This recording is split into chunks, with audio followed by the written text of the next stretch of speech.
All right. Hey, everyone. Happy Thursday. Going on Friday. Look at that. Look, we're at the end of the week. Well, I thought I was going to be able to get a day off tomorrow, but I got to go in for 11 o'clock meeting. Isn't that great? Oh, well.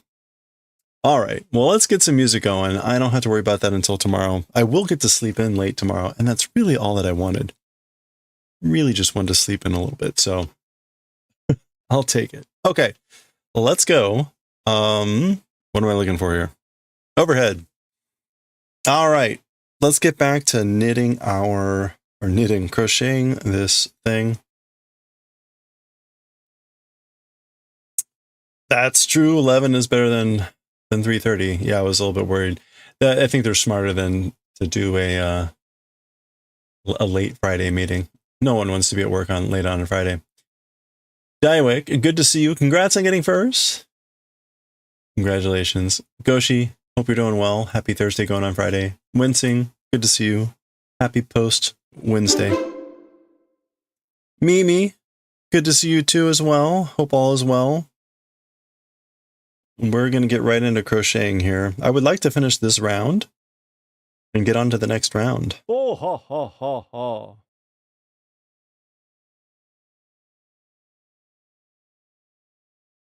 Oh, what am I doing here? See, this is why I wanted to do these all at once, so that I could remember what I'm actually supposed to be doing. So it's actually 112. 112 is really what we're doing here.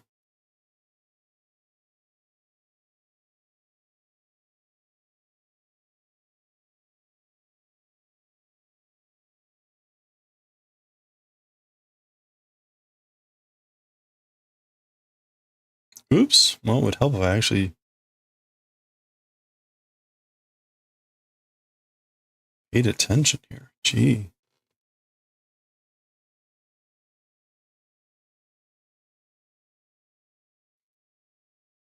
Okay. All right, let's try that again. Not off to a good start here.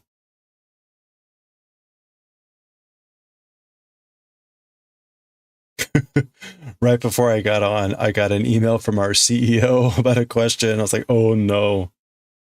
I responded. It was all good and well, but I was like, oh, glad I saw this one now.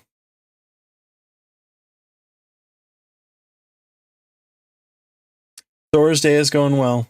Yep, 112. See? 1. Oops.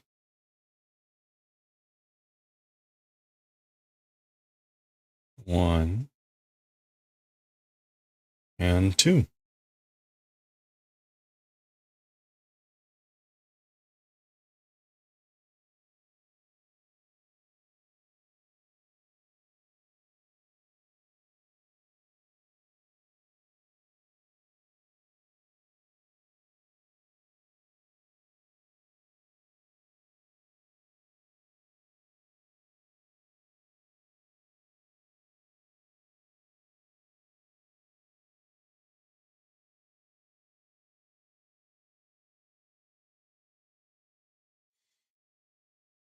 Oh man, there's so much I want to do. I hate wincing, by the way. Please be thinking about another 10 by 10 image. You had a bunch of ideas last time. We could always go back, and I think I offered some options. We could always go back and do one of those.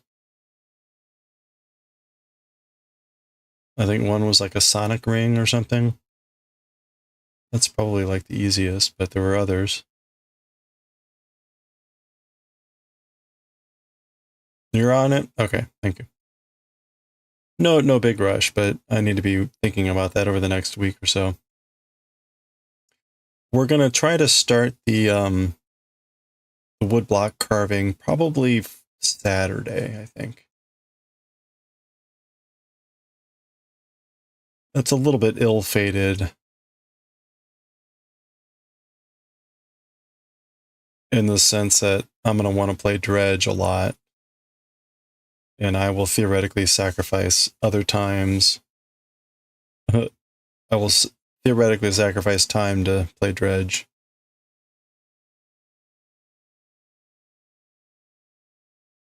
It does not look like, though, I thought I was going to be able to have an extra long stream tomorrow too, but that doesn't look like that will happen now. So I'll have to go into work. I may still be able to hop on a little bit early and maybe play a little bit. We'll see.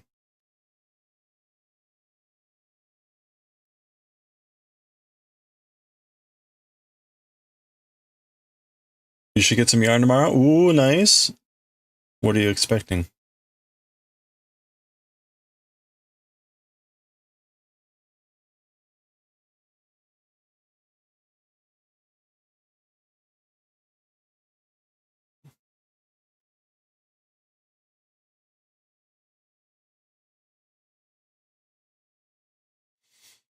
You wish you had not to go to work?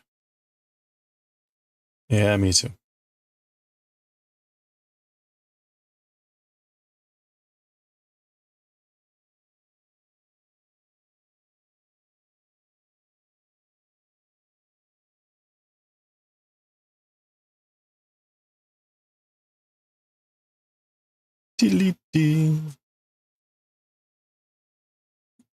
Oh, the linen cotton blend in green from Hobby. Okay.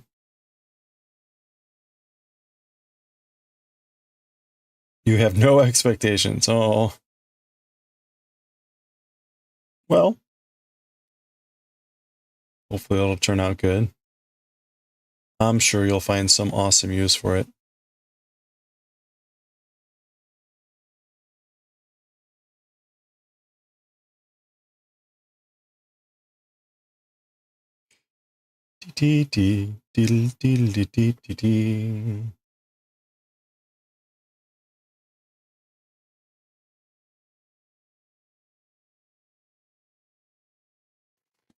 Okay.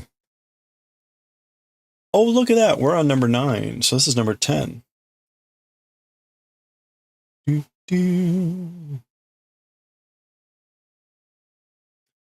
First time with a linen blend. You went, oh yeah, summer shirt, right.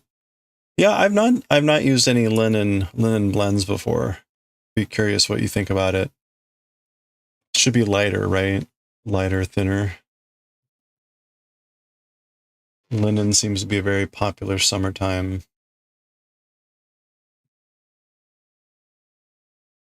thing. There we go.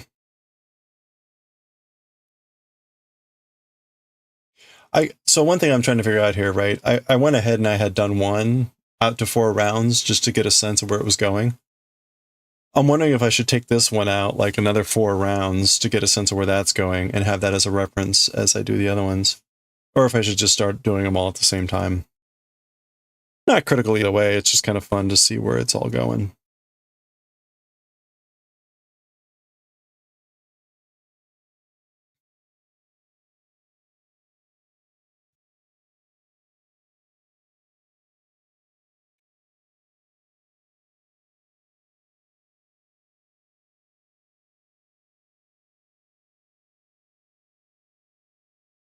Hey, have a good one, Goshi.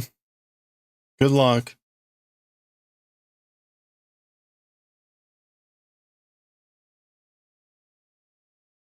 Yep, no worries. I hope it gets better.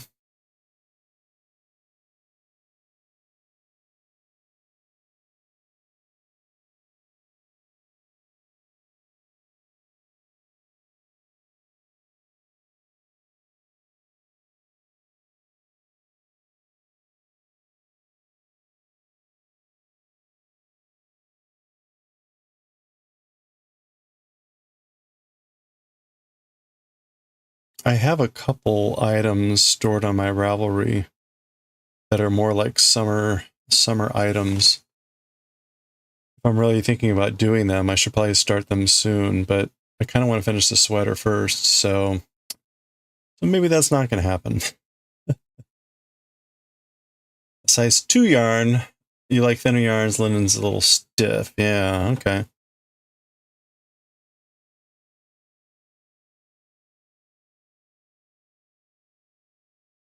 But you said it's a linen cotton blend? Yeah, okay. So maybe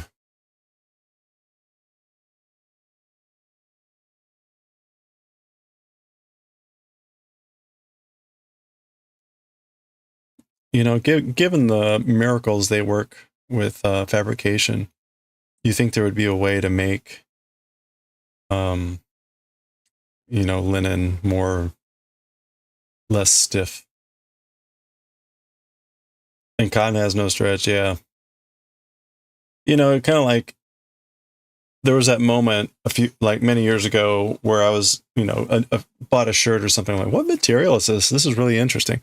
And it was like polyester, which when I used to think of polyester, I used to think of like 70s clothes that were really nothing like what I was touching. And I was like, oh, it's all just like a fabrication thing. Like, huh.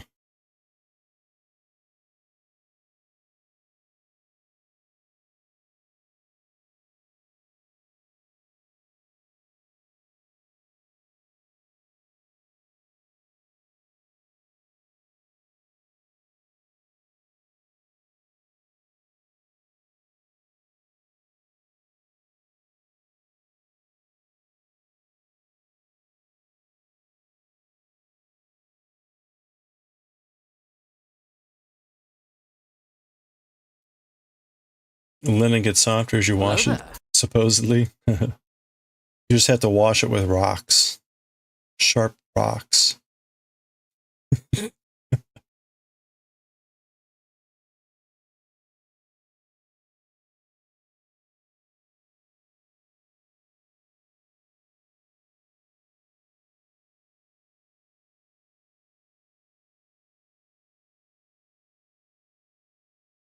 And shaving blades.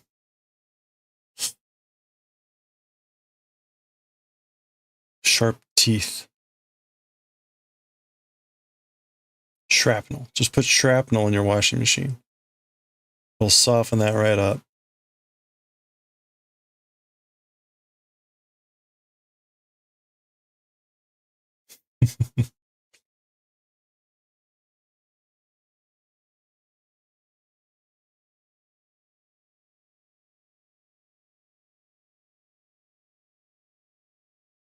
The machine won't like you. Well,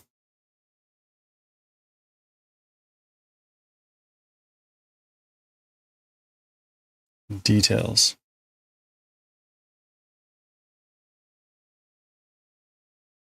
Oop.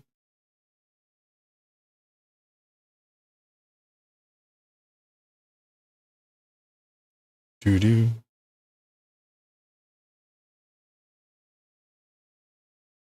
Beep, beep, beep, beep, beep, beep, beep, beep, beep, beep, beep, beep.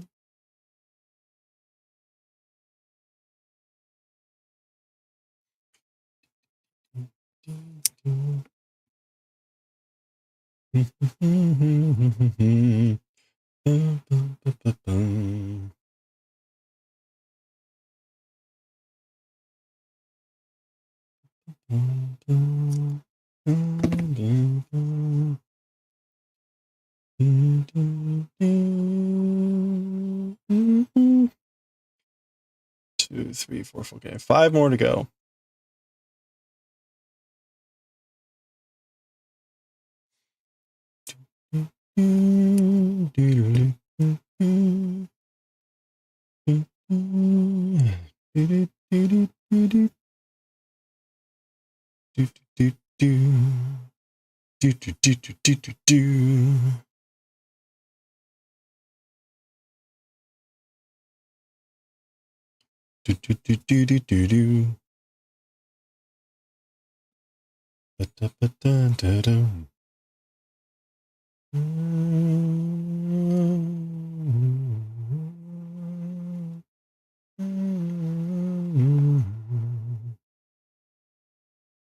Ah, the homebrew music.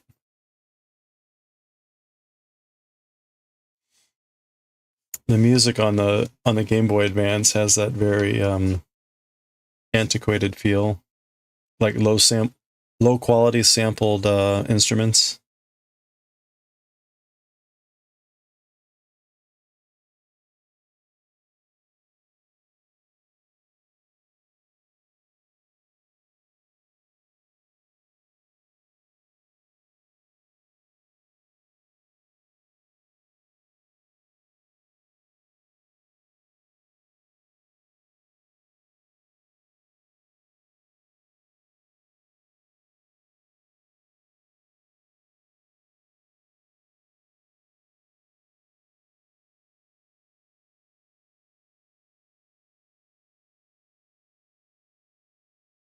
Yeah,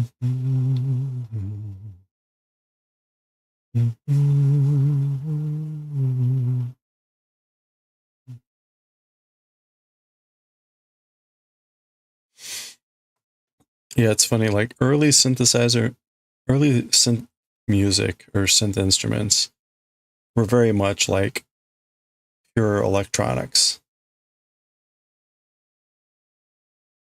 And then it was kind of like in the 90s when you started to get the sampling of sounds, but the quality was usually not great because the file sizes had to be so small. So you get stuff that sounded like this, which was a mixture of synth and sampled music.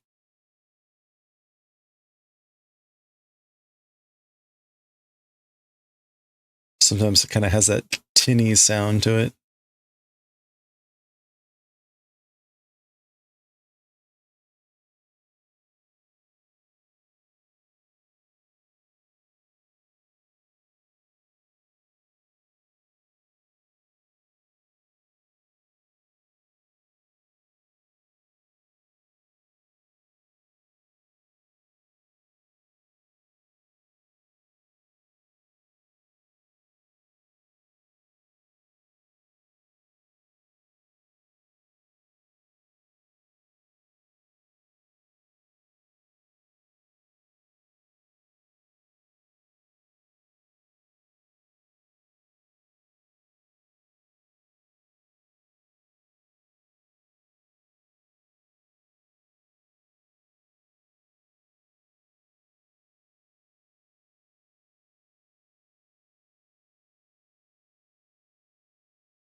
Oh, that's right.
Alrighty.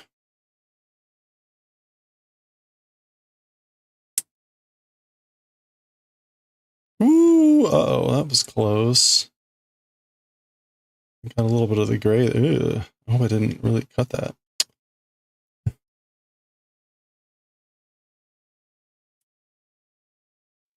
That was a bit dangereux.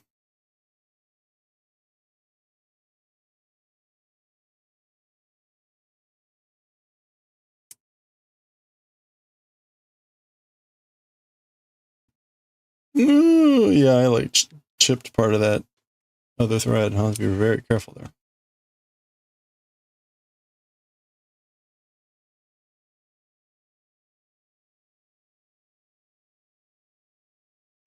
All right, let's see.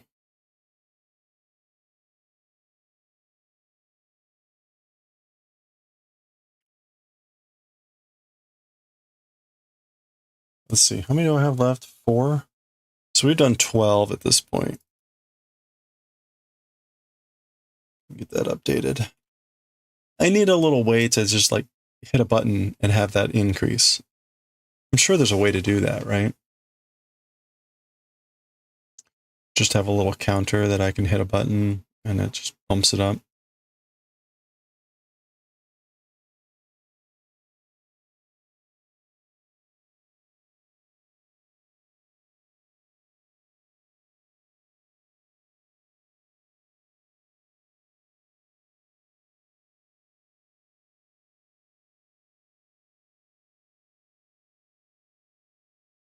Do do do do do do. Do do do do do do do do do do do do do do. Bum bum bum bum bum bum bum bum bum bum bum. Do do do do do.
Oops, wait a minute. I did that wrong.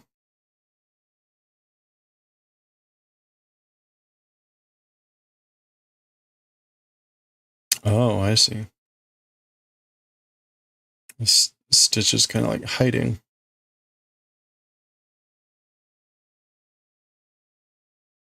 Wait.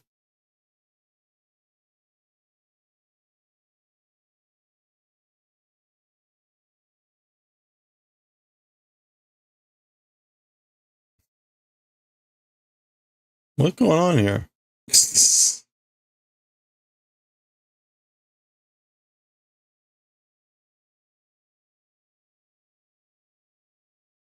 Okay, there we go.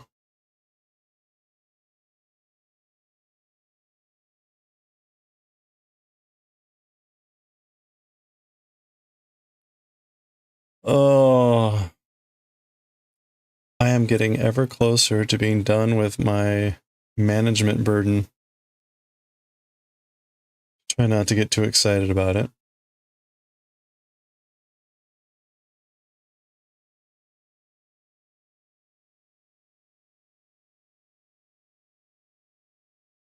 Kids are screaming bloody murder outside. I'm sure they're fine. That's what kids do. Show you something once and it's done.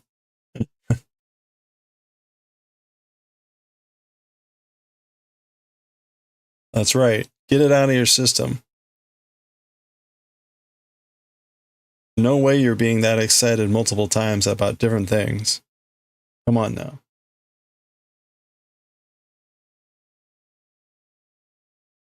They probably heard that the Switch 2 games are going to be $80. And that's actually horror. They're screaming in horror.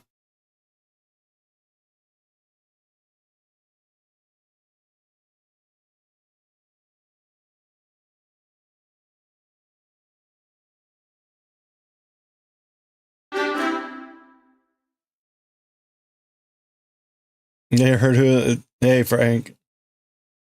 Is there a new pope?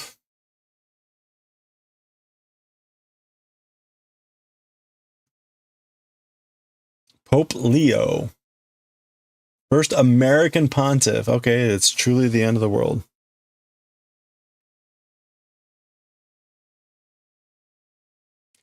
Well, think it could have been Pope Frank.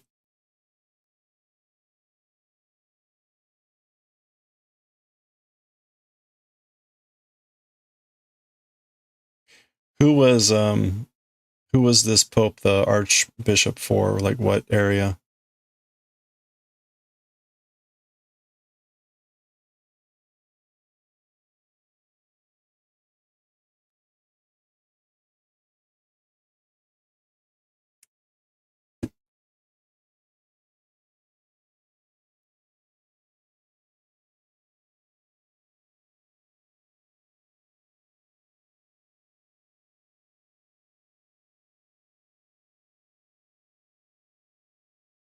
Chicago? Oh, he wasn't a bishop? Oh, okay. I guess I was expecting it to be like an archbishop. Interesting.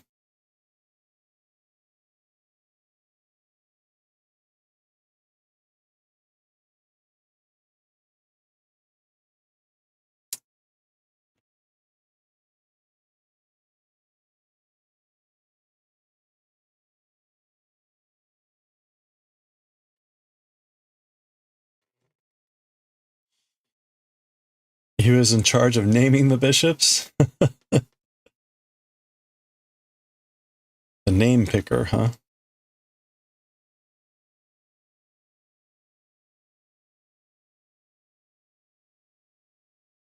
Thou shalt be known as Bishop Quack. And thou shalt be known as, I don't know, I don't do this sort of a thing.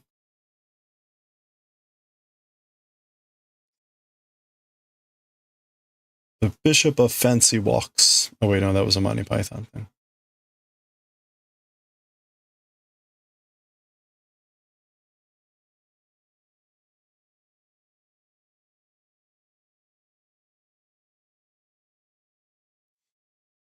Bishop Quackadoo. There we go.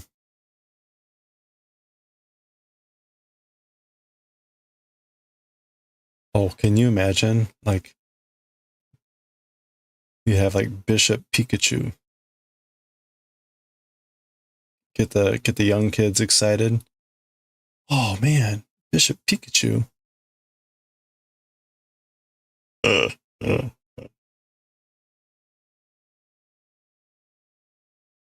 Although that's probably not a good name to pick, since it has that other meaning in English.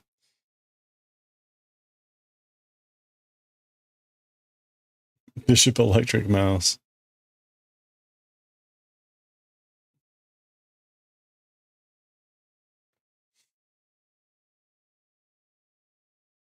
He would tell the priest, "You are now the bishop for this diocese." Okay. Yeah, the electric. How about the electric boogaloo? Bishop Boogaloo. There we go. Didn't the church release a mascot? Did they? What was it? What would it be that wouldn't be like just really weird? A dove? I could see like a dove. I mean, you couldn't really pick a lamb. That would just be sort of Jesus. I don't know that you would consider that a mascot. I mean, you could. That'd just be really weird.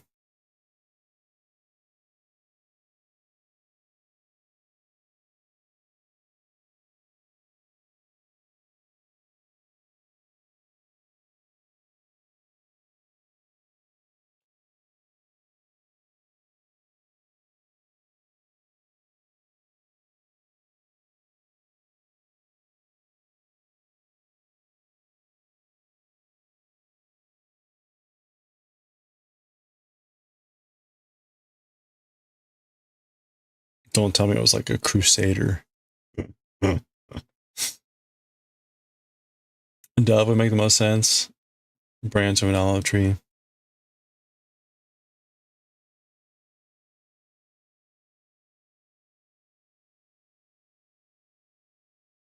Yeah.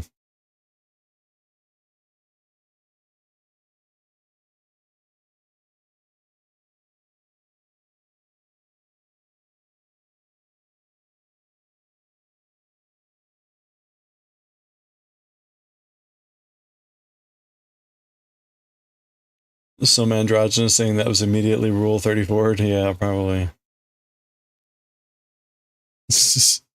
It could have just been a fever dream. That sounds like a fever dream. I mean, just describing it, that sounds exactly like a fever dream. I dreamt the Catholic Church released an official mascot, and the internet immediately Rule 34'd it.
I wonder if 5 skeins is enough for a shirt.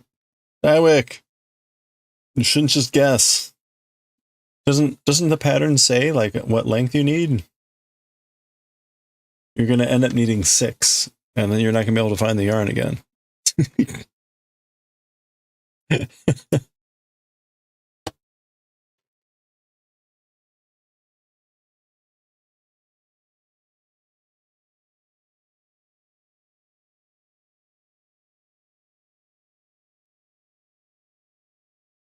Oh, okay. I thought you had a pattern.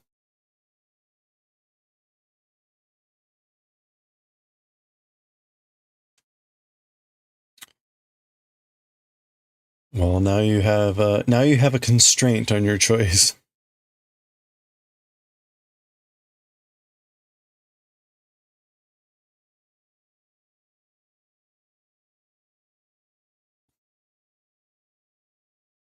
Of course, I guess you could always say make it sleeveless. You saw a chevron shirt, but monocolor won't show the chevron.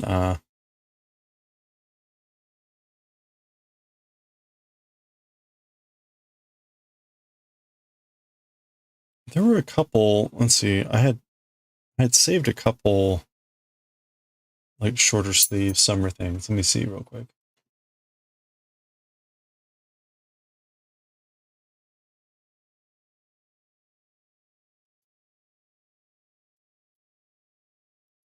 Okay, Ravelry.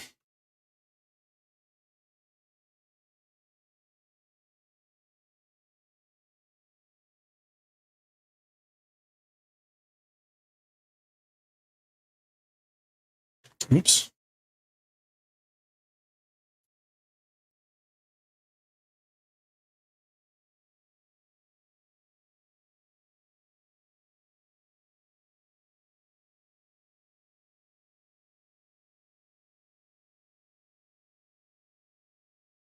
Uh-oh.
I may have made an error in sending stuff out.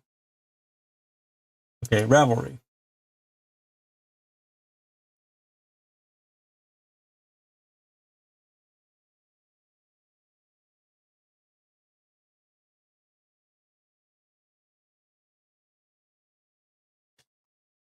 Let's see. There we go. Yeah, I had this one. The hot mesh tank. Pretty straightforward, kind of like a open weave. Hey, Jamie Farmer, how's it going? Yeah, we're slowly getting the granny squares going. Hey, Corin. There was this. This looked like an interesting shirt. It's like a polo. It's clearly, you look closely, right? It's designed to be a lighter mesh type of a thing.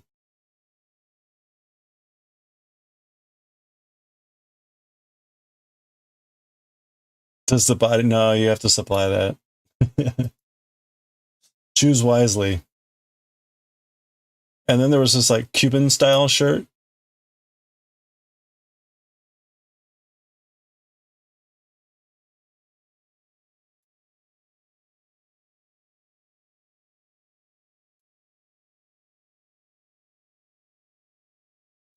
I had saved this tank too, but I don't know. I was less. That it's very generic, and I'm not such a fan of the hemming on it. So I actually don't remember why I had saved this one.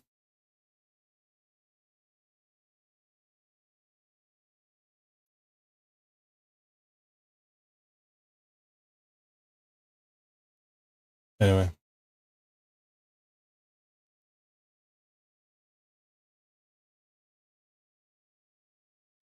Oh, okay.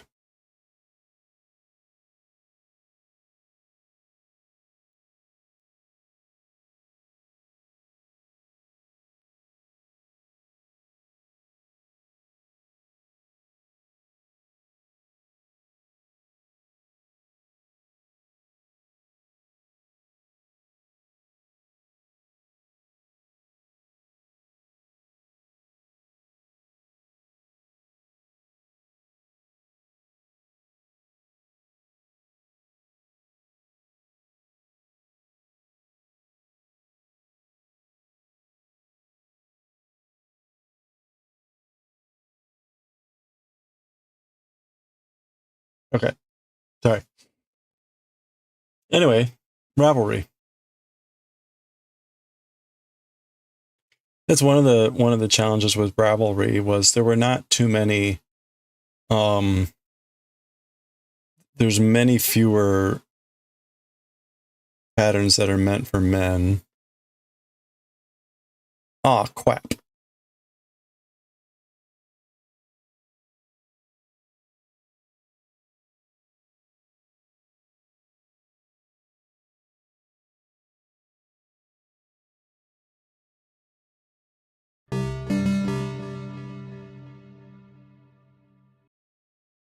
Whoa.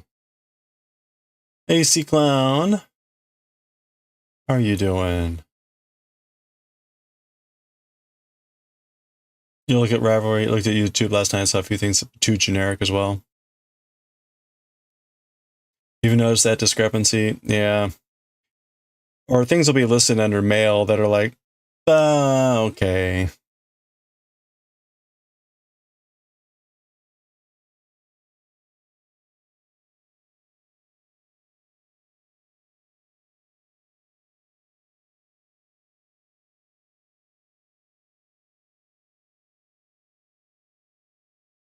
C-Clown, how are you doing? How's the Greek practice going?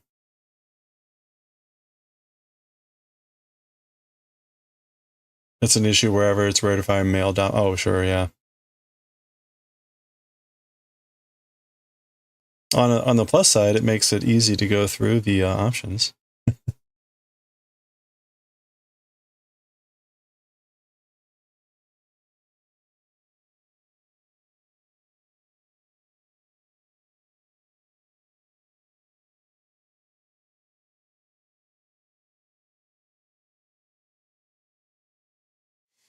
There certainly seem to be a lot of options for like sweaters, which I guess makes sense. But when you're trying to find other things like lighter shirts or fabrics or things like that, it dwindles out pretty fast. You're good, hanging out with your cat. At the moment, she's decided it's cuddle time. Hey, there you go. Pre-practice going well. You can read up it very slowly. Yeah, it's kind of like me in Japanese. Yeah, things are going well here. We've been working on this crochet pattern here. It's Persian tiles, Persian tile throw rug granny type thing.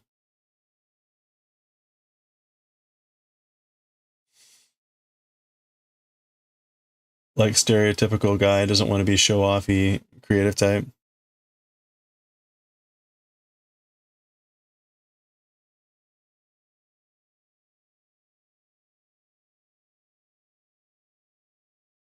One, two, three.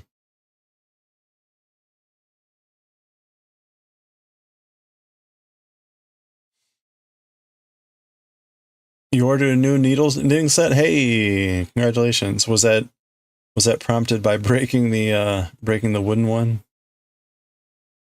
What'd you go with?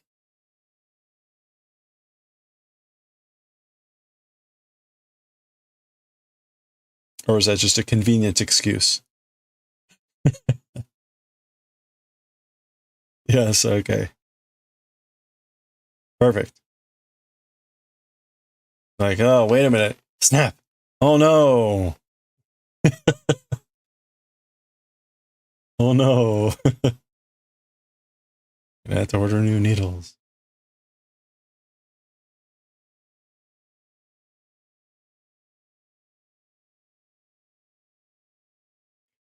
You're hoping to start crocheting a hammock for your plushies? Oh, that's cute. Start busting the yarn stash. Oh, okay. Make a storage spot for your plushies so you can buy more. There you go.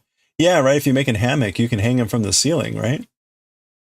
You can hang plushies in a hammock anywhere. You're gonna have plushies and hammocks everywhere. It'd be like walking into a 19th century ship. Like, what are all these hammocks? College, or is that collage? Square metal interchangeables. Okay, very cool. So you're going metal, not wood.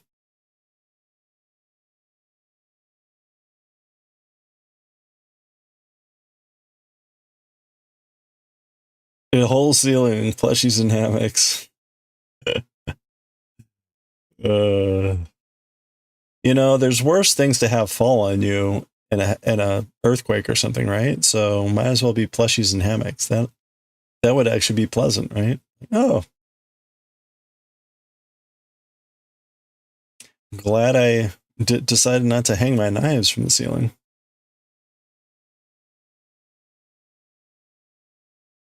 Exactly.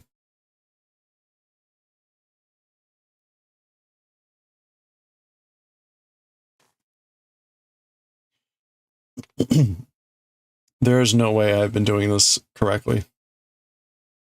I'm supposed to be doing 112, 112. There's no way I've done that correctly this whole time.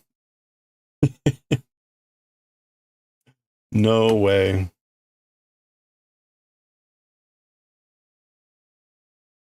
Hammock with plushies in them, exactly.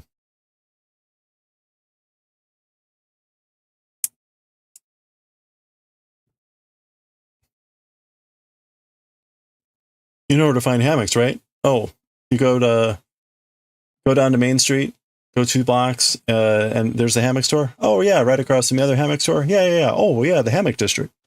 How does that? There's a whole bit. What is that whole bit? Hold on. Hammock district, Simpsons.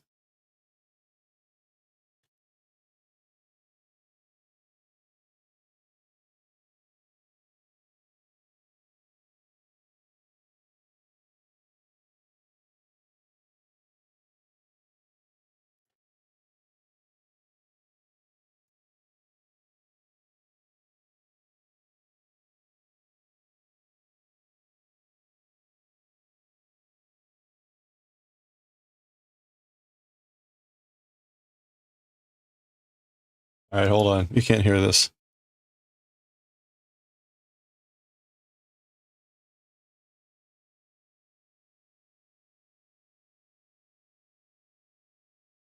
Hammocks? My goodness, what an... Sir, I need to know where I can get some business hammocks. Hammocks? My goodness, what an idea. Why didn't I think of that? Hammocks!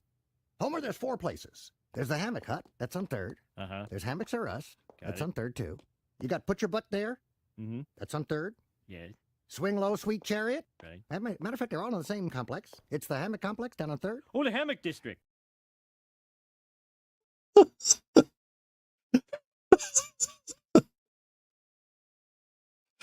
Put your butt right there. Swing low.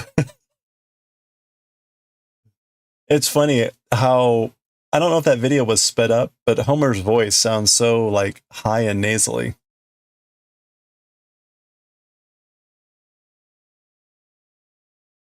Anyway, okay, let's get back to the music.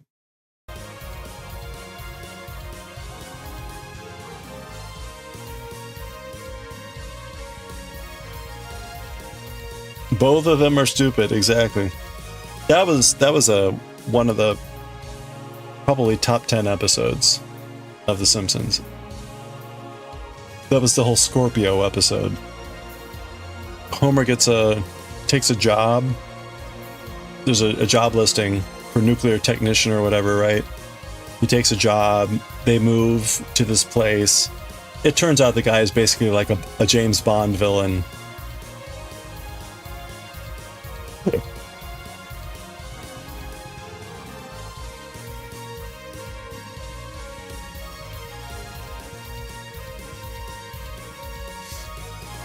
That's the episode that has the line like, "Oh, if you could kill a few people on your way out, that'd really help me out." I think I've got that as a bits thing.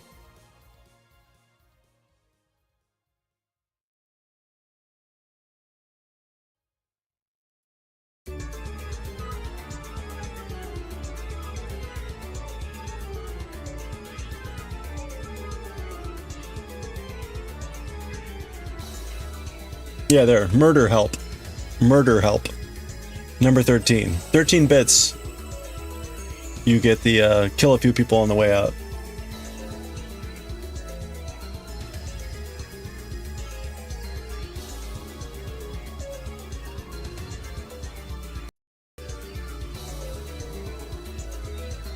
Speaking of The Simpsons, you were playing Sims 3 and your sim got a randomized name. The surname was McClure. You just hear, "Hi, I'm Troy McClure.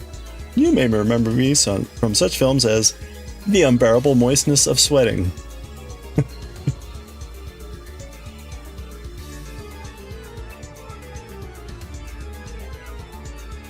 Man. Such a tragedy that Troy, Phil Hartman.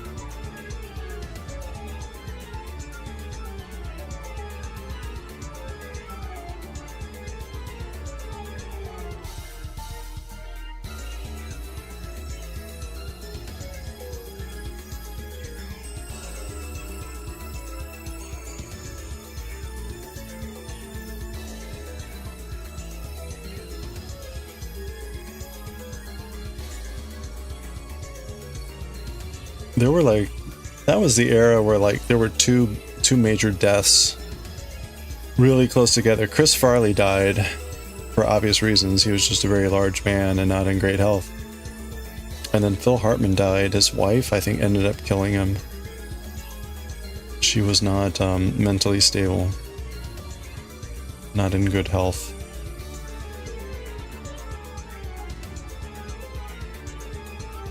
And so we lost Troy McClure, and I forget what else he had voiced.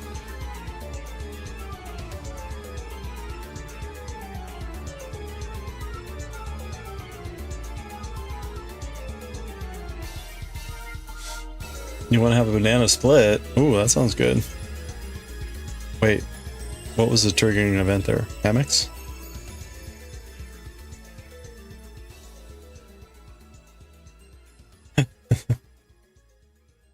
All this hammock talk is making me want a banana split.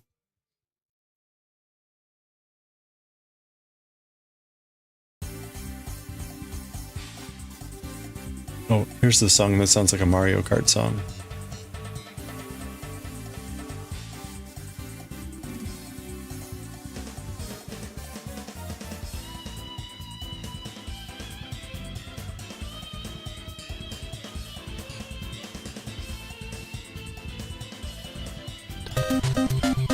Whoa.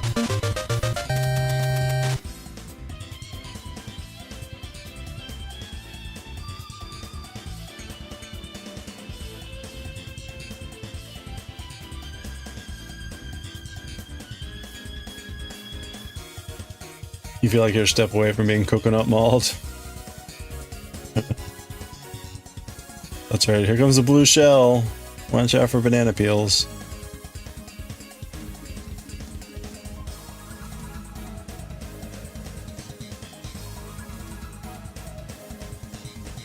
Well, while you're at the mall, go stop by the hammock shop.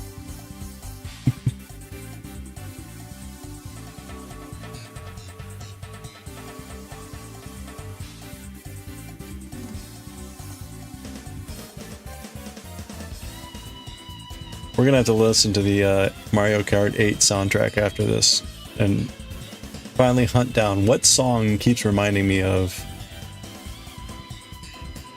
this.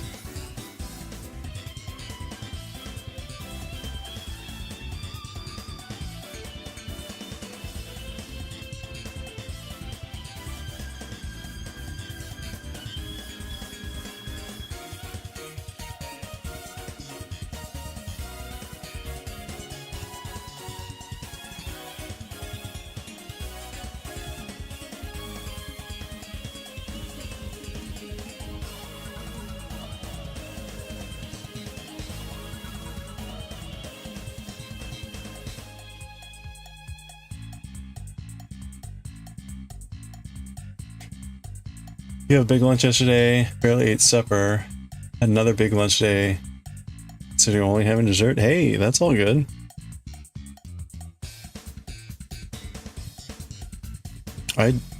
In general, I'm down to one meal a day.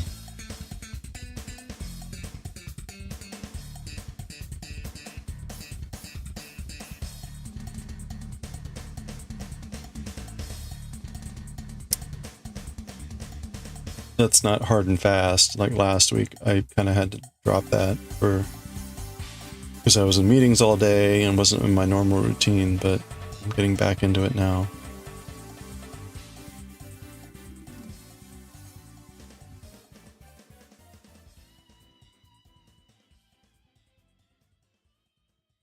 Okay. There we go. All right. We have done 16 of round 3.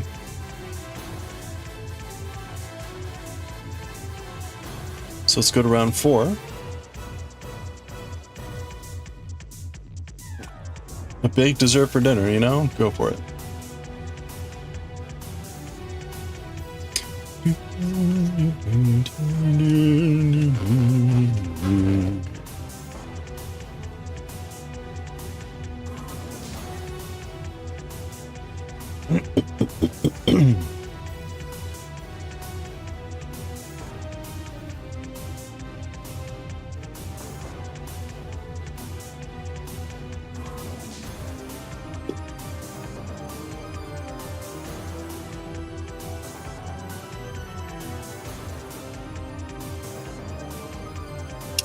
It's this weekend. Damn it, no.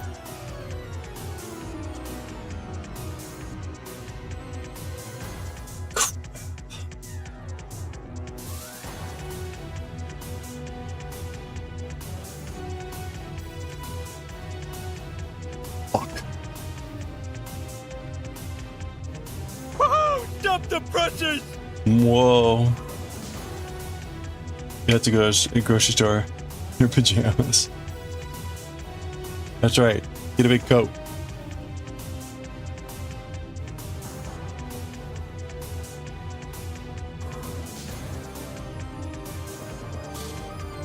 Either that or consign yourself to being on like the people of Walmart. I'm sure there's still someone out there that does that, right? You'll just put pants on. Pants as a sweater? Or was that and a sweater? Yeah, you'll fit right in at Walmart. Okay. How do? Okay. I was gonna say, thank you, Dywick. Please don't wear your pants as a sweater. That sounds painful and probably inadequate.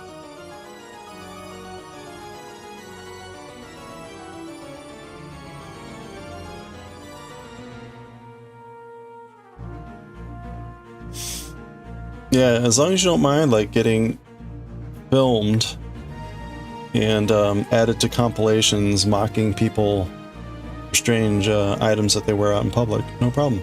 How many novels have you today? How many novels? Hey, Dogwell owner. Thank you so much for the raid. Welcome in, everyone. How are you doing? How was the stream? What were you up to today? Thank you so much. Hey, if you're not already following Dogwell owner, click on that heart icon and give a follow right now. Welcome in. Shay Griffin, how you doing? Hello, hello. What were you up to today? Thanks so much for the raid. Thanks for bringing everyone by. We're just doing some crochet. The pattern, we're making this crochet thing.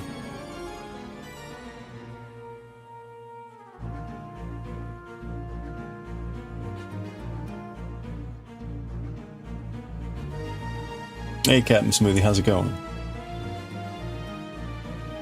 Road to 50? Well, there you go. Help Dogwell owner out. Check out the next stream. What was on the docket for today?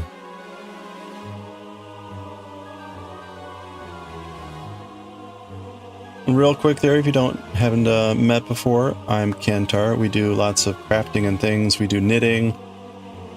We do chainmail. Make chainmail items like this Pikachu, like this slime, stuff like that. And we read Japanese manga. Later we'll be reading Jujutsu Kaisen. I will be reading this in Japanese and doing translation. We are currently on volume 16. So that's sort of what we do here. We're working on a pre-made fursuit. Wait. That sounds cool, but wait, you're working on a pre-made. My brain needs help understanding what that means. Are you making a pre-made suit? How does that work? Oh, hey, thank you for the follow. Appreciate it. Well, are you making like something for someone else?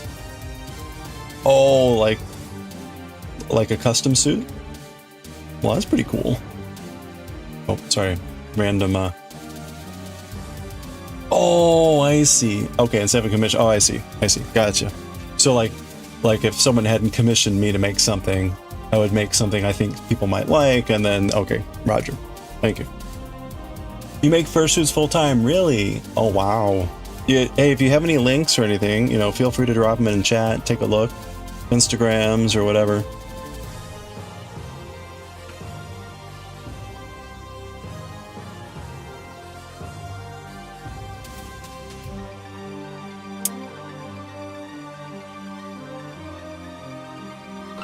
Okay, the weaving here is going to be a lot more annoying. In fact, I'm not quite sure what to do here. Especially here, where there's not a lot of place to hide this. But, hey, thank you for the follow. I've got a link tree. There we go.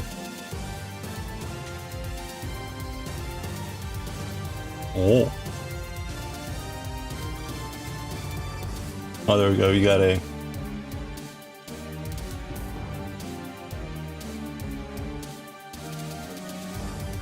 Oh, you like the Inosuke boar hat? Oh, thank you. Demon Slayer was the first manga that we read through in Japanese on the stream.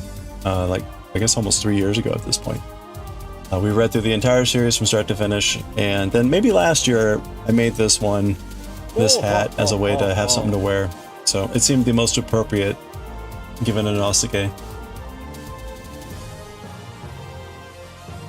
There we go.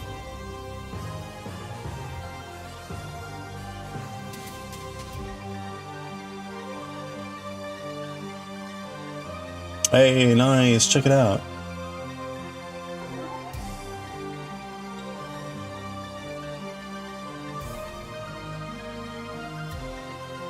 Very cool. Oh, you got all the pepper stuff. Aw, you got tails, stickers, keychains, lanyards. Hey. Oh, fiber art.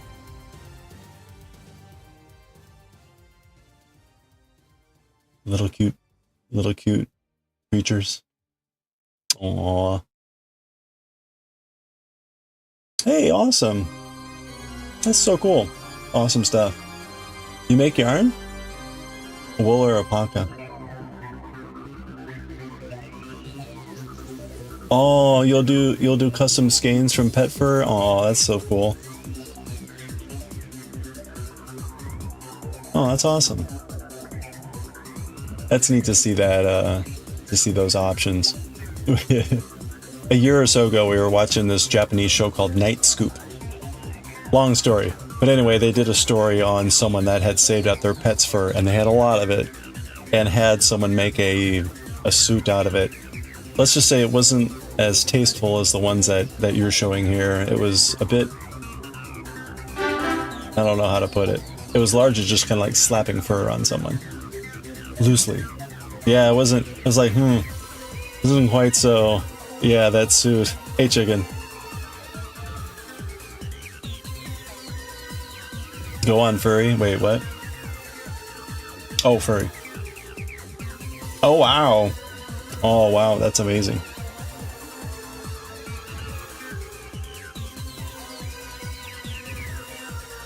Aw. Well, I will also say, while I am not of the furry persuasion, I am also, I double as a, this guy. My monster Sona, I have a monster Sona known as Coach from Monster Prom. If you're familiar with Monster Prom at all, Coach is me. Coach the were tiger. So, yeah. Yeah, if you beat Monster Prom, look in the credits. My name is in the credits because I helped them create Coach, the were tiger character.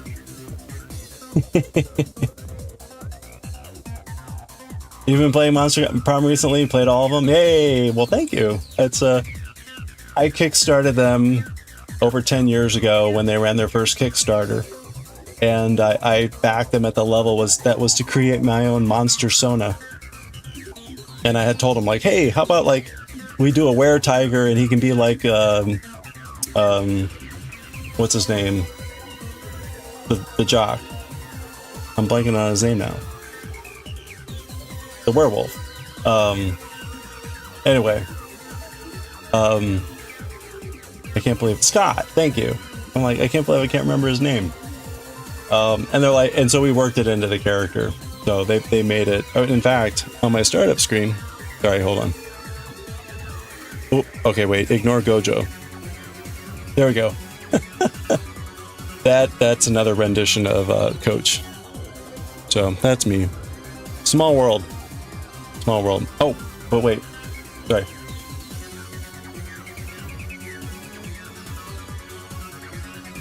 They, I think they're getting ready to make another game. I love the color on this. Very nice. Wow, this is amazing.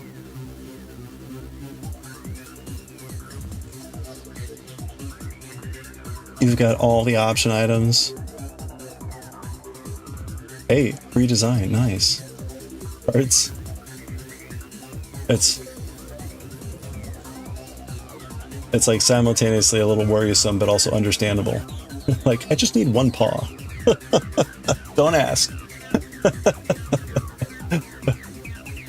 Oh, that's so cool. Well, thank you again. Great to meet you. Appreciate you dropping in.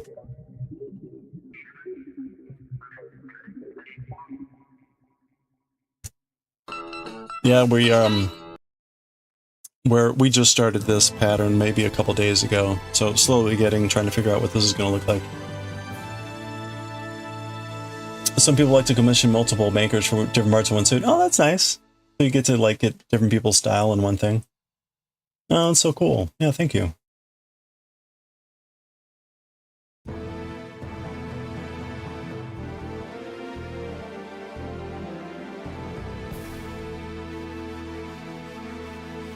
Yeah, we're just going to be, let's see, what time is it? 5:15? We're just going to be maybe doing one of these. I still need to figure out how I'm going to sew in this end. And then going to start like adding that purple to this. But we'll be reading Jujutsu Kaisen in about 15-20 minutes.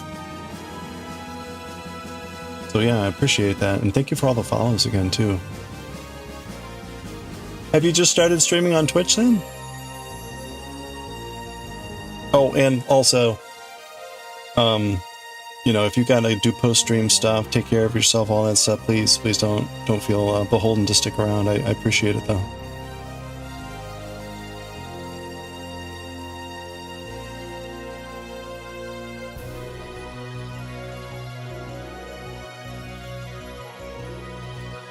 We'll try this.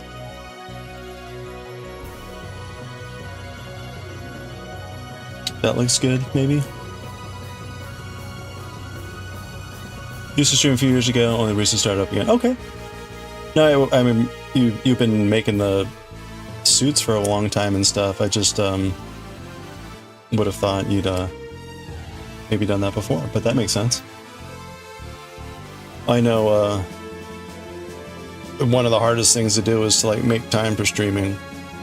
I typically try to stream every day, but life interferes, right? So you think the doggos are gonna get some food soon? That's good. Don't let the doggos go without food.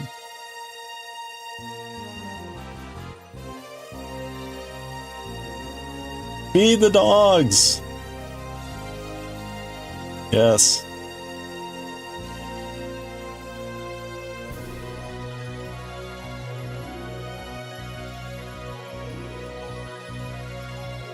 They don't do anything like just push their empty food bowl over to you, do they? Feed the dogs and pet them, please. Maybe that's a given. I probably don't have to say that. Wait, dogs have been fed? That was fast. That was a little too fast. Your puppy just stares at you. Aw.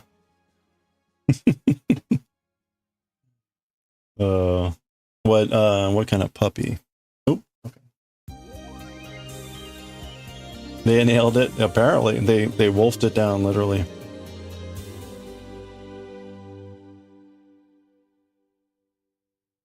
Okay, I need to do... This is confusing.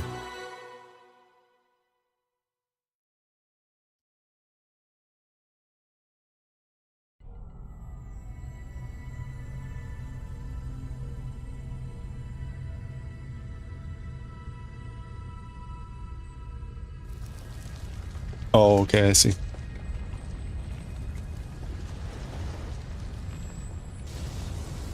Twitch is taking the place of TV for you. You have it on most of the time. Same for me, to be honest. If I'm at home, Twitch is on.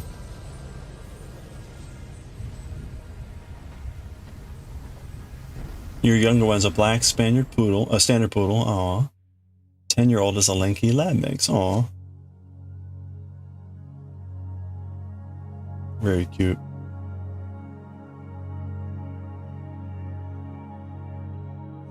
Your dog is fat enough, that's right. Mimi's dog's name is Fat Ham. Well, or at least the Danish version of Fat Ham. Hello there.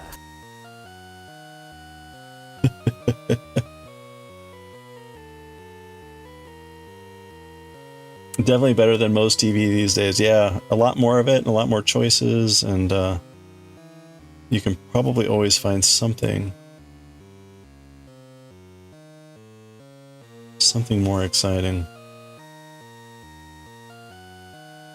I'm supposed to do 3?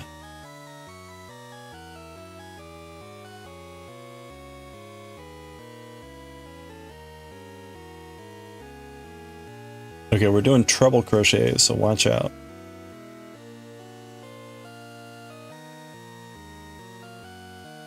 Nothing but treble.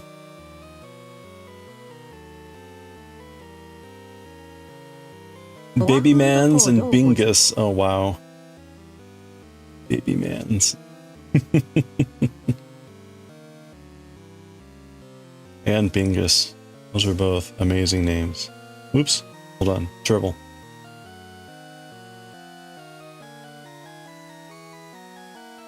More foodle for doggos.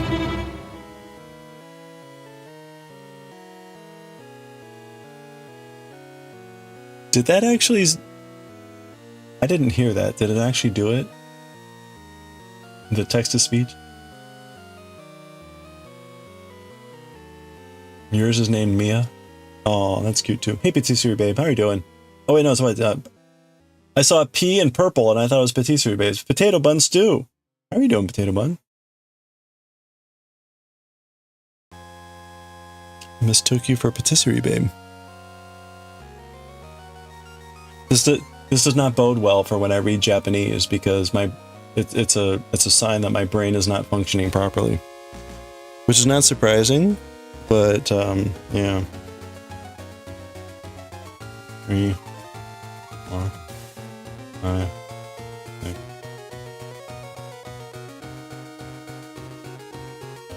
Exhausted from work, happy to see you. Oh, there we go. Well, get all the cuddles.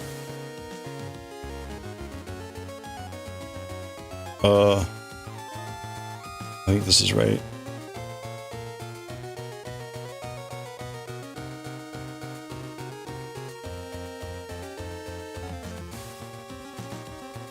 Lots of dog kisses to the face. There we go.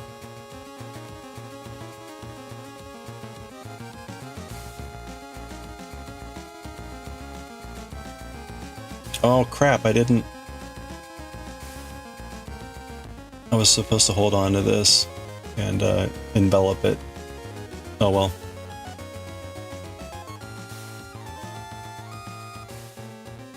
Japanese isn't nearly as good as it used to be. Oh, I used to study Japanese. Not that it was very good in the first place. I think one of the reasons I started streaming was I was finding myself not making time for reading and studying Japanese, and it's a very perishable skill for me, at least. So streaming is a way for me to make sure that I'm always like making some time for it. 1, 2, 3.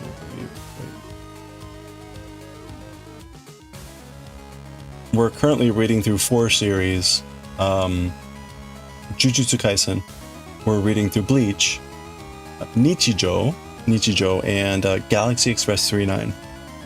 We're actually reading through Galaxy Express 39 Eternal, which is the 2nd series. We finished the first series, Andromeda, a month or so ago. Galaxy Express 39 is one of those older series, kind of more like a classic.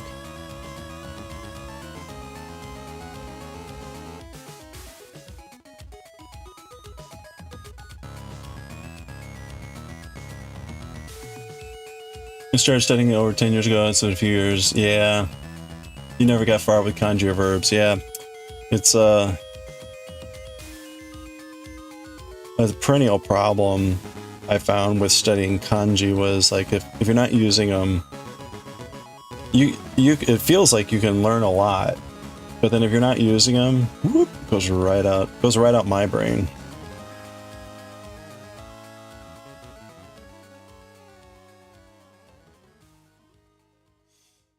You can speak fairly decently, but reading was basically impossible. Oh, I'm probably the opposite. I do a lot of reading, but I can't say I necessarily can speak well. So it's just because I don't do the dialogue practice, conversational practice. But I do get a lot of reading practice, so if I had time, I would take a conversation course or something and work on that. So I will say when we get to the reading time, like what I do is I will read the Japanese and then I will do a literal translation of it just to show how the sentence is broken down, and then I'll sort of take that into more natural English.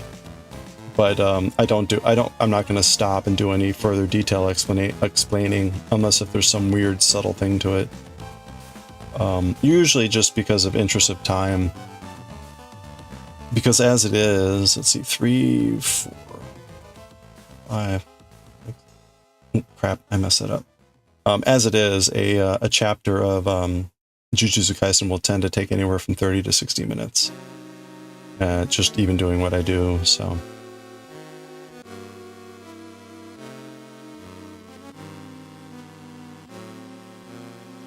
You remember maybe a handful of simple ones these days? Yeah. You found a website back then that did free 2-week trial for dialogue. It just made a lot of emails. Yeah. Oh, man. Yeah, I tried Duolingo too for a bit, but it really wasn't cutting where I needed to be in the language. Speaking of, also, we read through Yotsuba. If you're familiar with Yotsuba To, which is a pretty popular series, we read through that most of last year, and then there was a new volume that just came out, and we read through that about a month ago. Those videos are all up on YouTube. So if you love Yotsuba, that's possibly something to check out.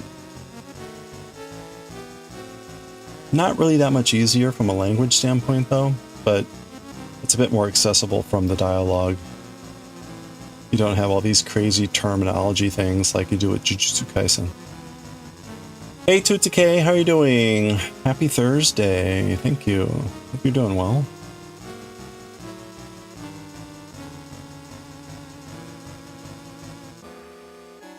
Just chatting with Dogwool owner. Tutake, were you the one that was mentioning the furry stuff? You're going to Furry Fest?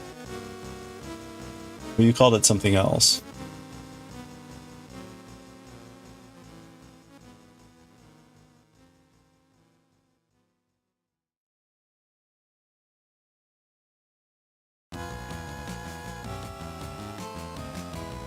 There we go. Well, there you go. We were just talking about this a day or two ago. Dogwool owner rated us maybe about 20 minutes ago. They are a furry suit maker plus lots of other things. Dogwool owner, if you want to post your link tree again,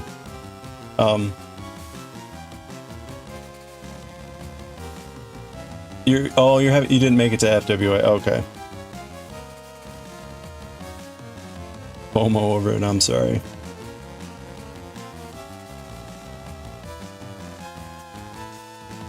There we go. We were looking at the cool stuff earlier. Just chatting.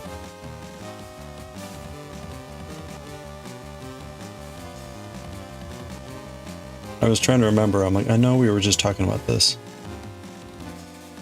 but I didn't want to like say like, yeah, we were just blah blah blah. So thank you for reminding me.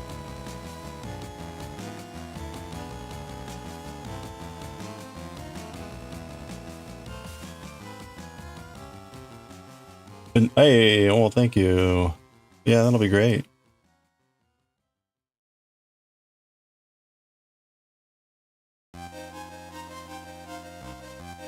Yeah, that's awesome. What are the big events? I guess those are the two big events. Is that it? FWA and MFF? What is MFF? Hi, furry friends. More furry friends. Many furry friends.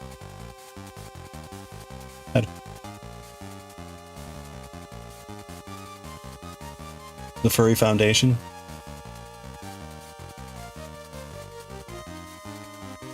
Midwest Fur Fest. I don't know. I kind of like Furry Foundation. Chicago. Okay. Oh, there are a lot. Okay.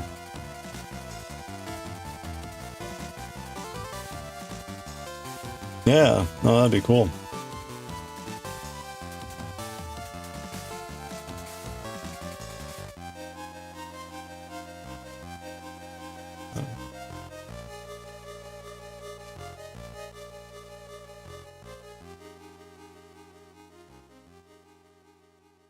Okay, I've got to figure out.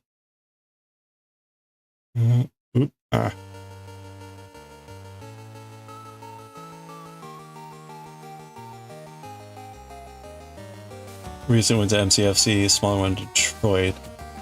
Two biggest are MFF and Anthrocon. Okay. Anthrocon. Where's Anthrocon? Oh, that's just Kofi Stream Bot. Oops, what am I doing? Alright. Focus.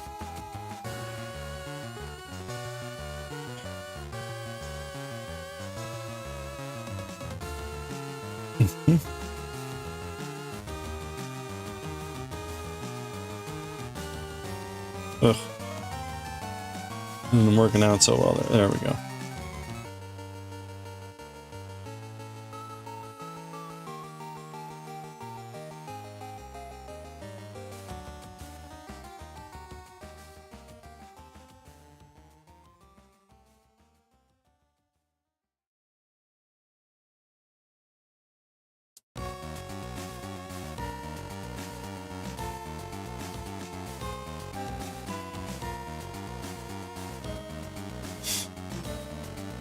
You're at work and you keep hearing parts of this conversation and your perverted mind insists on putting the worst spin on. Don't worry, it's all exactly what you're thinking.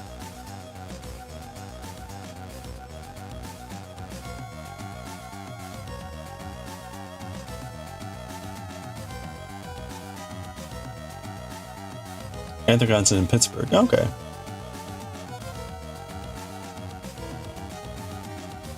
You're back from the grocery store and you were overdressed. Well, that's what happens when you wear your sweater as a pants.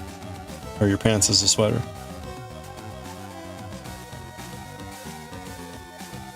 Welcome back. Did you get dessert?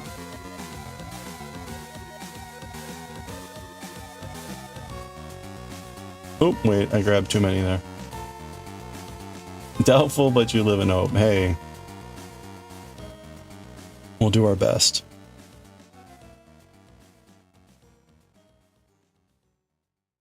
Oh.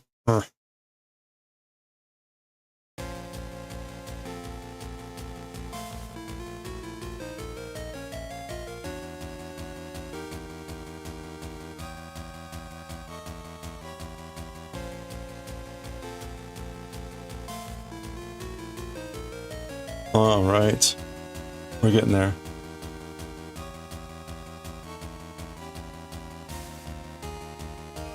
Five, six. One more flowerette here.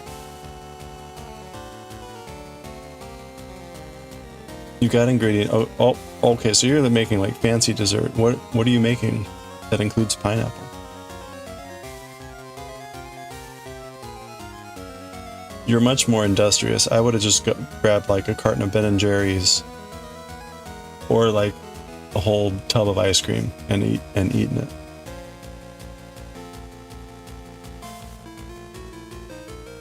You're like grabbing actual food.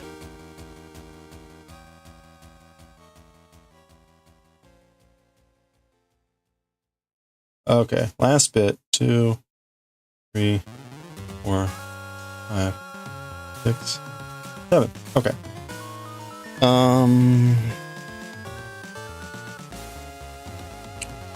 The fourth chain at 4, so Oh, right, it's just here.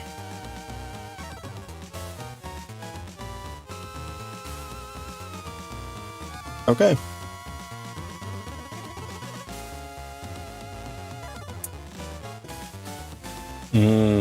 Dump cake. See, this is the wonderful thing about crochet. In a lot of crochet, when you start something off, you'll have a bunch of chains masquerading as a stitch, because you have to start somehow, and you can't just start doing one of these stitches. So you do something that's about the same length.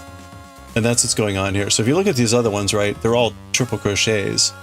But this was the first one, and those are 3 triple crochets there, but this is just 5 chains. But it's the same length, and so right from far away, it's like, oh yeah.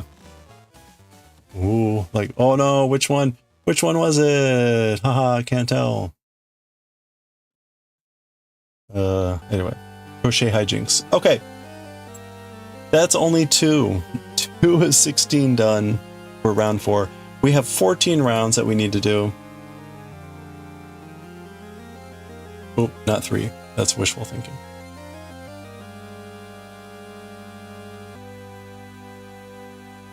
Actually, what's going to be the most annoying about this row is having to sew in these 2 ends. So I'm going to do that as I go along, because I definitely don't want to have to sew in ends at the very end. There'll be like a billion ends, and that'll just be depressing. So it'll be a little bit slower. Oh, look. And you can see, right, the octagon is already starting to form. So, oh, there we go. The octagon is already starting to form there. So eventually these will be more pronounced octagonal. So. Yeah, just do it a bunch more times.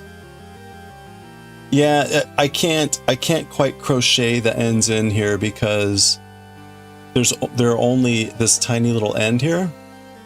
And so I can't hide the previous row, and I can't hide the starting row. I can crochet them in a little bit, but not enough that I'm happy that it's secure. So I'm going to go back and I'll weave these in. So this is technically woven in, but that's too short for my comfort. So I'll go ahead. I was able to do that on the previous rows. I was able to crochet them all in, but this one's a bit more exposed. You work them in the starting chain? Oh, okay. Well, that's an interesting idea. I might do that. I might consider doing that.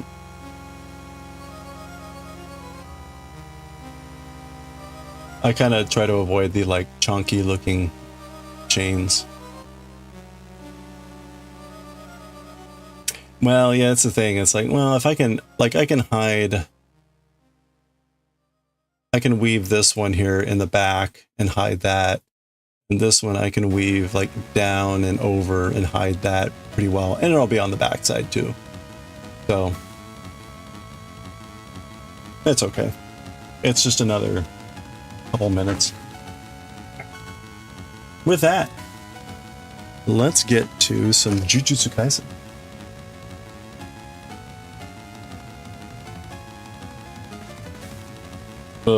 Right.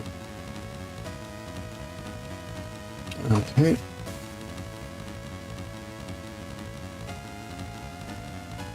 We are on chapter 142? 141? 141. Ushiro no Shoumen. Like behind the surface, under the surface. So, this is a few chapters after Shibuya Jihen, the Shibuya incident. So if you've ever watched the anime, which I have not, my understanding is the anime has only caught up to Shibuya Jihen, the Shibuya incident. So we are just beyond that storyline in the manga. This is all new to me, so I don't know how any of it goes. Okay. We're gonna take a break. We're gonna read some manga. Hey, Coffee, how are you doing? We're gonna read this. We might read some Nichijou, depending on how time goes. And then when we get back, we're gonna be working on a sweater. I'm working on this knit sweater.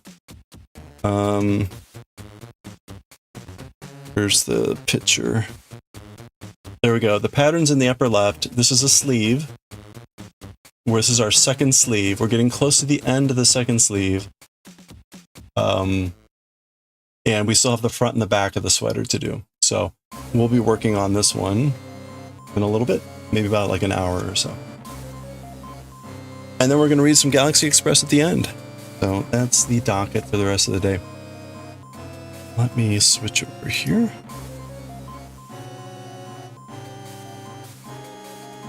Okay.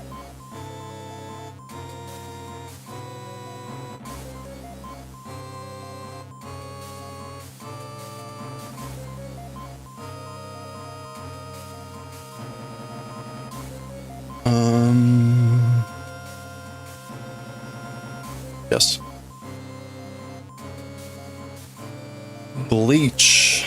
No, not Bleach. Jujutsu Kaisen. And again, this is volume 16, chapter 141.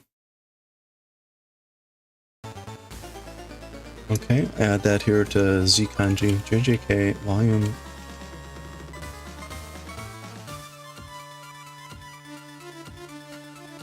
Okay, I think we're all set. Oh, I need to change the stream info. Mm-hmm. Do. Okay, what do we call this? Oh. Okotsu with Jujutsu Kaisen now. Cable knits next. Galaxy Express 39 later. Switch over to writing and reading.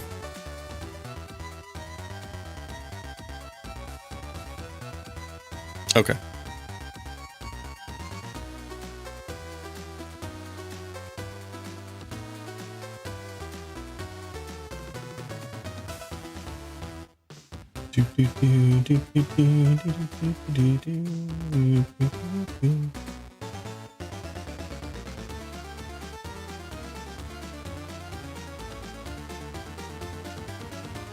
Okay, we'll get back to that music here in a little bit.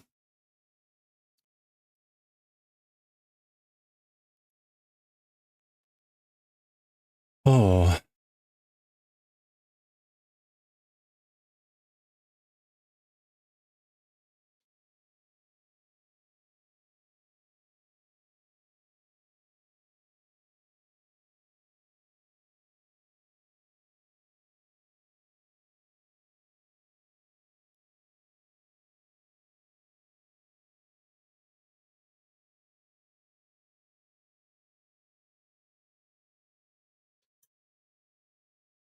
Okay, sorry. Had a kind of like a flooding issue going on. All right, we'll worry about that later.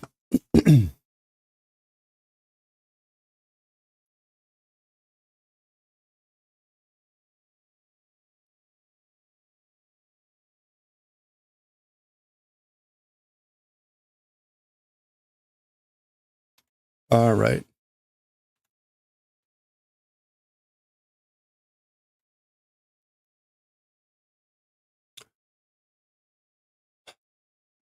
Okay, here we go. Oops, let me turn on the light. All right, let's do it.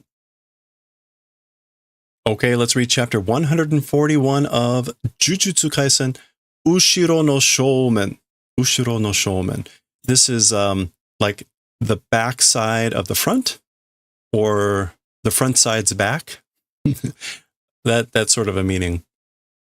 And Okotsu has engaged with Yuji, trying to kill him, and that Naoya guy is fighting with Choso. So that's kind of what's going on here. There's Okotsu, there's Itadori. They had just tossed a car back and forth at each other.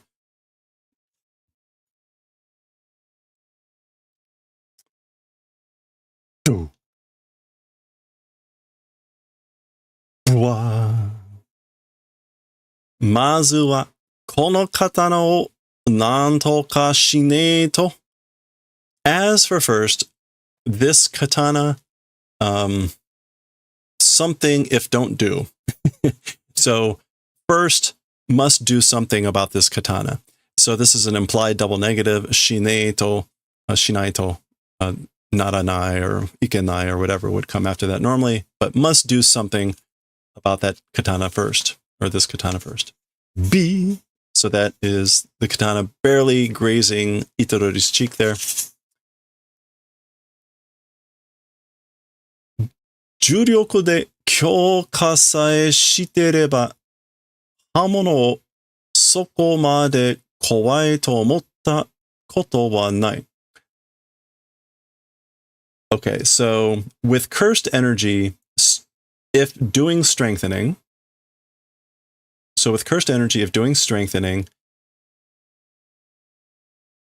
bladed items to that point, being scared, thought event as for that not existing.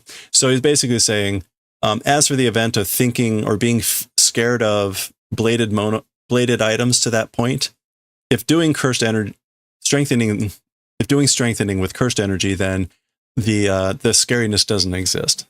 So in other words, he doesn't have to worry about them.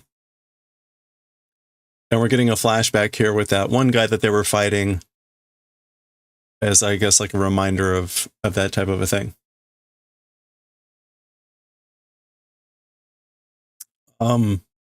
でも、この人相手にそんなこと言ってたら、however, with this person opponent, with this human opponent, that's sort of a thing if thinking or if saying. So like, again, like if I say that for this kind of a person opponent, あっという間にナマスにされちゃう. In the blink of an eye, will be done into namasu or namazu. Na-ma-su.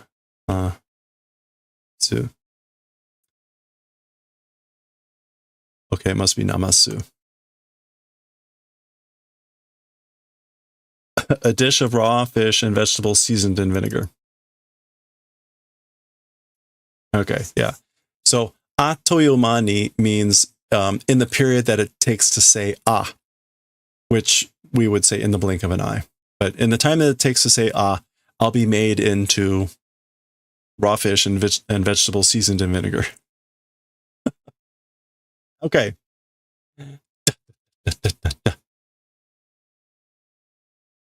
So off he runs. Jumping off the hood or whatever here and into this car.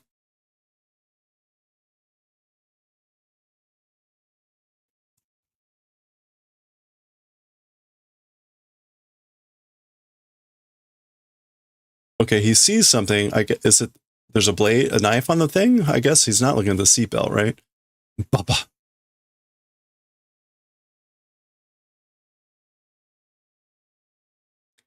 Done. Zuza. Okay, so that's Okotsu Dan bouncing off the hood. Zuza is Itadori sliding. King.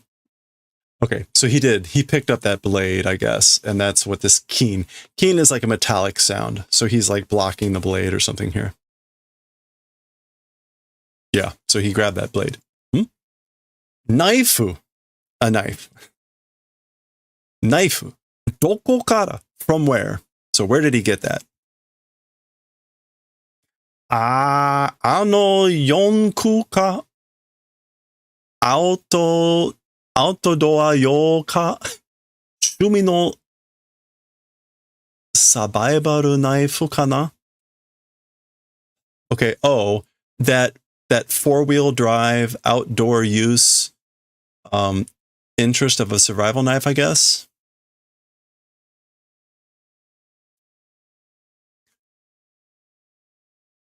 I mean, okay, so that four-wheel drive, or then he calls it an outdoor yoka. So for outdoor use, he's talking about the vehicle, question mark. And shumi no survival knife kana. I guess it's a survival knife of shumi. Shumi can mean like hobby or interest.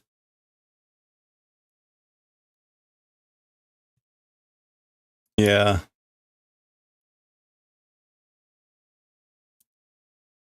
Maybe like it's a hobby survival knife. something like that, or a survival knife for those preferences or for those likings. In any case, 特殊な呪具じゃないなら怖がるなくていい. A special cursed item, because it isn't, or in the case that it isn't a special level cursed item, even if I'm not scared, it's fine. So in other words, I don't have to be scared. I don't have to be scared because it's not a special level cursed item, which presumably his katana is. She.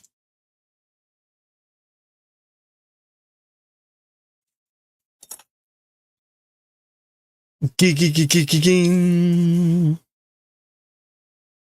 so that's presumably Okotsu blocking these attacks. Bibiru na mae o sumero. Okay, I guess he's talking to himself.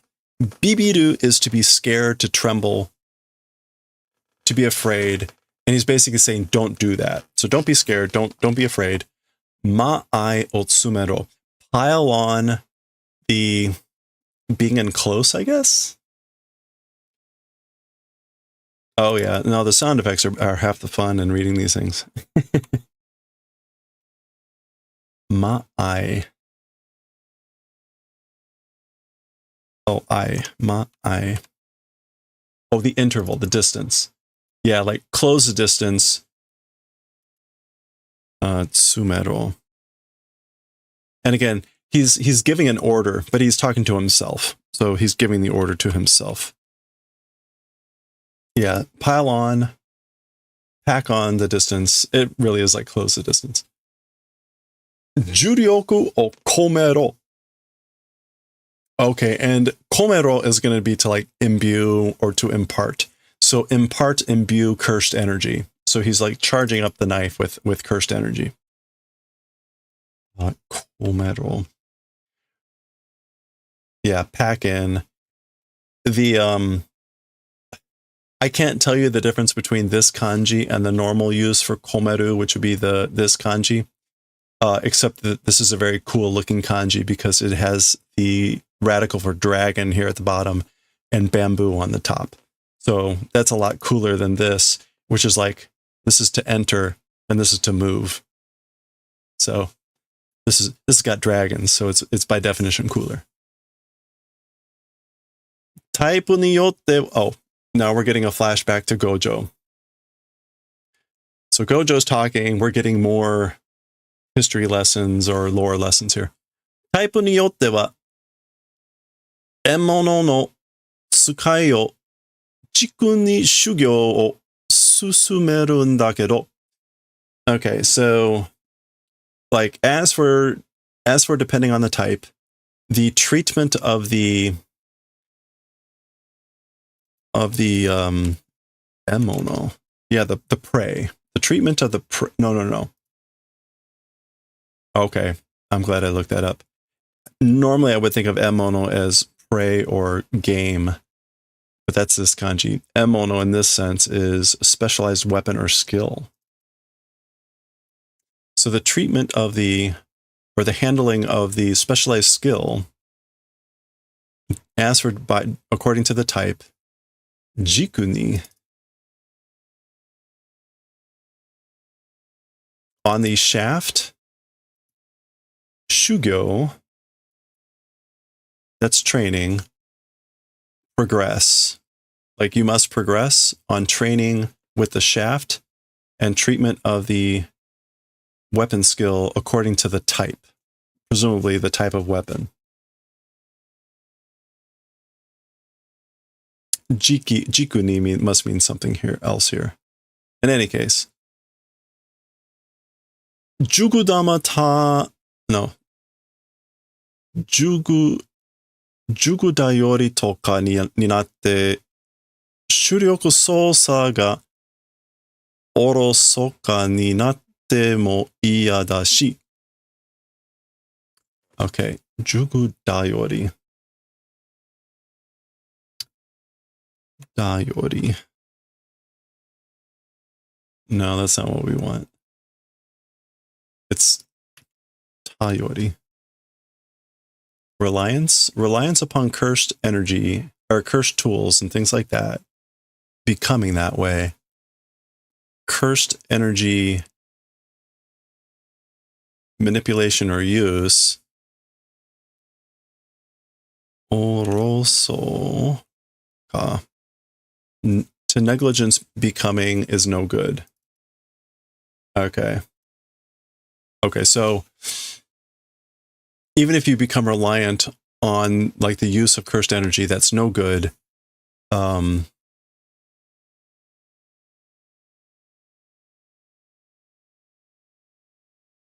Yeah. Okay, so like using cursed energy and becoming like becoming reliant on cursed tools, that's even if that becomes negligent, that's no good.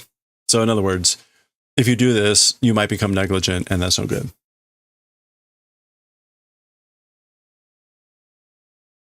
Wait, is that right? 塾頼りとかになって重力操作が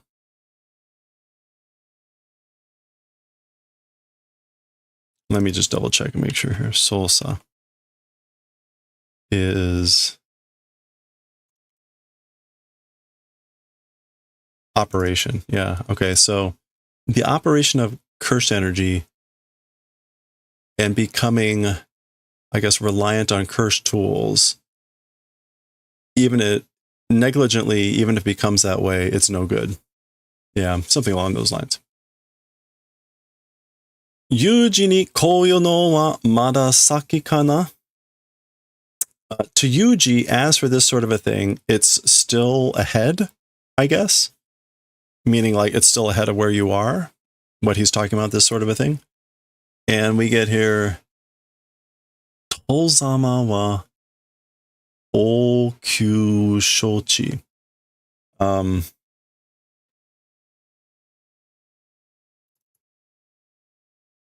Tozama.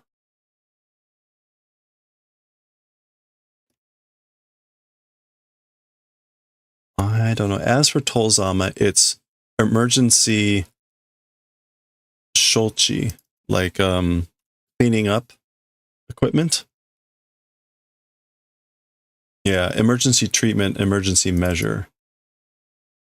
I think, is this a name? Tozama? It's been too long for me to remember. I think that seems vaguely familiar. This was many, many chapters ago, so I don't remember this anymore. I think that was the name of that blade. Yeah. This meant to slaughter, to massacre.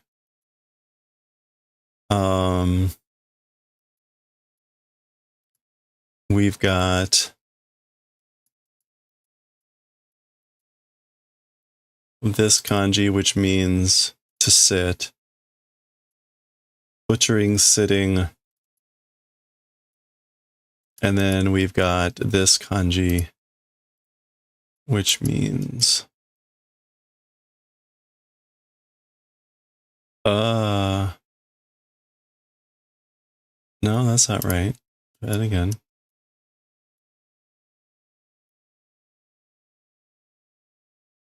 No, it's not that. Oops.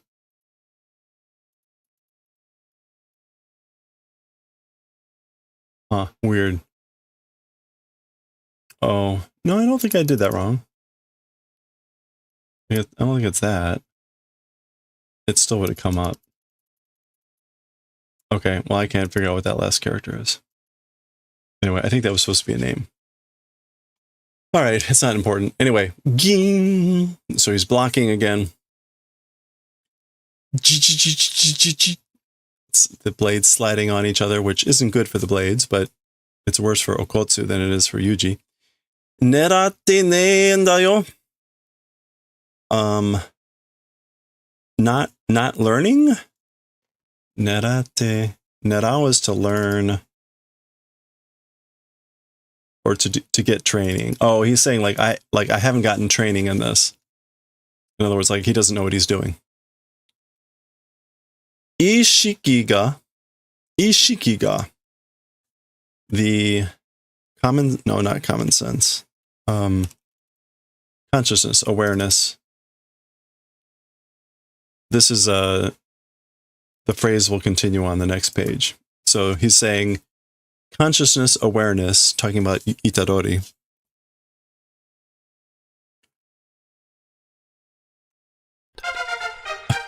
Katana ni ikisugi. It's awareness is going too much to the katana. Ka. And I guess that's not sure what that is. So anyway, your awareness is going too much to the katana, and he kicks him. Tada no mae geri ga nansu omosa da. Okay, a tada no mae kick. A like an average forward kick. Tada no mae.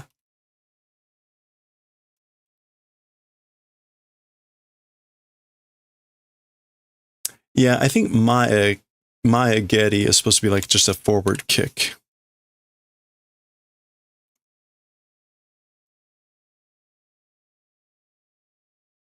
So a normal forward kick is somehow heavy. Geho. So he coughs. In other words, right, he doesn't look like he's a lot, but that was a really heavy kick. Really powerful kick. Okay. Action shots. All right, that's Itadori's knife breaking. Bus.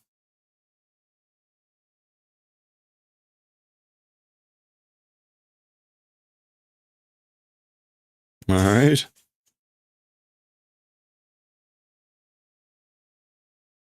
Gago. Okay, so Itadori's knife broke, but he managed to step on the katana. Baki. And he gives a kick.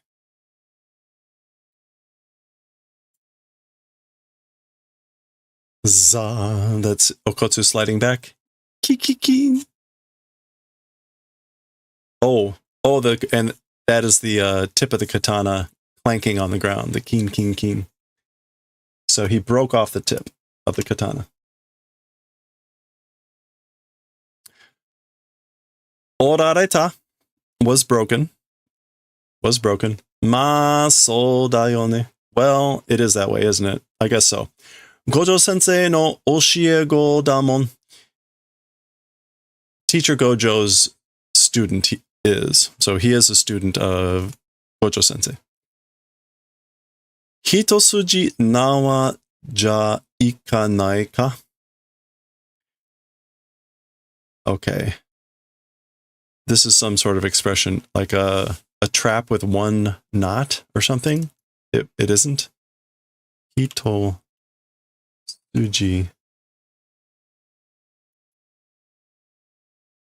Yeah.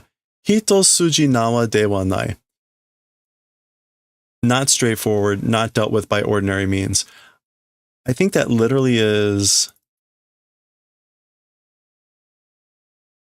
Yeah, Hitosuji is like one long straight object. Like, so one piece of rope it isn't, which I guess is supposed to imply like you need many pieces of rope. So this isn't a one rope problem, meaning, again, it's not straightforward, not an ordinary thing.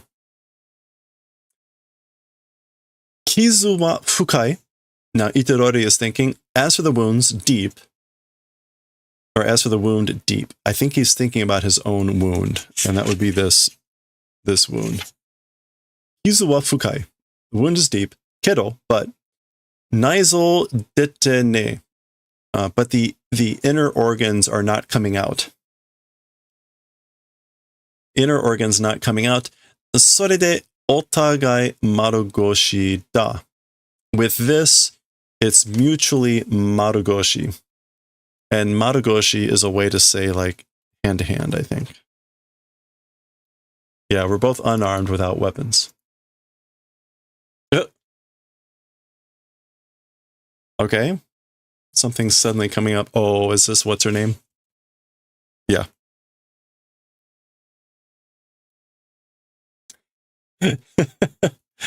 Indeed.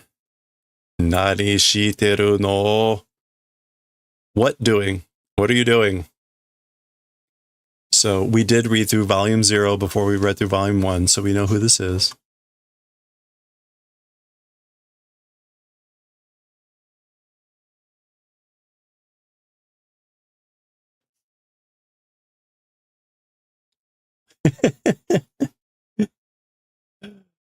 Asonderu dake da yo, Rika-chan. Playing just, it is Rika-chan. So we're just playing Rika. So this is Rika. Again, if you want to hear the backstory and aren't familiar with it, go watch the 4 chapters of volume 1, which are a full book and do take a long time. Rika, nanda koitsu. So Rika, what is it as for this thing, or who is this thing, or who is this person?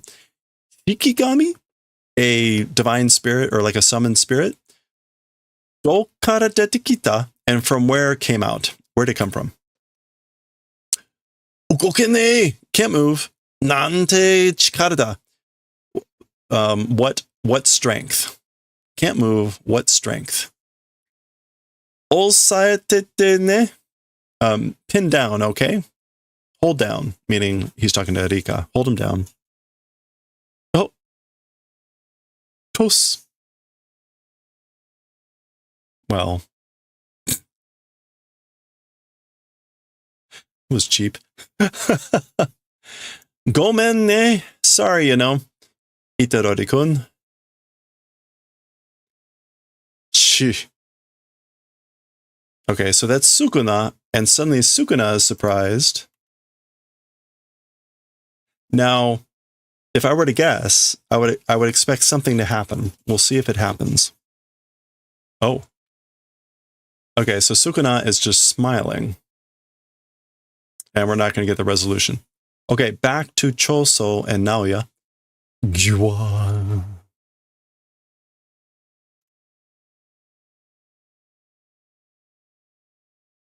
Gosh. Oh. Vroom. Does he have the same ability as as that other guy? Oh, that is like a Zenin trick, right? The whole animation thing. Baring.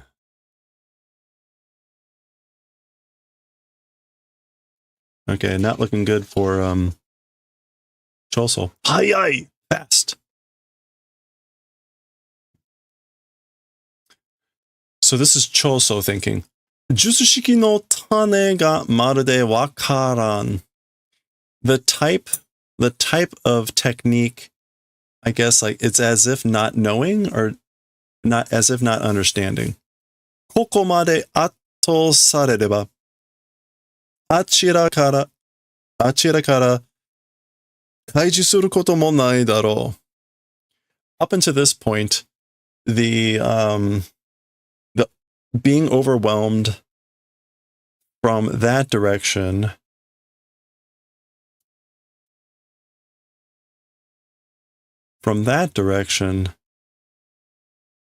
kaiji suru. Kaiji, that's just like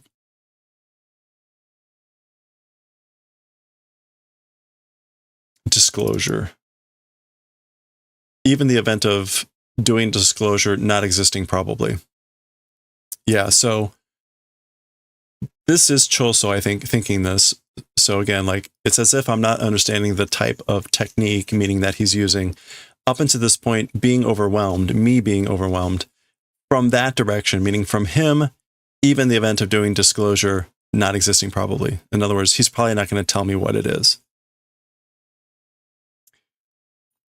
Byakuren dokoro no hanashi de wa nai. As for being the story of the point of doing byakuren not existing. So he's basically saying, like, this isn't a point or place to be doing byakuren, which, as we saw from last time, it was the 100 whatevers. 100 stiffenings. Taigai de no ketsueki sousa ga marude kinou shinai. outside of the body's blood manipulation as if ability not doing. He's using this marode, which usually means as though something were the case. So again, like outside the body,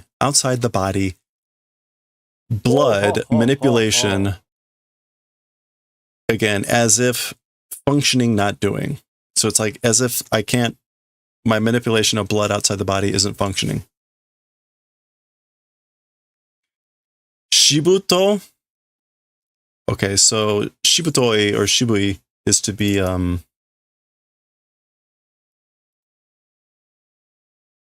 shibutoi, tenacious, not shibui. Shibutoi, tenacious, tough, stubborn. Maji de nan kimi. Seriously, like, who are you? Anisa, big brother.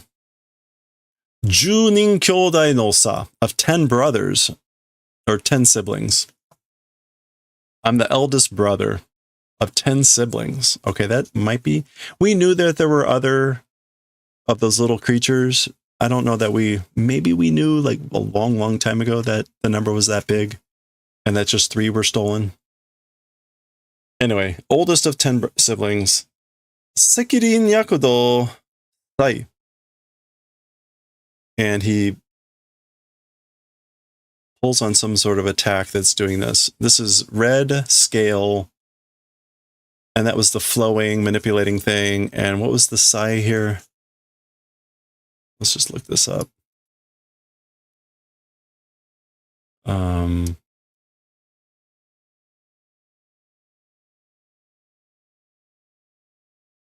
Oh, wait a minute. No, how's this going to work?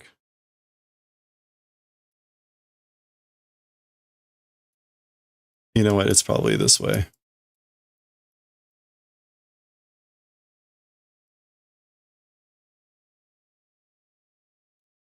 Noru. Oh, that's right. It's that to be placed on. So placing something on.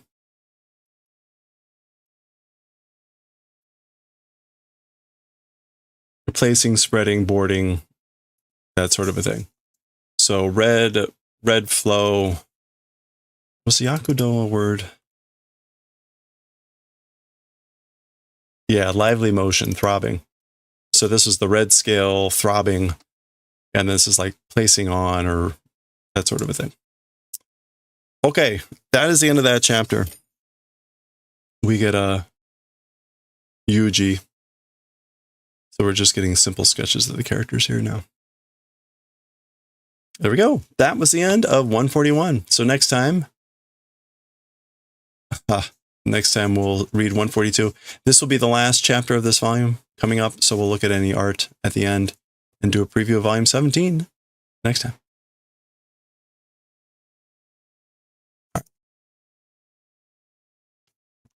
All right.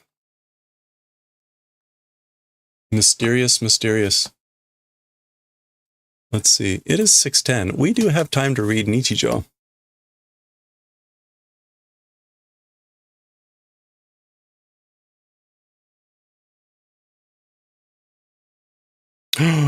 Oh no, it's finally the little dog.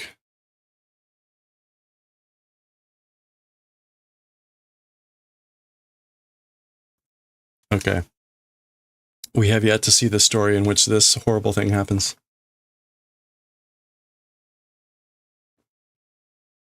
This Nichijou is a comedy, so who knows what craziness will ensue.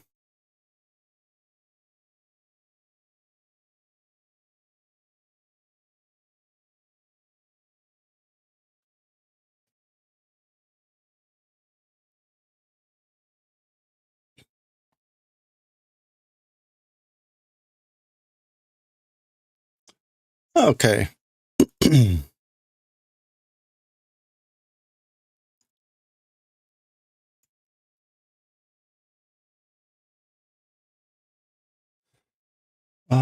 Let's see, Nichijou. Let me change the overlay.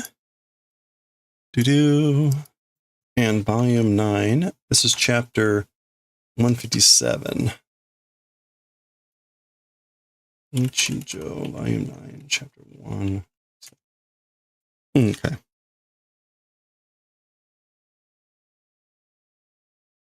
All right.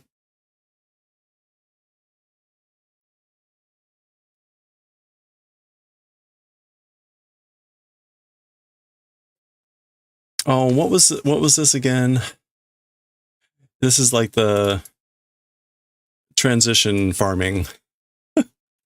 Nemo. Yeah. Nemo Saku. 2 crops a year. Okay. All right, here we go. All right. Okay, let's read chapter 157 of Nichijo, where with Mai here, she's got the Nemo Saku book. Remember, that's by Sakurai the Elder. This is the 2 crops a year. This is all in previous stories. It's just silly, of course. And we get Doki Doki, which is kind of like heartbeats, but like excited. So it's like she's nervous. She's excited that she has this book, which also, again, seems very strange.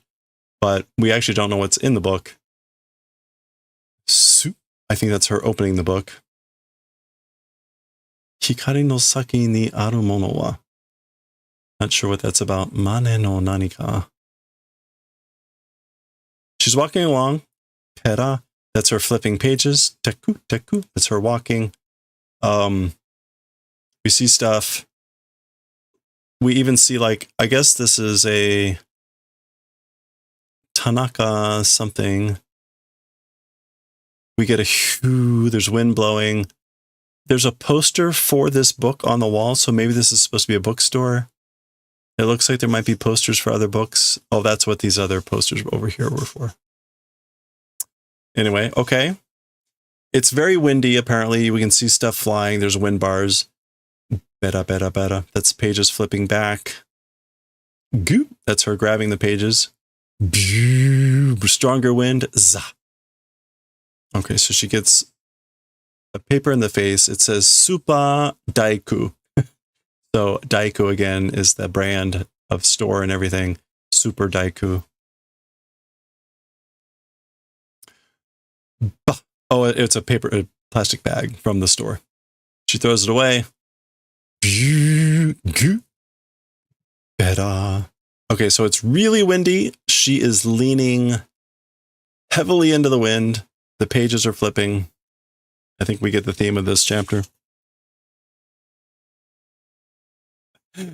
Gong. Lots of things flying in the wind. A pan of some sort.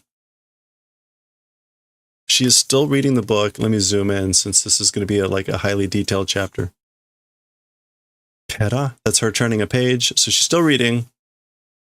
Oh, something else hits the pan.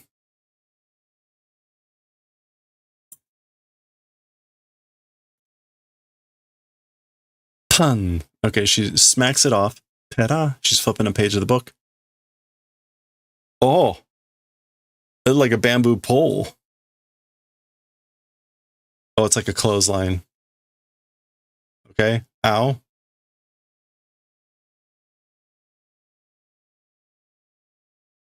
The bamboo is splitting and bending. Go paka. Pera, she's turning a page. Okay. Go. I guess that's something else hitting her. That appears to be her ear and glasses.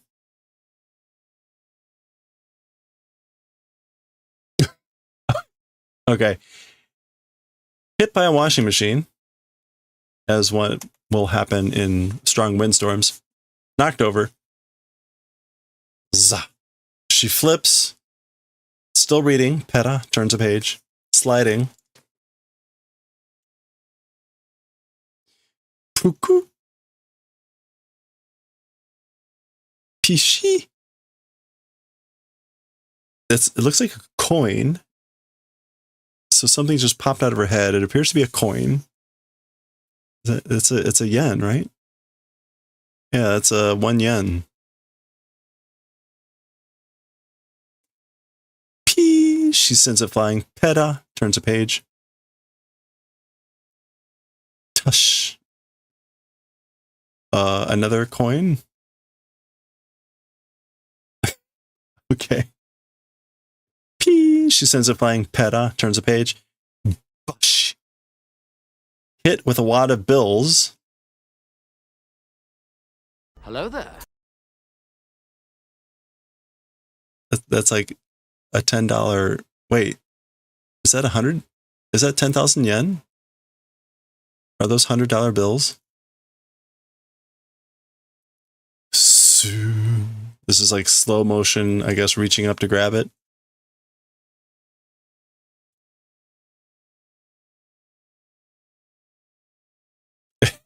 Okay, she grabs and she keeps this one. She stuffs that into her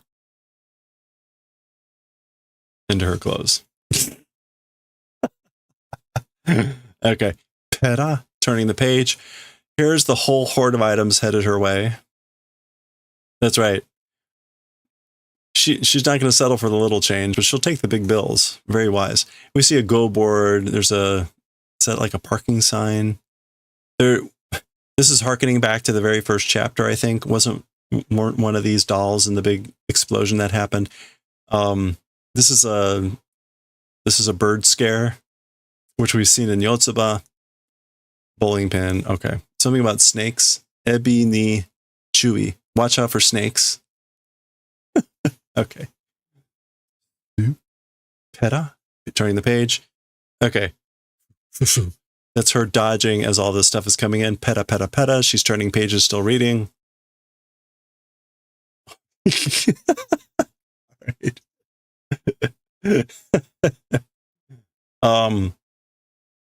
You can see it's all peta, peta, peta. She's turning the pages and dodging these. We'll zoom in to get a better look at this. And then more stuff. So let's take a better look at this. This is pretty good. This is a really great study in like motion. Bowling pin, trash can, cone. There's that thing again. Kokeshi or something else. A book, a bottle, a can, book. Dodging. There's the go board.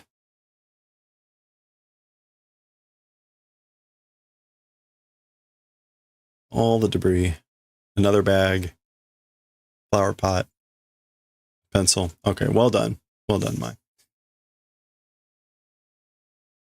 Oh. Pera? Not sure about those. Bah. Okay, she grabs an umbrella. Pull, pull, pull. I'm not sure what the pull sound like popping or something. Bo. Pera. Whoa. Okay, the wind catches it. Goo is grab.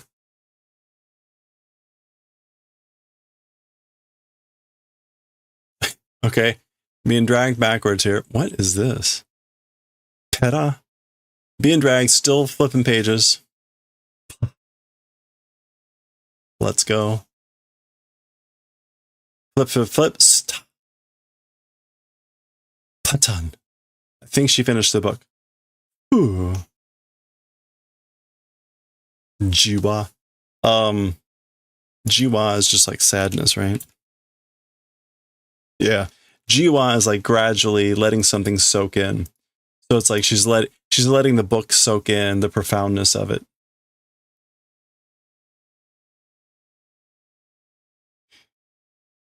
And suddenly, za, she notices. Za is the sound of heavy rain. And she's thinking, Ameda, it's rain. And of course, she just lost the umbrella. Oh, Wadi. Oh, Wadi. That's it. That was that chapter of 157 of Nichijou. Okay, well, next time we will read chapter 158, which unfortunately looks like it's going to have the professor or whatever. So, is that the professor? No, that's someone else. Well, we'll see. Whatever. Next time, I'm sure this one will be a lot more annoying to read. So we'll read 158 next time.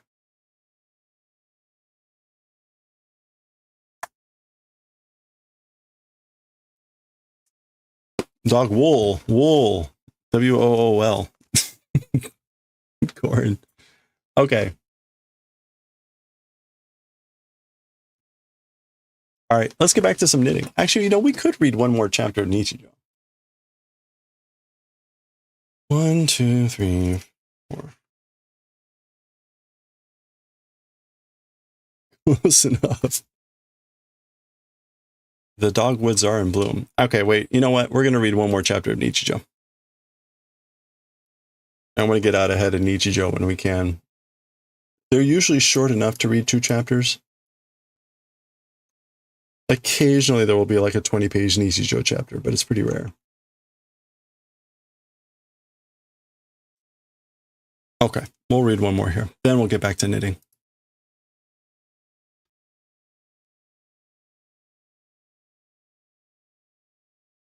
There's a guy in Japanese class giving a presentation about Final Fantasy XIV. Yes, yeah, that's when he plays. 中学生日記 Okay. 七夕とスミカとミホシ Okay. 予想 What does this say? Fly Emily? No, Fly Emirates. また夢になるといけね。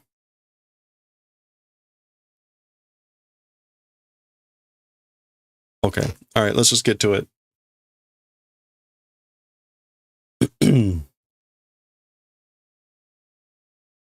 そいつが私のやり方, I guess. Okay. Here we go. Okay, let's read chapter 158 of Nichijou. We've got some sort of 4-panel comics, and we're starting here with a little bit of art, and I guess this is supposed to be the theme or whatever. This is Chugakusei Nikki, middle school student diary, and it's Tanabo to Sumika to Mihoshi no that. So those 3 people, their middle school diary, and this says, Watashi tachi, it's us. And this person saying yoso, like we'll stop, we'll try to stop. Mata yume ni naru to ikene. Again, if becoming a dream can't do, like again, can't make it, can't let it become a dream. I don't know. We'll see. And we got the 4-panel comics, and there is kind of a theme at the top. So let's see what we've got. Soitsu ga watashi no yari kata. That thing is my way of doing. That thing is my way of doing. You thought he said 700 hours of gameplay, but he said 700 days. Yeah, which is way more hours. Sumika-chan no tanjoubi presento nani shiyou ka? Okay, so Sumika-chan's birthday present, what do, ? So what should we do for Sumika-chan's birthday present? So they're thinking, kanemochi no hoshii mono wa wakaran. So kanemochi means like someone who has money. So having money, wanting thing, as for that, don't know. So like, I don't know what rich people want. What are the wanting things of rich people? I don't know. Ki chao ka? Shall we ask? Iya, sore dato kanzukare chao kiga suru. Okay, so this is like, well, that thing if we do that, or if it's that thing, kanzukare chao, I have a hunch it will become kanzukare.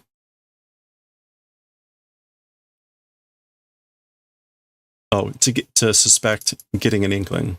So I have a hunch that she'll suspect if we do that.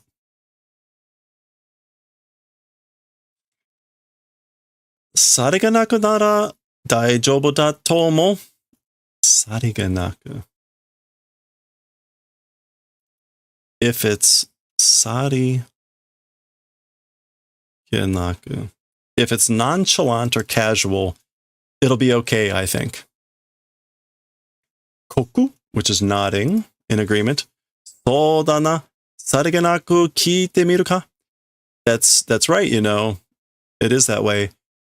Nonchalantly, let's try to ask, okay? Okay. そういや、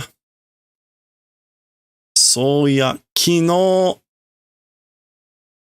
雨すごかったね。そういや、今何が欲しい? Okay, so soya, that's just kind of like a pause phrase. Yeah, it's sort of like, well, you know, yesterday, it rained a lot. Ame sugokata, didn't it? So then, what today are you wanting? And then we get this men, which men means like surface. Like that is, I think that's meaning like, it's like right on the surface, meaning like you're being obvious.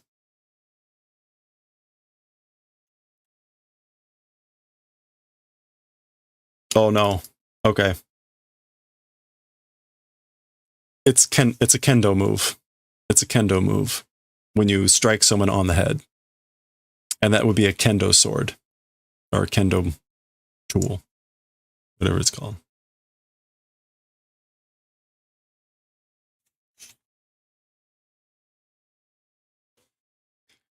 Okay. Himitsu, secret. Bare doyo. Okay, so bare is to leak out. So like that was leaky.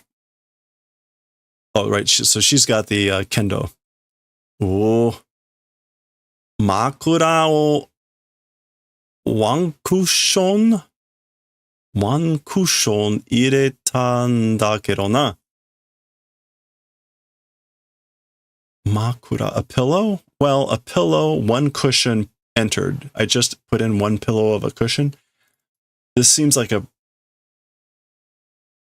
expression. Makura o ireta. One cushion pillow put in. Maybe she's referring to the fact that she started the sentence with something else. It rained a lot yesterday. That was her one cushion of a pillow. I don't know. Watashi ga itte kuru. I'm the one that will go. So I'll go. Ottomatte. Wait a little bit. Wait a sec. Mo one chansu. One more chance. Watashi ni choudai. Leave it to me. Okay, well, we can see what's going to happen here. So she's trying again.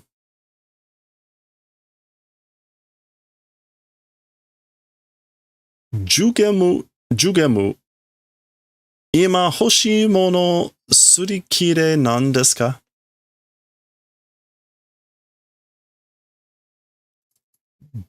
Jugemu. What is this? It sounds like a...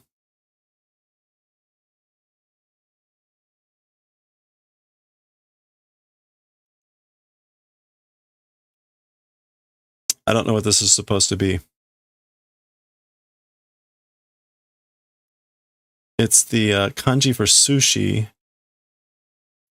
Or, I mean, sorry, it's the kanji that's su, meaning longevity, natural life. And then like without limit. Oh, okay. So this is probably either like a sutra or something like that, or a phrase you say, jugemu, long life without limit, life without limit. So she's just like, this is like bibbidi bobbidi. Hey, right now, wanting thing. Surikire.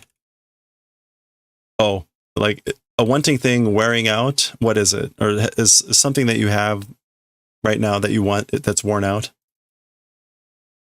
Men. Tap. Okay. So she failed. Dokoro de. By the way. Sumikaって金持ちなのに全然そんな感じじゃないよな. Okay, so talking about Sumika, that's her. This is the one that they're trying to get the birthday gift for, who's like part of a rich family. Talking about Sumika, even though you're rich, completely that's sort of a feeling not doing. So even though you have a lot of money, it completely doesn't feel that way. まあ、普通だよ、私は. Well, like, it's normal, or I'm normal as for me. すみかちゃん、いつも何食べてるの? So, すみかちゃん, always what eating? What do you normally have to eat? あ、すげえ、高級そうなの食べてそう. Oh, incredibly like high level, high class, those sorts of things, eating, trying to eat or eating probably. 今朝だってお納豆だし. Talking about this morning, it was natto. Natto is fermented soybeans. お納豆? Natto? So that would be kind of a pretty regular dish. Mihoshi no heiho. Mihoshi is like battle order. Heiho, method, law of fighting, law of soldiering. Heiho. Art of war, strategy, tactics. Okay, yeah. So Mihoshi's art of war or strategy or tactics. おなすにお納豆か? So onasu is eggplants. So eggplants with, or sorry, natto with eggplants? Okay, the nasu came up another time. そうなると、私は昨日、おポテトサラダになるな. So, if it's becoming that way, or like come to think of it, or now that I think of it, as for me, yesterday, potato salad became. So like I had a potato salad. しかし、あれだな. But as for that thing, you know, 財閥の娘となっちゃうと欲しいものとか手に入れちゃうだろう. Okay. 財閥の娘. 財閥. Is it 財閥? Sorry.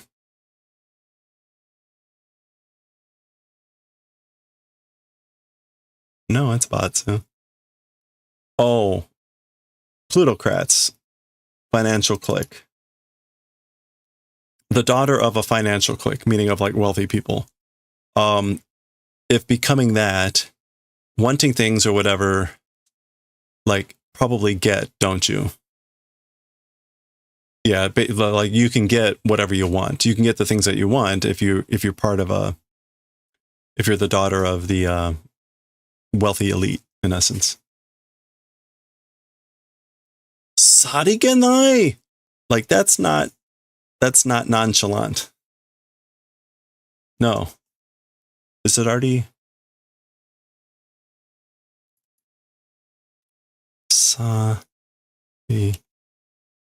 Okay, no, you can also see sarigenai. That also means nonchalant. Like so casual. Huh.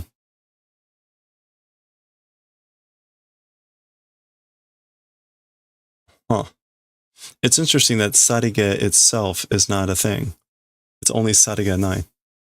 In any case, 自分の演技力のなさを運搬すると同時に三星のそう知れぬ才能に心底脱法したのであった.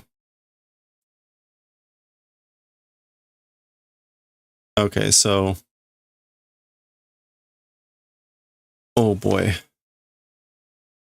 If or when doing the tsukan,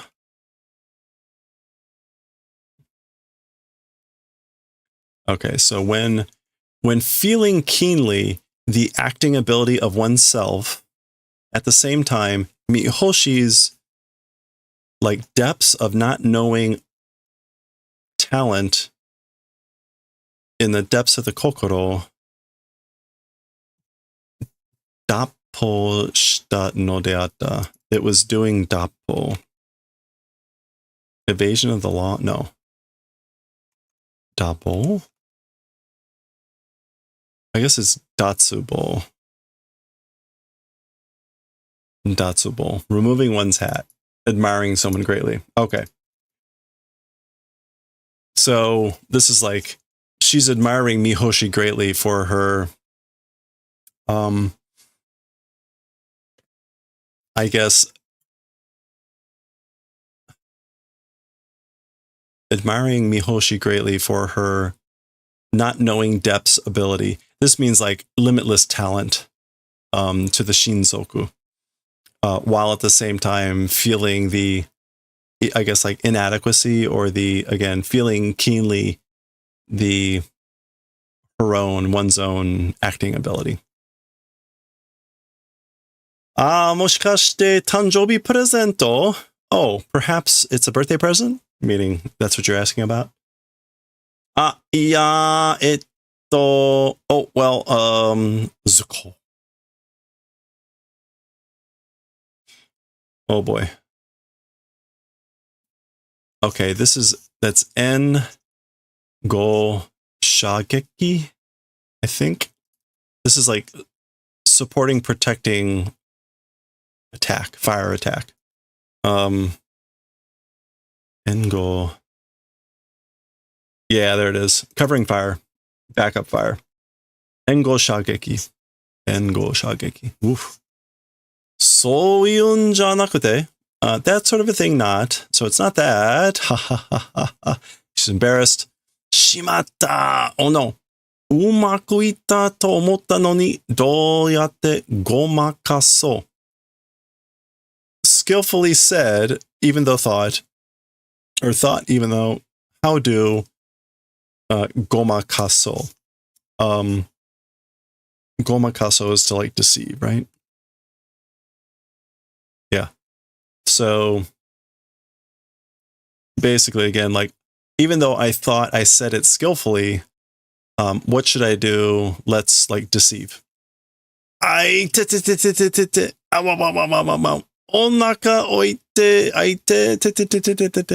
stomach. Oh my, so skillful.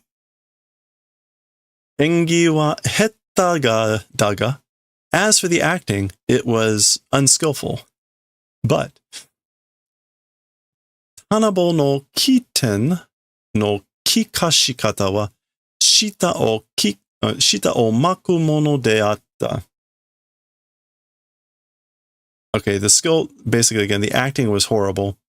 But Tanabo's kiten no kikashikata. Kiten. Quick-wittedness of kikashikata,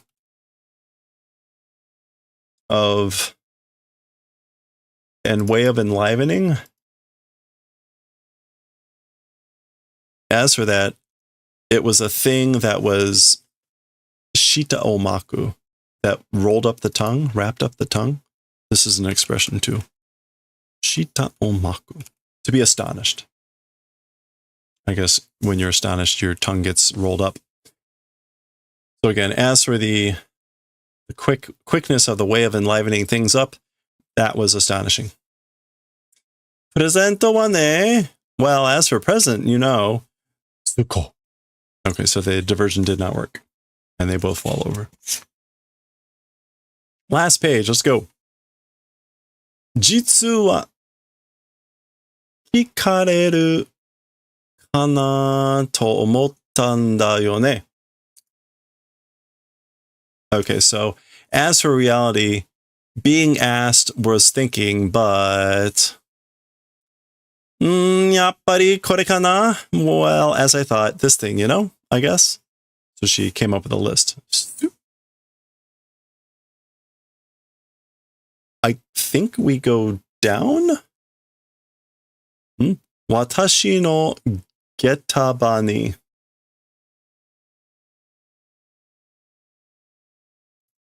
Watashi no getaba ni? No, geta. Oh, geta bako. My shoe rack. Watashi no geta bani. My shoe rack. Ma ite mite. Well, try to go. Oh, so it's like a clue. So now they're over at the shoe rack. This is the school like lockers where they put their shoes. Dai Izumi Sensei no nai poketo. Inside the pocket of teacher, I guess Dai Izumi or Ozumi. That's just the name.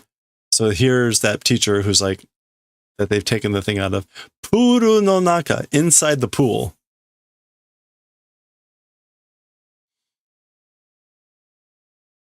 Each no two. One of two? Okay, so there was a rock holding down the note. Ichi no two. Oi, Miss Sumika. Kyoshitsu modotte kichao da zo. So hey, Sumika,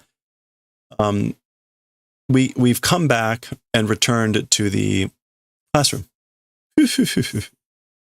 Kotae wa tomodachi deshita. As for the answer, it was friends. Chou hazukashi. Super embarrassing.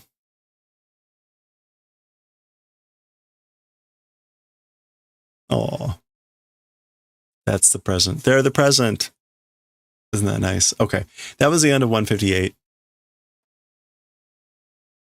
Next time, 159.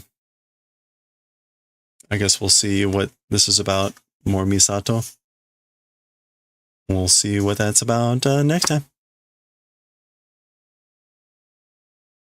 All right. What's this? Is this the chapter with the dog? There is the dog in this chapter. Okay.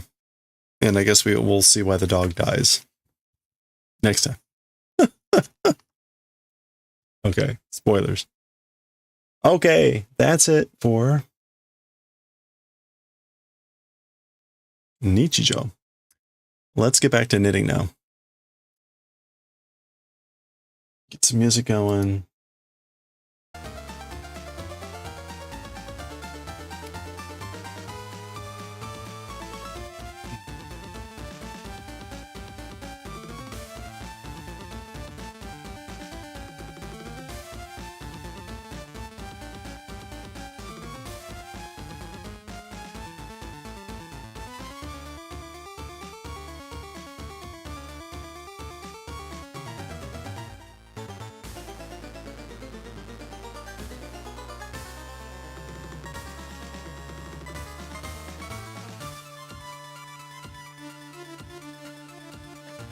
Okay, let's get to it.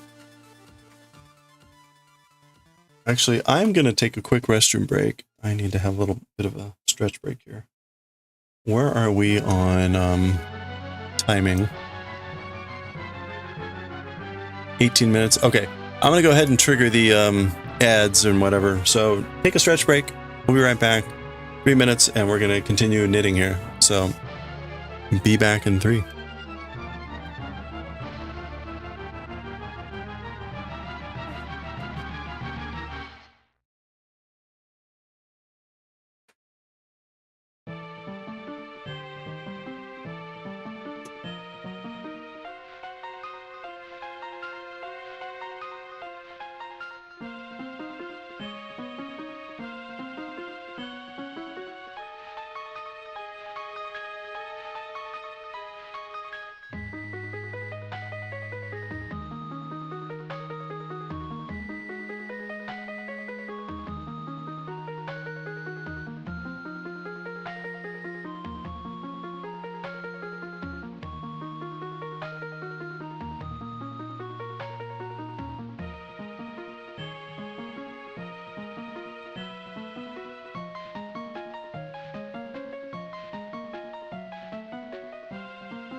Oh, all right.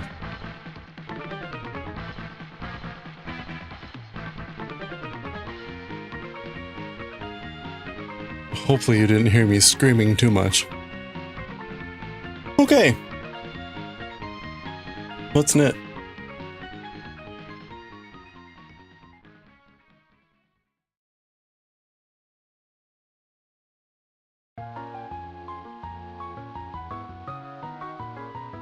Oh, okay. I'm gonna try not to panic. It's fine.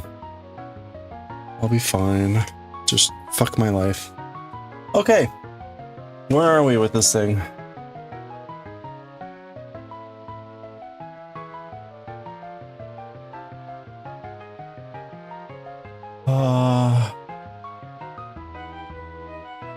Uh-oh.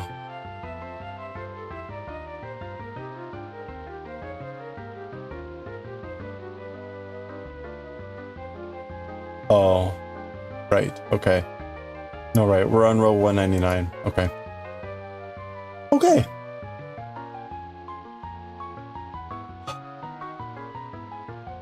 Just breathe. That'll be fine. It's okay. We're fine. 199. Let's go. Just focus on knitting. Don't worry about anything else.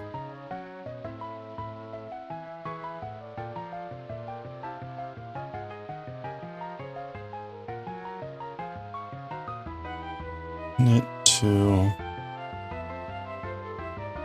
purl.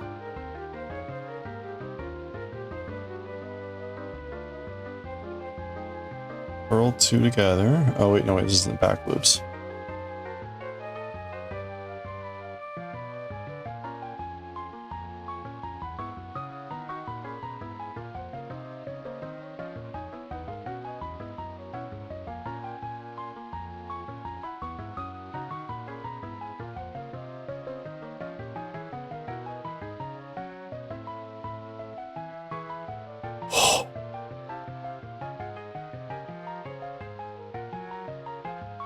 Okay, this is just knitting.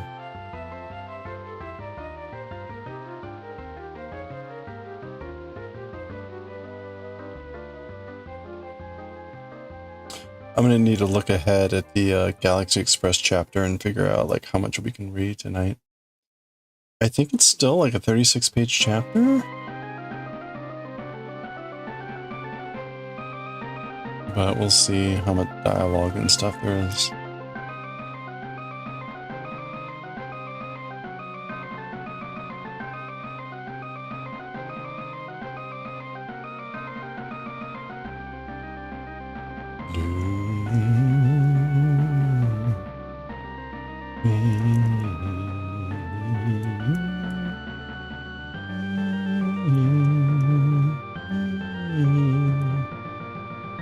Okay.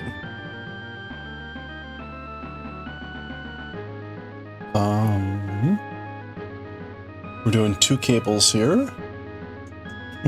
Or sorry, 1 cable with 2 stitches. Oops. Oh man.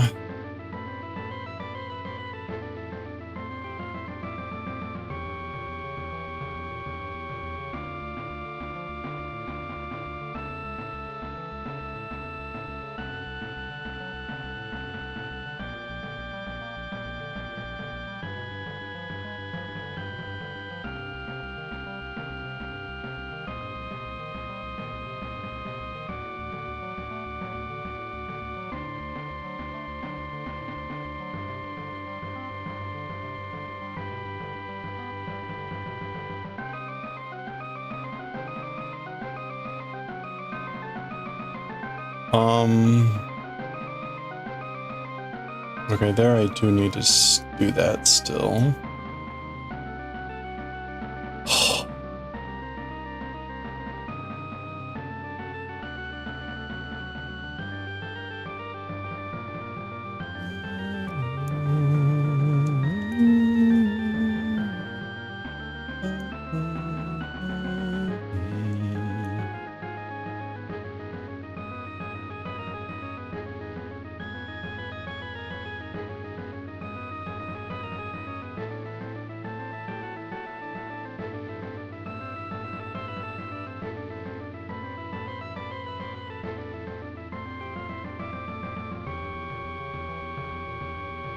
Oops, ha ha ha.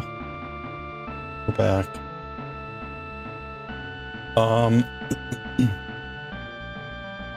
We actually need to purl those 2 together. Look at that. Oh, why does that look so evil?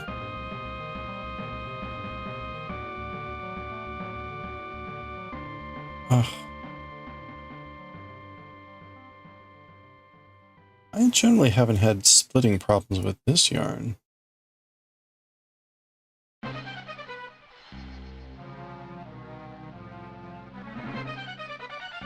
Let's try that again. There we go. Okay. And we purl knit it.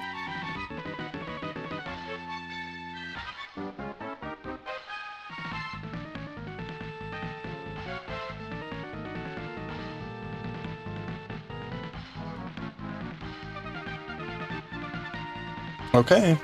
Oops.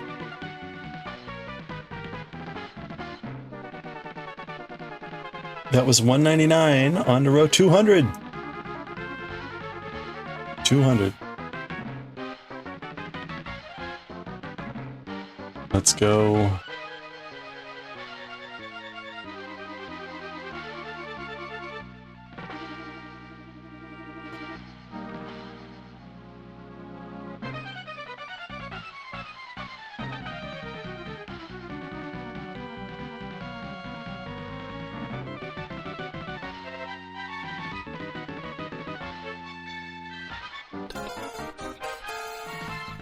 Whoa.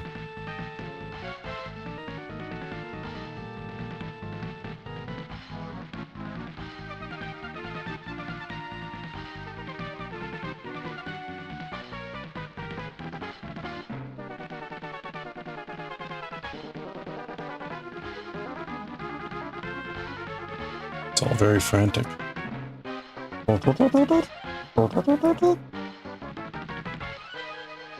This is like cats running across a keyboard.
Oh, I need to change the stream info.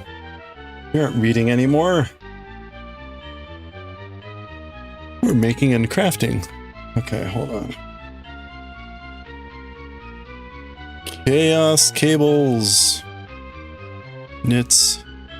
Sleeve almost done now. Galaxy Express 39 next. This is making and crafting. While I'm at it,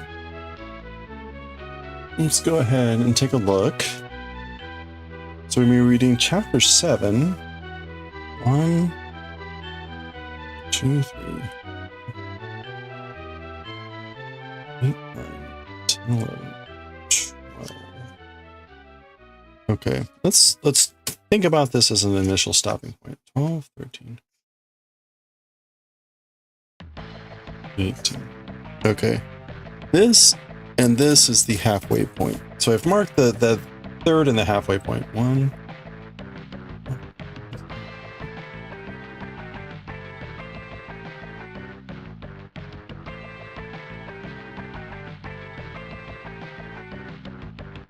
Ooh, another color one.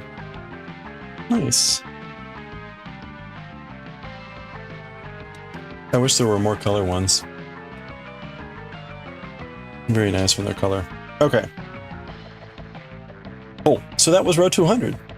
They're getting a lot faster, as expected. We're going down now to 40 stitches. There's a good chance we'll finish this tomorrow or Saturday. Assuming that my life doesn't get consumed with the nightmare that I just read about, so.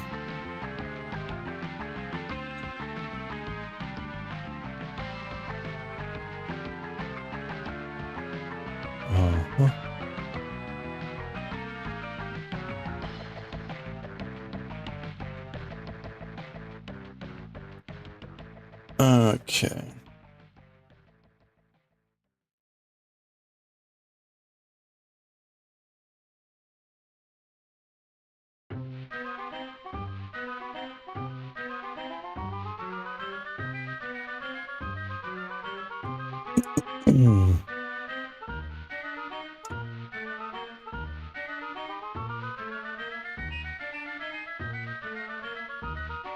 Oh, right.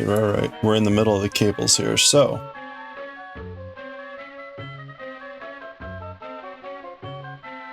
One, two. So we're in the middle of the second cable, which means we can't do it. So we skip that one.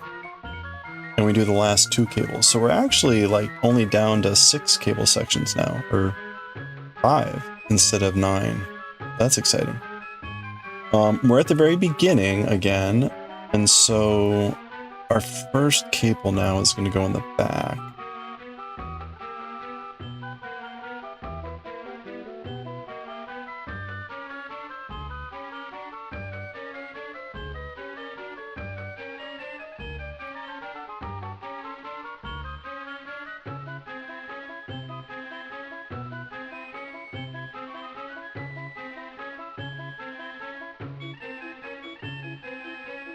Okay. And then the next two will come in front.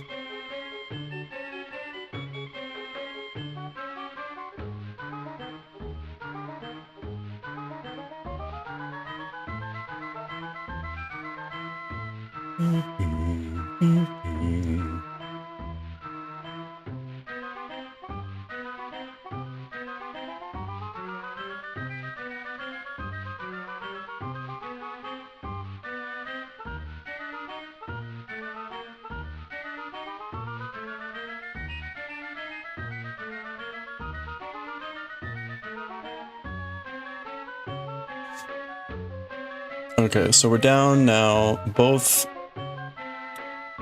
this cable has vanished, this cable is now vanishing.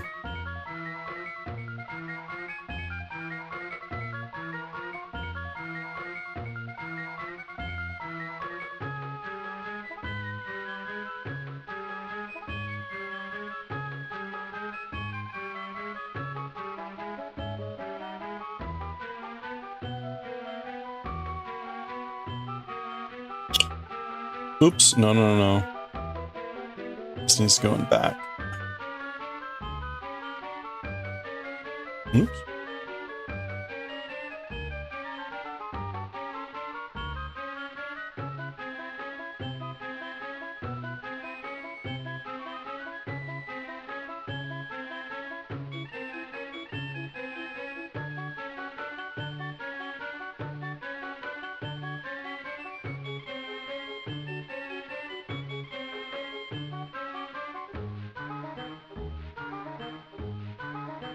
Okay.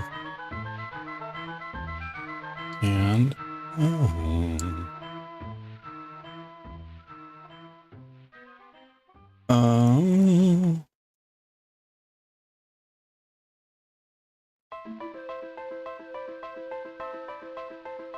okay.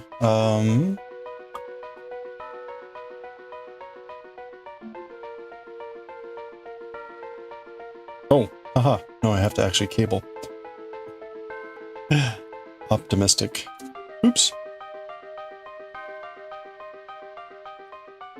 And again.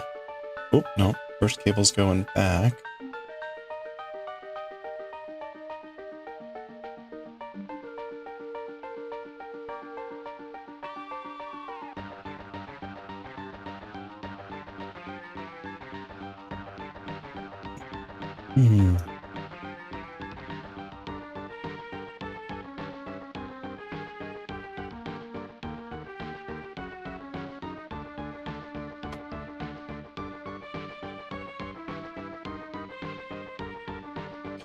And I want to go in front.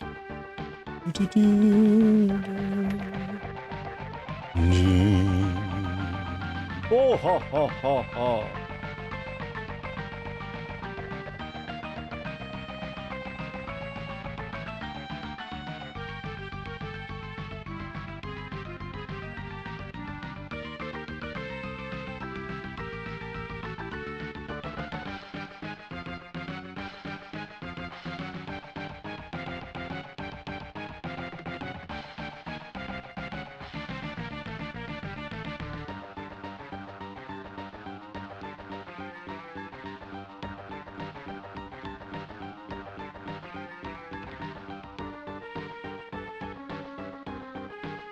Okay, and I should just have to knit 2. And then we should be left with 5, which is correct. And so we just do this. Purl 2 together in the front. And then purl knit knit. Purl knit knit. Well, that's a lot faster.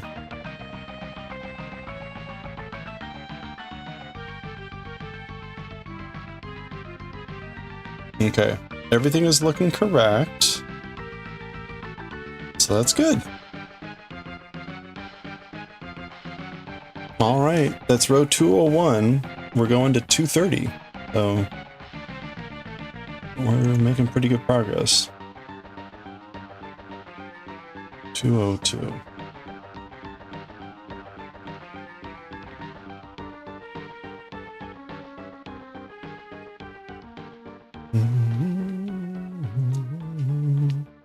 Bum, bum, bum, bum.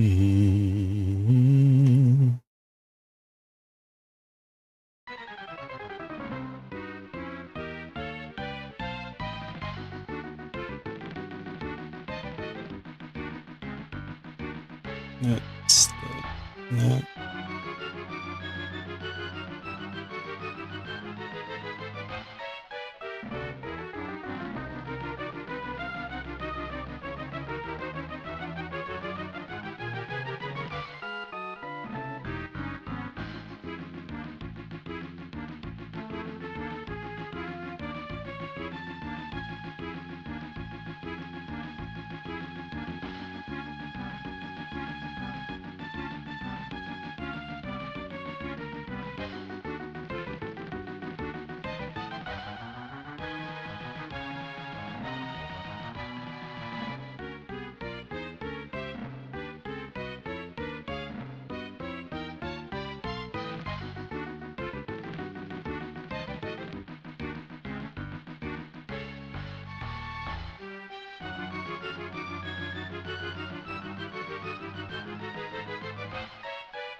Okay. There we go. That's 202.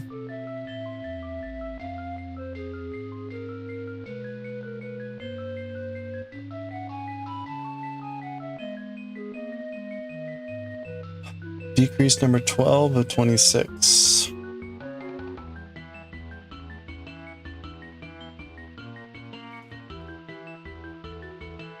Uh-huh. Oh.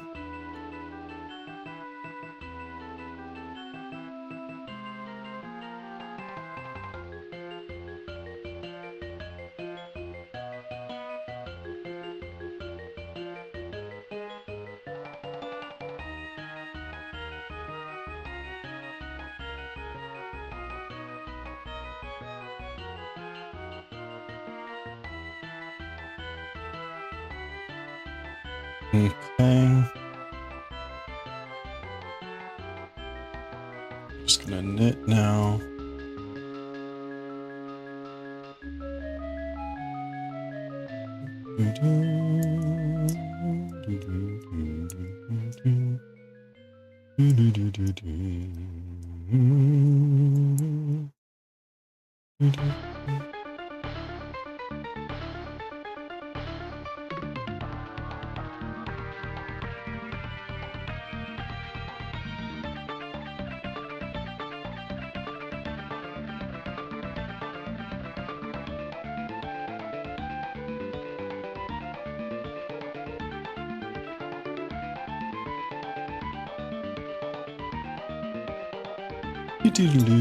Ah.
Oops.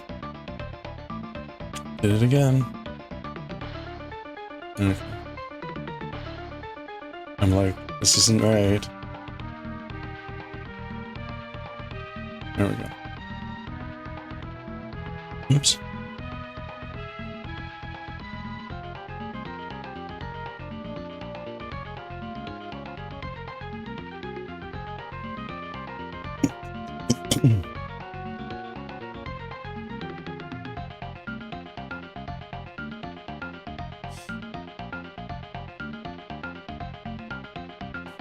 All right.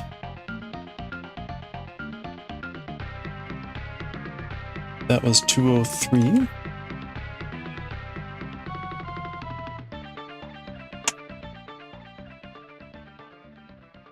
All right. 204 now. We're down to 38 stitches, so this is getting a lot faster, that's for sure.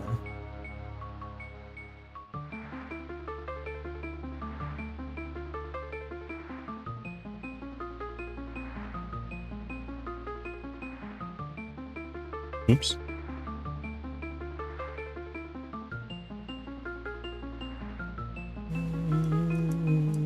Hello there.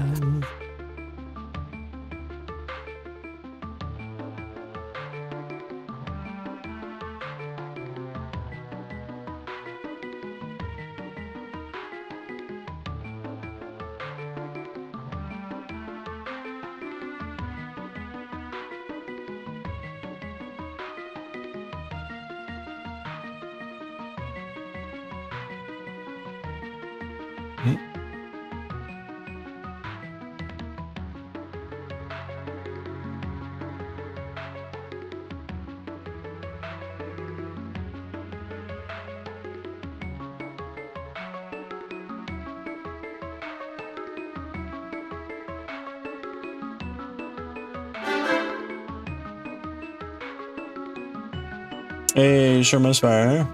Working on lurking? Hey, well, thanks for swinging by. Yeah, we're getting close. We're getting close. I doubt we'll finish today, but probably tomorrow. We will probably finish this tomorrow, if not. Yeah, I think tomorrow is a pretty good plan.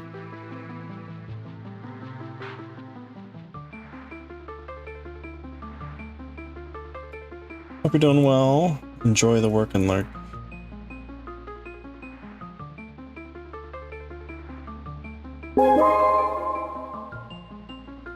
Hey, Pork. My face is... Aw, thank you. My face is like an open map. How you doing, Pork?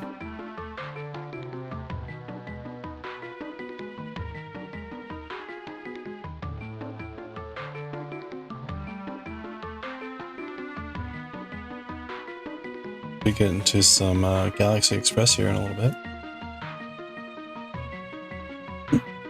It's been a day, hanging in there. Okay, well, hang in there. Yeah, you know, I thought I was having like an okay day, and then I made the mistake of reading my email when I went to the restroom to take a break here and nearly crapped my pants, so.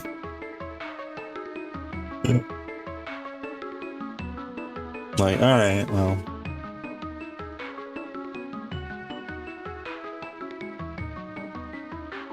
Oh, you know, I'm doing fine, all things considered. Project is going well. We should finish this tomorrow. Yeah, no, it's fine. I just got like a massive project dumped on me that I wasn't expecting or needed.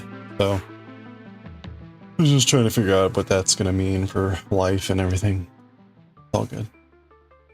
Yeah, we're getting pretty close, right? This is getting thinner and thinner. We're going to get down to about here and then it will end. But we should be able to finish that off tomorrow. I could use an assistant. But I'm moving away from management. That's the really sad thing, right? I'm currently in the transition of turning over my management responsibilities. And I was thinking like, all right, I can focus on doing actual work. And then I just got hit with this like side project where it's like,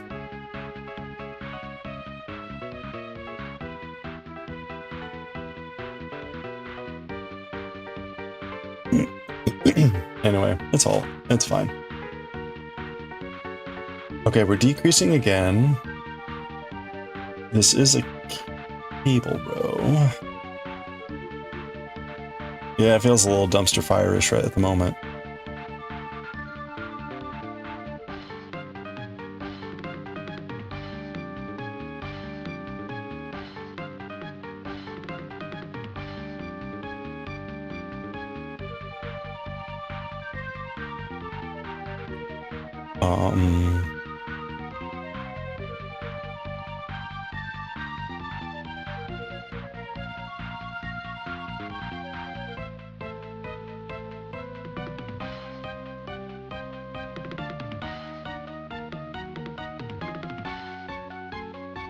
There we go.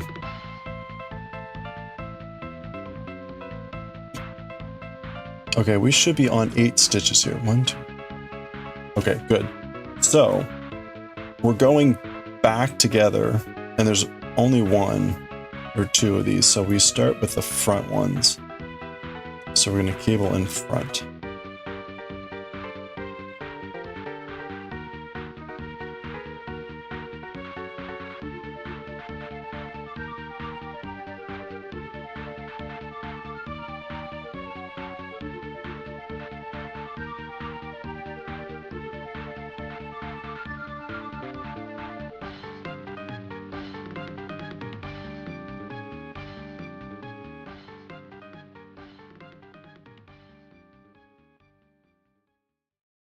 Okay.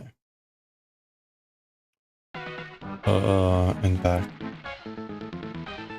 We already finished the Doctor Who scarf.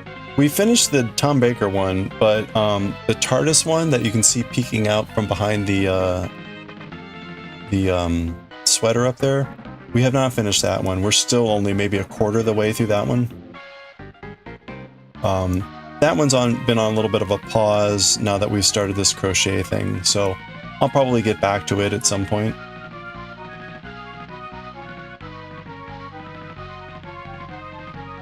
That was the one. Yeah, okay. Yeah, you know, given that we're in the warm season now, like I don't feel like in a massive rush to finish it. It's just super long anyway, so we'll just slowly knock away at it. Even the sweater, like I'm not going to wear the sweater in the summertime, but this one at least seems to be a little bit more normal. Super complicated. It definitely takes a lot more concentration. The threads are smaller, a lot easier to make mistakes. Like I'm much more confident in moving on this one. And even if I make mistakes on this one, these are easy to fix. Making mistakes on that scarf, it's a lot more intense. So I'm fine with kind of going slower on that one. We're starting over here. I'm also not confident that I have enough yarn for this sweater now, because I've added an inch or two to the sleeves and the body. Pretty sure I need to have more yarn. I just don't know how much. And I kind of want to get to the point where I know so that I can order it now before they're like out of stock or who knows.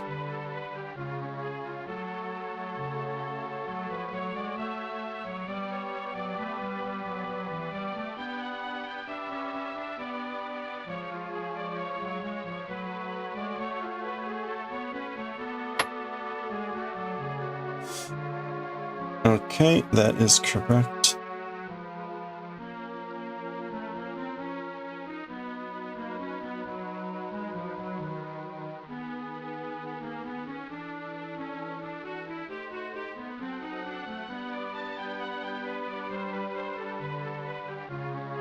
All right, let's see.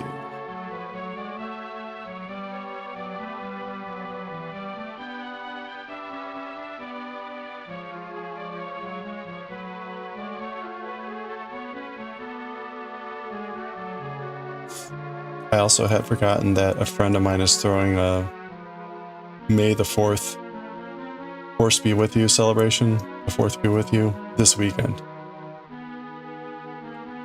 So I had been planning to do a longer stream on Saturday, but like their party starts at 4. Like, all right, well. So I don't know.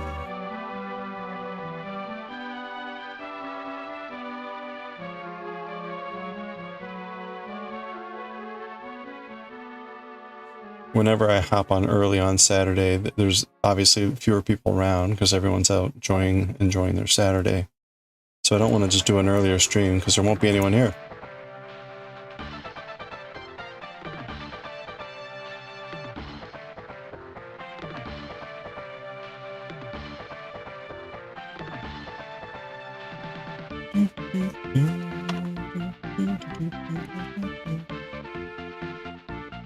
Okay, so we're going right into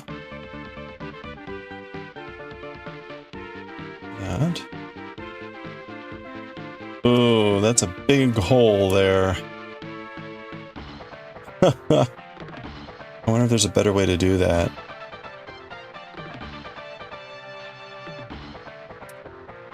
I don't think there's a good way to do that. This is just a result of there being a cable and then a decrease right here.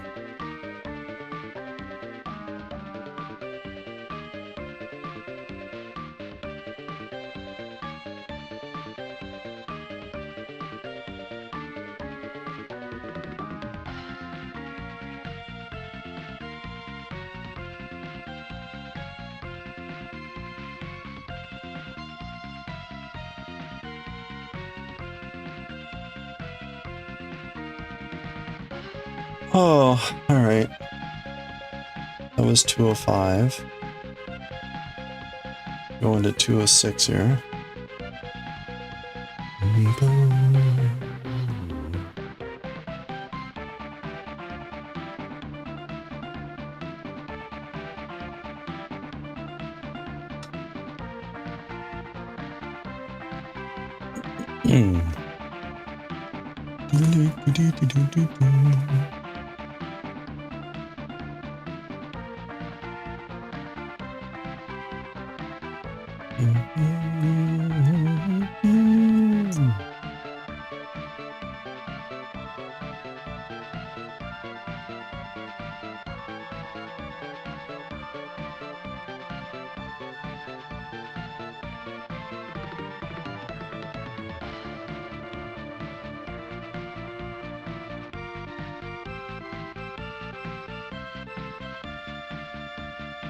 Okay.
Knit, slip, knit.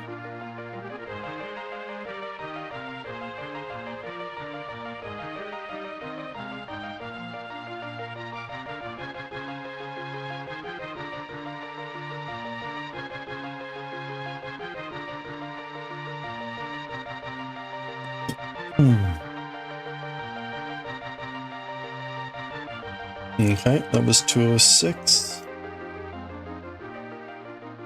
Oh yeah, we're gonna finish this no problem tomorrow.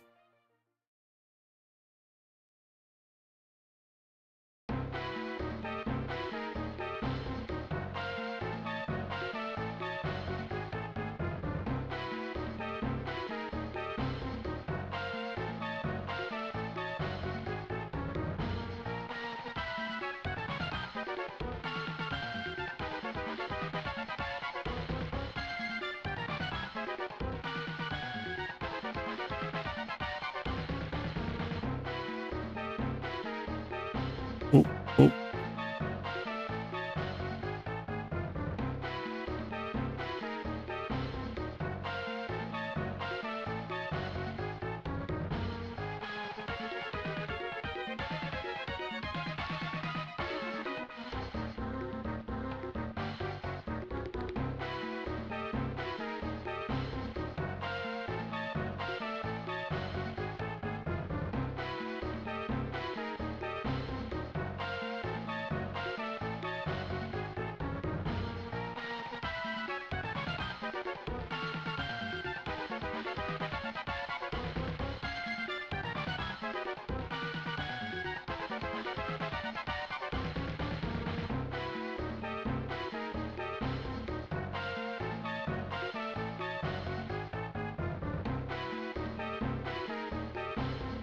Hey, check out that pork dumper. Oh.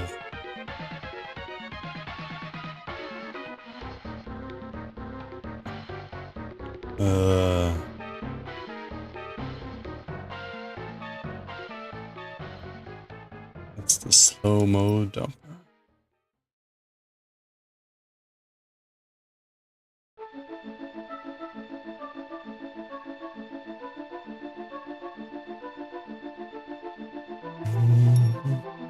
One tasty booty. And like taking the time and shaking it. Like, oh yeah, I know what I got here.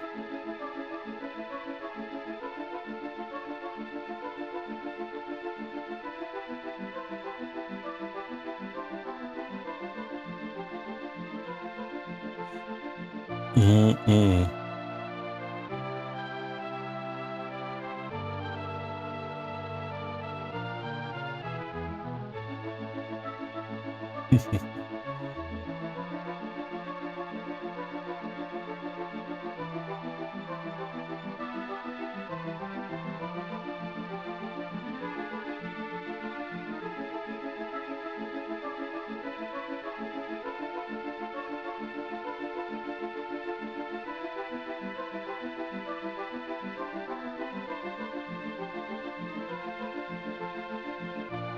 Oop.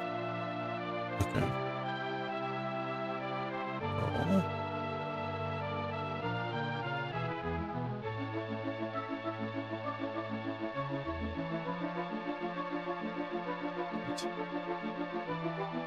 It. Okay. There we go. We're down to just a little bit. We're down to what now? 34 stitches. That was 207. Now row 208. Hey, Macropina, how are you doing? Happy almost to the end of the week. Hmm?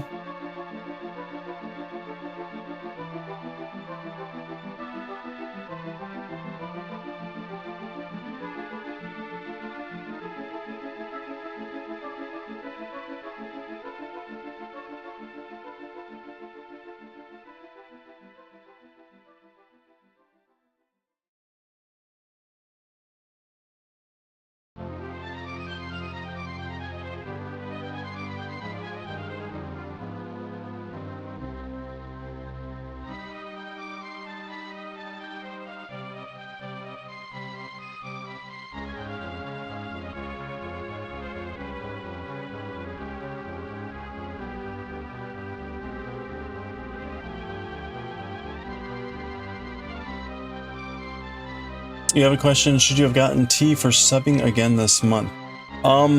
You need to declare it in chat to be able to get the tea credit for it. So like when it says like share your whatever, like you have to do that and then it should do it. So like when did your sub renew? Because it depends.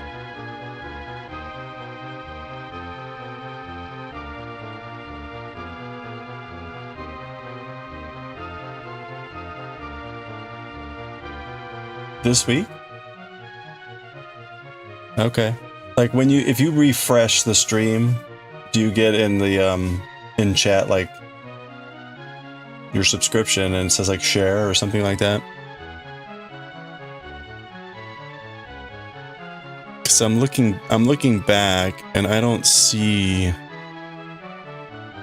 like an alert, which means it didn't trigger on the alert system.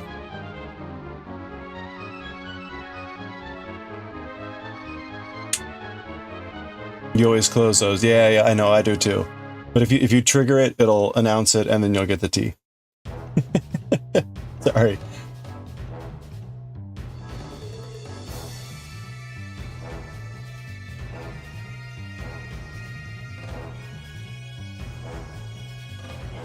Hey, there we go. I believe every day's a good day when you paint. Hey, thank you for the prime. Now if you check your T, if you hit exclamation point T, you should have 650 or 647. You should. Yay! Okay, so yeah. Yeah, so you have to trigger the alert. So thank you. Thank you, Macropina, though. I appreciate that. It has a cooldown pork. You have 32 T.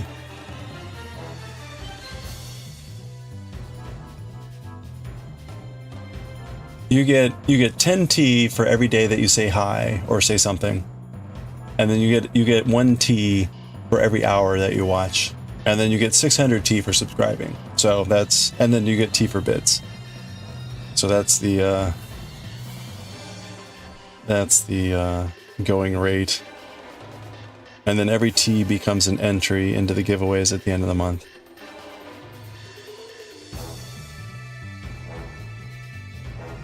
TT. Oh wait, no, that's tears. I've got tea in my eyes, and thus I am crying.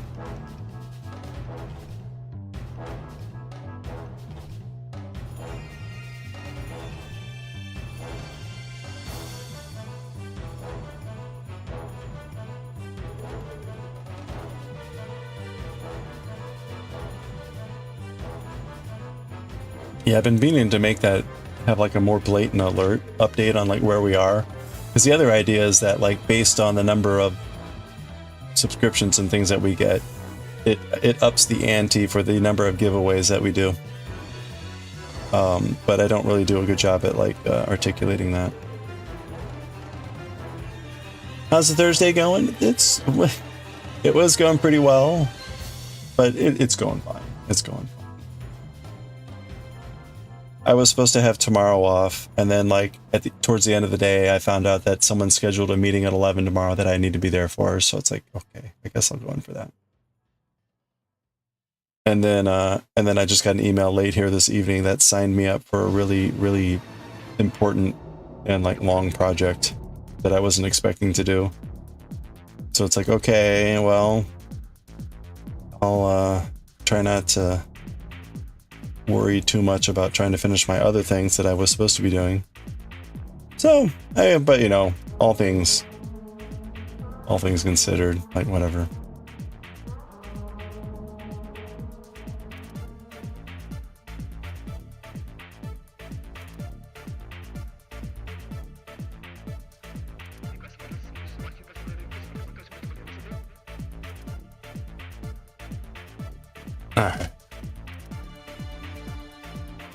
Yeah, I had been thinking about jumping on early tomorrow to play Dredge at noon, but the meeting's at 11, so I'm not going to get back here until like 1 or so. I'll probably want to take a nap, actually enjoy a day off if I can. We'll see. So tomorrow might be a normal streaming day. The problem though is I was trying to at least play one day. So I thought, oh, Saturday, right? No, I had forgotten a friend is doing a May the 4th party on the 10th. And that starts at 4. So that's like normally right when I start streaming if I'm not streaming early. So Saturday will probably be, I guess, a late stream, I guess. I don't know. It's not critical. Yeah, Dredge has been fun. I would like to have a good chunk of time playing it, but every time I do, something keeps coming up. Ugh.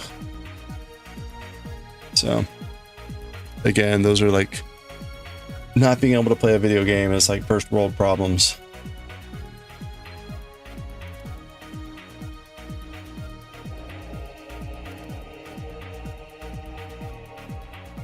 I want to keep dredging. I got some dredging to do.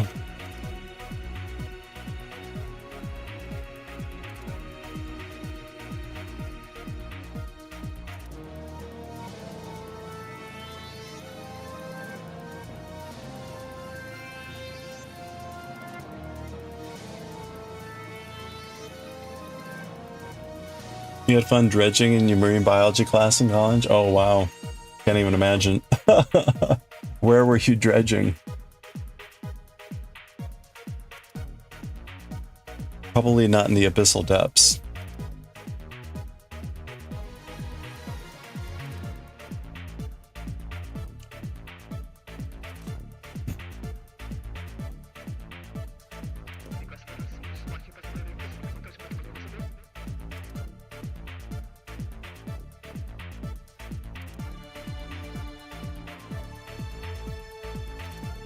Look at things under a microscope on a boat.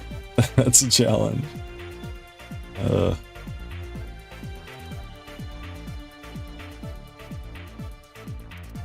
Off San Pedro Port near LA. Not sure how far out. Okay. That's pretty wild. You find any gold doubloons? Any doubloons?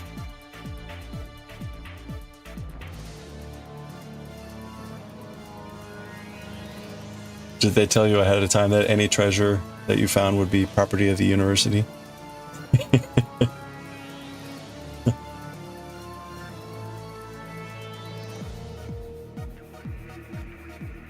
One.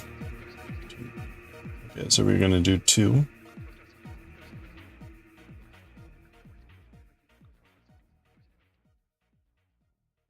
You did thank F they were really cushioned scopes. Oh, you mean the microscope? No golds. That you told anyway. Yeah, that's right. I immediately swallowed that shit.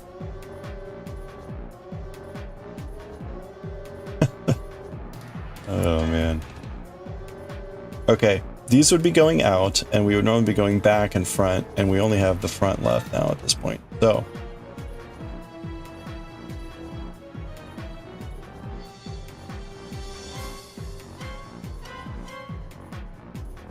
You like that they kept shoving water and ice cream down your throats between every dodge pull? That's how you got it back too.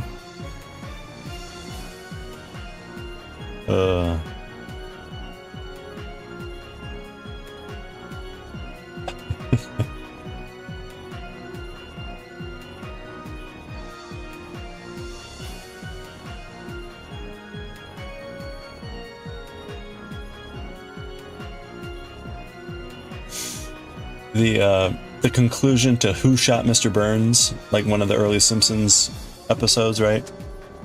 There's this whole state, you know, when they're revealing all the stuff, you know, there's this thing about when Burns collapses onto the sundial that his hands are pointing to west and south, which, right, it was this nice double whammy between Waylon Smithers, but from his perspective, Maggie Simpson, right? MS. Anyway, Lisa's pointing this out, and she says like something like, and with your last breath, you put your hands pointing to, you know, west and south, or from your perspective, M&S, you know, whatever.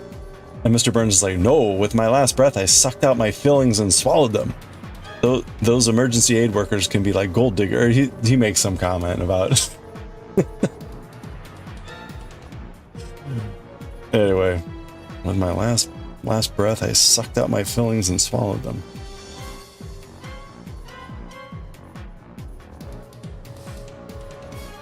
Yeah, exactly. It's just like Mr. Burns. You did that with your marine bio class in the Gulf? Oh, nice. I imagine you see very different things with off the West Coast versus in the Gulf.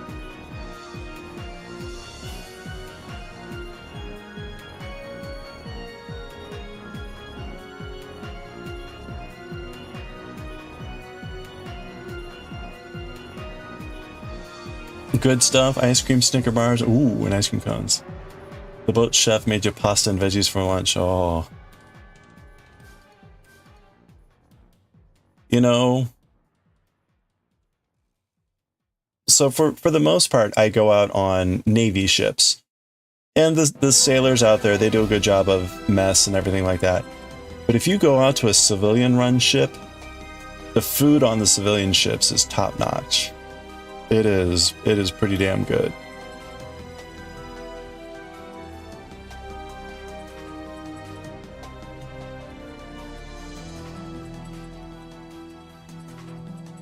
I went out on one ship that was a mix, and the galley crew were civilians, and oh my gosh, every meal was like meat and potatoes and every like hearty American Midwest dish that you could imagine. So you're consuming like 3,000 calories with dinner. It was incredible.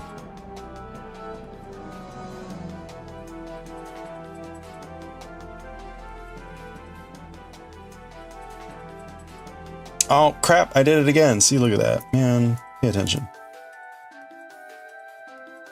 Wait a minute. That should be right. I guess I ended up with it in front. No. Your professor took your favorite local burger joint afterwards, boss. I'll serve around a beers with lunch. Oh, nice. Oh, that's fun. You know, that's how you make, you know, learning fun. Just enjoy being out. You're learning, you're doing stuff, having fun.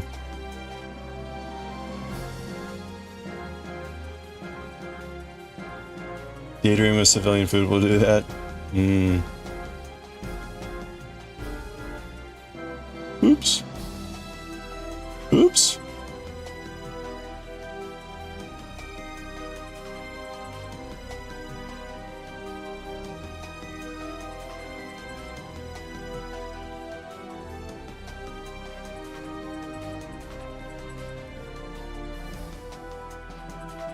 Okay, this was supposed to go in back. Which I could have sworn I did. I guess not.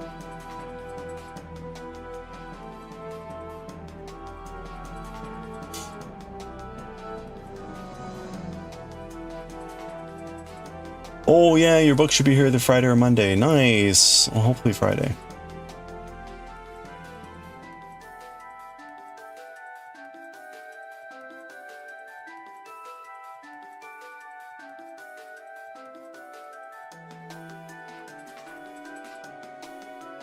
Alright, there we go. That's correct.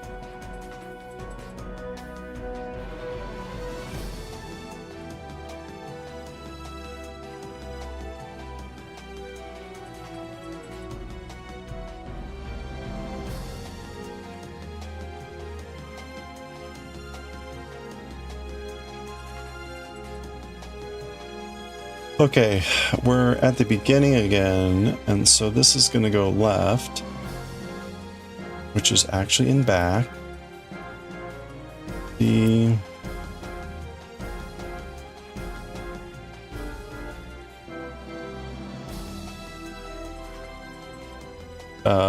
Those of you there with a biology background may be interested. I've got something coming up where I'm going to be delving more into the concept of mirror biology, which is a really interesting topic.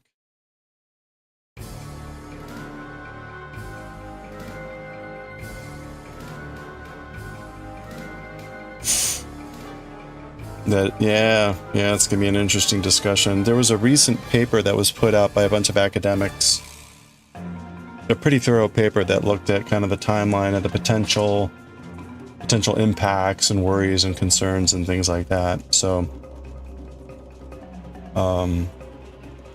anyway, yeah, it's gonna be interesting to look more into that. Yeah, it's gonna be neat.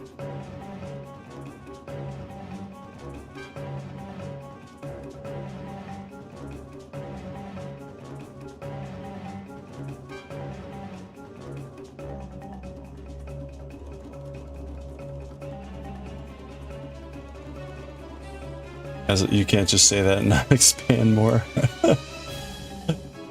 Well, okay, so if you're familiar with the way all life works, right? Things have chirality, which means, right, they're mirror images of each other, but then they're non-superimposable, right? So they're chiral. And our proteins are made of amino acids that all have one image of the chirality. They're all L amino acids, for example. D amino acids exist, they're mirror images, but nature doesn't use those. And there's only one of the 20 amino acids that's achiral. So its mirror image is superimposable, right? Your autocorrect, yeah, it's chiral, C-H-I-R-A-L. Autocorrect won't like that word. Anyway, so there's a mirror image that's inherent in all of life. That includes DNA, and a number of things. Ultimately, it comes down to the fact that carbon can have, if it's single bonded, can have 4 bonds, and those 4 bonds can be arranged in space in a way that allows for mirror image stuff to happen. Anyway, that's simplifying, but that's kind of the main reason. The point, though, is artificially, we can create the mirror image building blocks. And we have done that in small scale, and we've demonstrated that mirror image macromolecules like proteins and whatever behave like you would expect. They do the thing that their counterparts do, but within the mirror image way.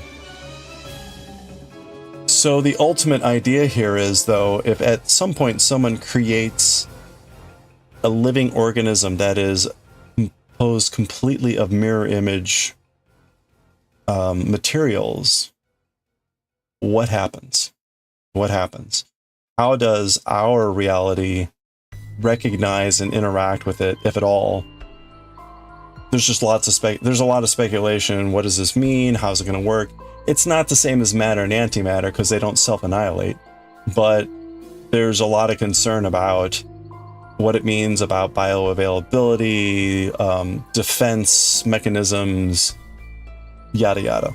So anyway, and so part of it is like, we know science will keep exploring this topic because that's what science does. So how do we think about this in a way that's ahead of the curve and can be more proactive about being safe about this sort of a thing? How do we think about eventual things and figuring out ahead of time, like how disastrous is this going to potentially be? Is it a nothing burger in the sense of like, yeah, no, it'll be susceptible to every other mechanism that, you know, can damage life and all that stuff? Or does it become a super powerful, unstoppable thing that we have to worry about? So, you know, fun stuff. That's how we get evil clones. Yeah, it's pretty wild. There's a lot of interesting stuff there on the periphery of technology and whatever that are interesting to explore. I got to write a paper a few years back on where genetic engineering was going from the topic and perspective of human engineering. Just to kind of think ahead about where technology is today and where it's going. And just to think about like, hey, in the next few decades, these sorts of capabilities are going to become more prevalent. You're going to have more people that are probably going to be born with modifications already made to them.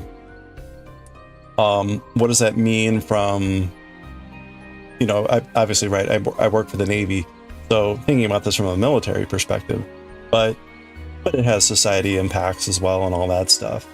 Kind of just trying to put that in perspective of, you got to start thinking ahead about these sorts of things, particularly for an organization that really struggles with something as simple as tattoos. So anyway,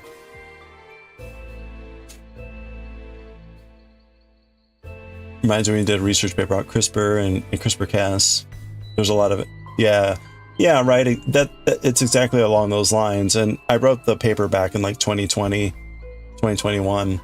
And that was kind of the impetus of it, was to say like, hey, look, got it where these tools are now. They're pretty heavy-handed, but they're going to become more refined and more fine-tunable. And as time goes on, that means people are going to start doing specific modifications for whatever.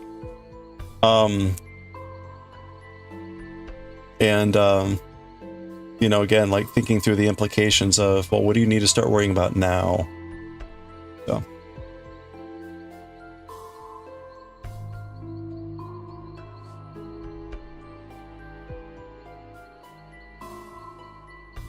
You found your people. Yeah, I think when I wrote my superhumans paper, I think that, remember the Chinese scientist that claimed to have used CRISPR on two babies? I think that had happened either just the year before or something like that. So that was pretty much fresh in everyone's mind of like, oh, WTF. Which then when you really delved into the story and looked at other things that were being done, right, it's much less, well,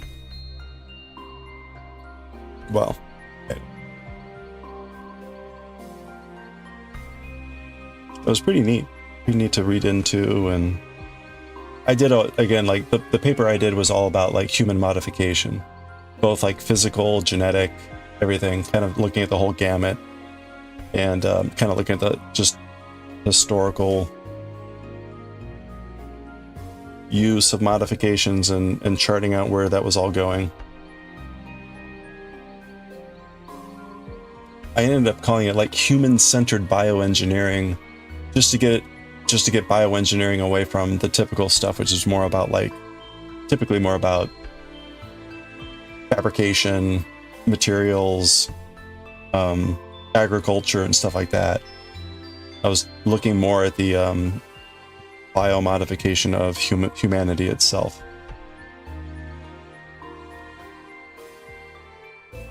But a layman admiring from the outside. Cheerio. Shine on, you crazy diamond.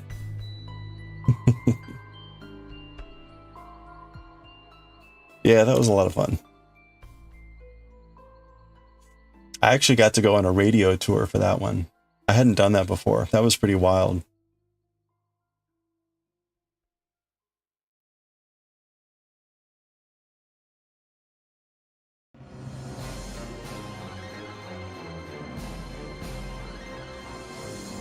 You could use some biomods to change some of your bio. See, exactly. It's that sort of a thing.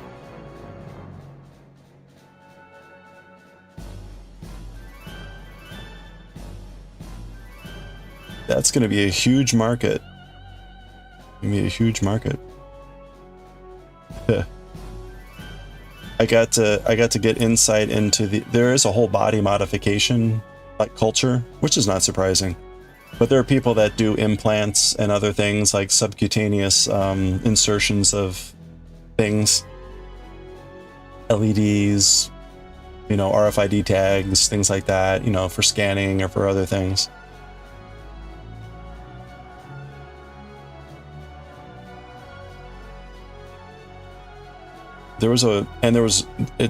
What I was also surprised about was how prevalent the websites were for being able to have like your own little bio lab in your garage. Oh, wow.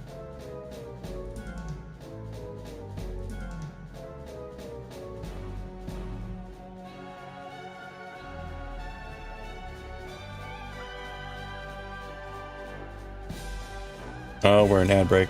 I'll finish off here when we're done with ads.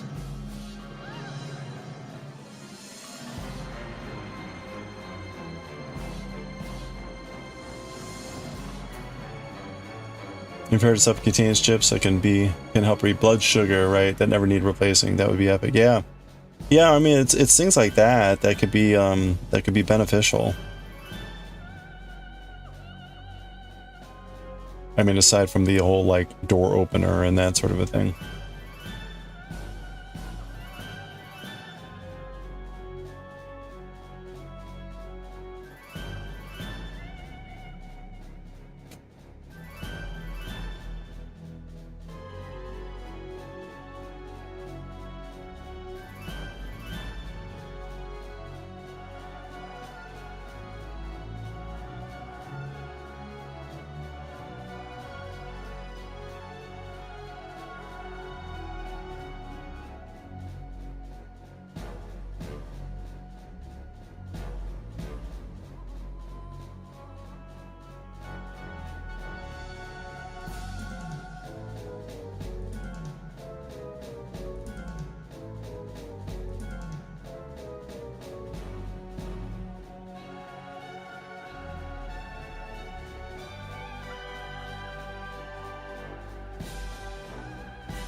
All right.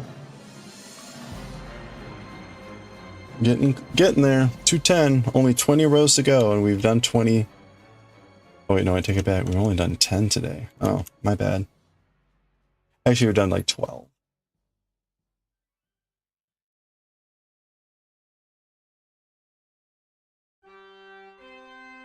If we do 2 more, we'll be fine. We'll be able to finish this off tomorrow.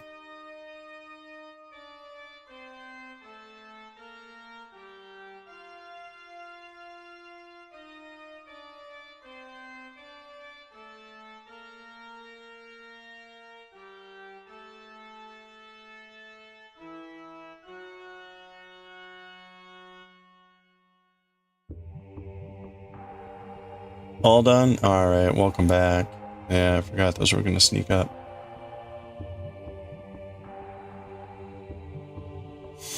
Yeah, the idea of having, like, you know, self-monitoring medical things or whatever under the skin, all that stuff, like, there's a lot of really powerful applications and things. I mean, right now, a lot of it is, again, like RFID tag or something to have like a, you know, open a door or like a vending machine or something like that. But there's a lot of potential applications there.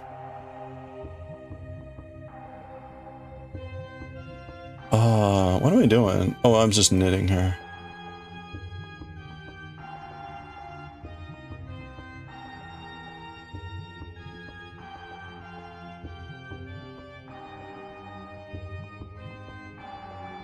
There's that sort of ultimate question of like, you know, if at some, I should say, when at some point science can create like an artificial eyeball that is more powerful than the human eyeball, what will be the consideration of trading in your flesh eyeball for a artificial eyeball? Or will at that point the ability to go back to a flesh eyeball be easy? Or will the technology actually just be easily reversible, where you don't need to do swap out, you can do, you know, overlay or some other method that doesn't require some sort of dramatic steps. Kind of like, what's the sequence of that availability going to be?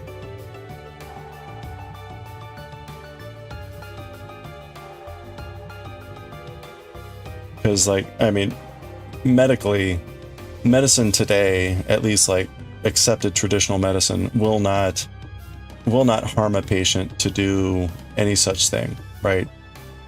No doctor that's accredited, etc., will take something healthy and do something like that. So that's why, for instance, if you're going to do these subcutaneous things and all that stuff, you don't do that with a doctor. You're going to like a tattoo parlor or some other place. They don't have access to medical equipment because they're not doctors, so they're using other things to do like anesthesia and stuff like that. It's a whole thing. I think in some states, just like when you go to get a tattoo or you go to get a piercing, I think in a lot of places you sign a waiver to recognize and to sign away the fact that you are asking someone to assault you. You're asking someone to actually physically harm you, which is what, right? Because they're going to be stabbing you / piercing you, etc. And it kind of goes the same way with like doing an insertion of a chip or something like that. You have to basically sign a waiver like that. I think that's how it was a few years ago. But maybe at some point things will catch up about how we handle these things. But at the moment, that's where a lot of it is. You heard some therapy in China where a diabetic person's own stem cells are used to trick their pancreas back into properly working again. Wow. Yeah, you know, there's going to be crazy stuff like that. You need the FDA to fast track the trials, something that triggers the body to grow a new set of adult teeth. Right, there's so many things that could be wild if we could get the body to regenerate the old stuff, and to do it with your own cells, so you don't have to worry about organ rejection because of like foreign cell matter and all that stuff. Like, wow, that was going to be a massive breakthrough whenever that happens.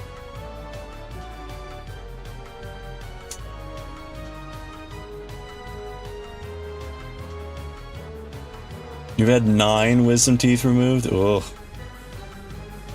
Are you one of these prolific teeth people? You got teeth coming out of the roof of your mouth?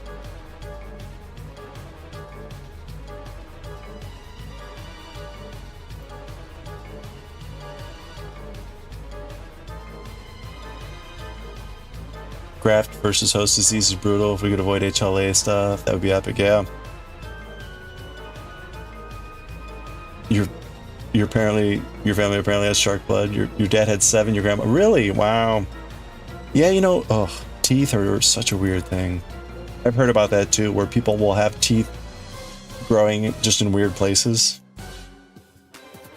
It's like, man, this shit, like, how does this even work?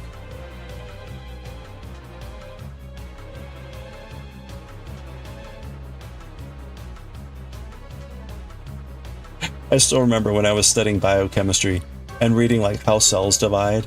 It's like, you got to be shitting me that this actually works.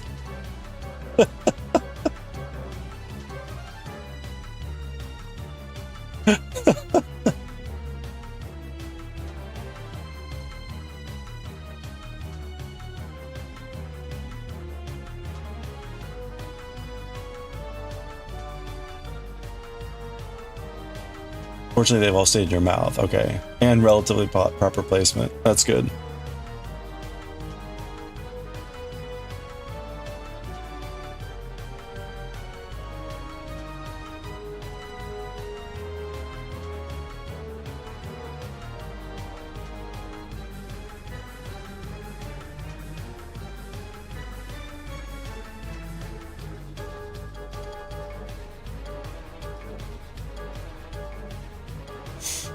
Same with developmental biology, blew your mind. Yeah, this is it's all pretty wild the way it all comes together. And it's like, yeah. I mean, my mind understands the concept that, yeah, at the atomic level, things are happening at, you know, like so many things per 1 times 10 to the minus 10th second. And so things are happening really fast. And so this is why this all works. And so at our time scale, it all kind of, you know, works out to how we understand things at our time scale. But like, holy crap, a lot of this is just diffusion. Like, well, diffuse well, my friends. Yeah, right. Like, yep, those chemicals will eventually find their way to where they're supposed to go, and boom. Like, man. Just the idea, right? Again, like the different cells in your body are differentiated to do their role based on where they are.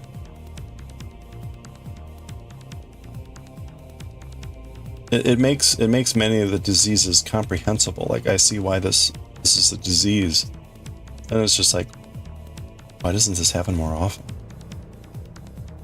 My goodness.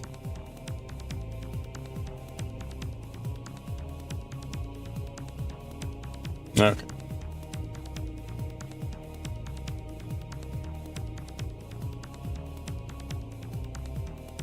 All right. So. Oh no, I want to do one more. We're gonna do one more, and then we'll read some Galaxy Express. We're getting down to 28 stitches, so we're pretty close. Again, we'll be 230 is the last row, and then a bind off, and we're about to do 212, so we're pretty close. Again, we should finish this off tomorrow.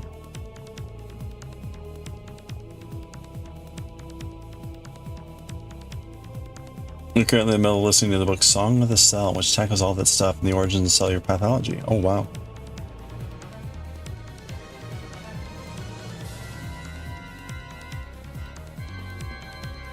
I always thought that was fascinating in biology, where you learn about, like, we weren't taking pathology, so it wasn't like a huge chapter, but we talked about some of the more easily understandable and well-known diseases like sickle cell anemia, or what's the disease where people have mucus buildup in their lungs? I'm blanking on it, but that comes down to like one genetic defect in a particular cell wall channel, right, or whatever. Cystic fibrosis, yeah, thank you. And just learning about like how those arose and the issues that they have and all that stuff. That was just the tip of the bucket when it came to pathology. But wow, fascinating.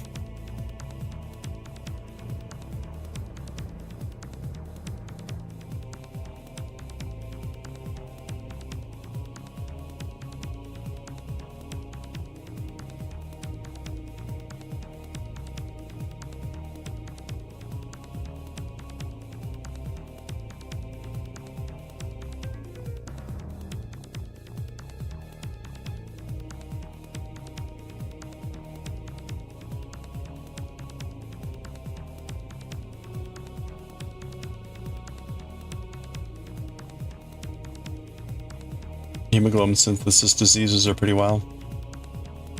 Yeah. Well, that's the other thing, right?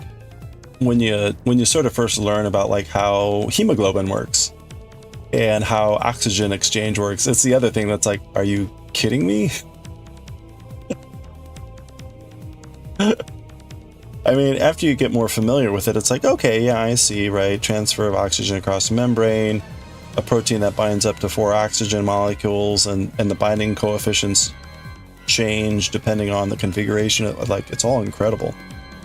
But then it's like,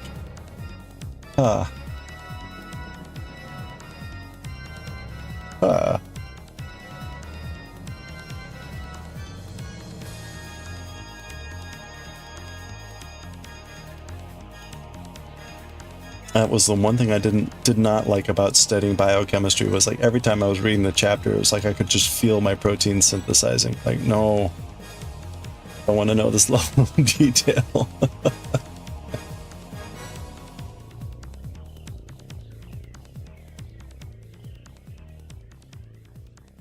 Or I guess my RNA synthesizing, whatever.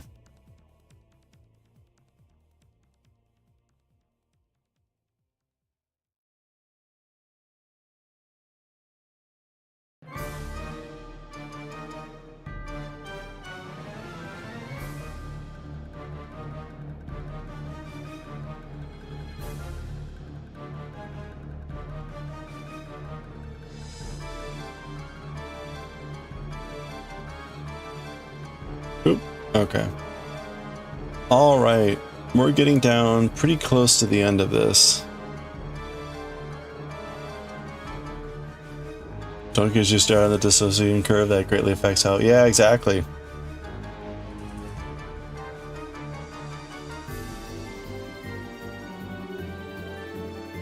That's pretty wild, right?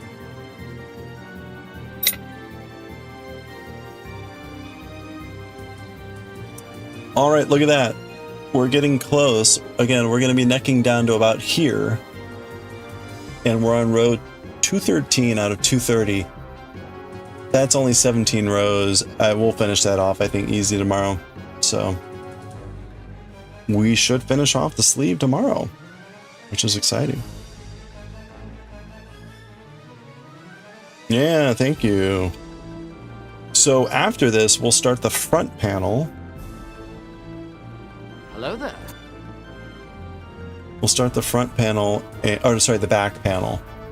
The back panel will introduce one new cable section. You can't see it too well here. It's right, if you look at the thumb in the picture, it's like at 1 o'clock at a big fold. You can kind of see some big cable. Actually, let me see if I can find a better picture.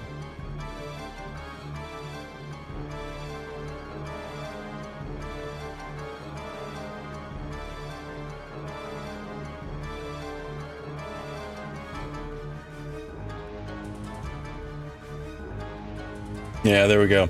So the front and the back will introduce a new pattern. So we'll have what we've done before, which is on the shoulders. This is all, we've done this before.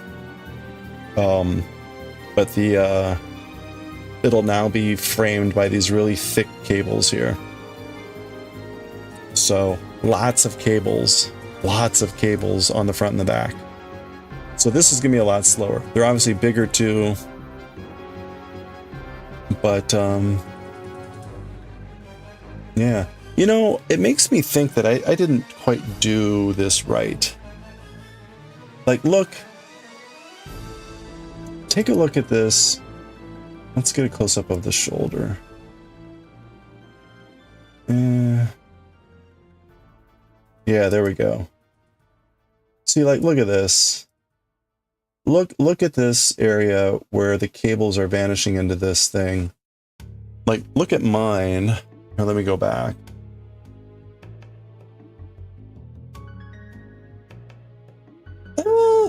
Maybe it does look similar.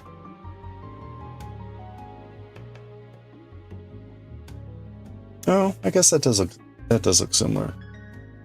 It's funny, these are all Pearl 2 togethers. So they have a thicker look to them. I guess that's kind of how it looks in the image. Yeah.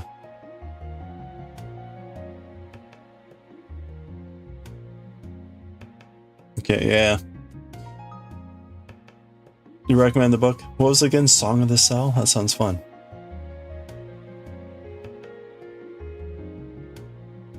Anyway, okay. Well, oh, and I have to remember I'll need to add an inch or two to the length. Yeah, we'll continue with that tomorrow and hopefully finish off the sleeve. That is exciting. All right.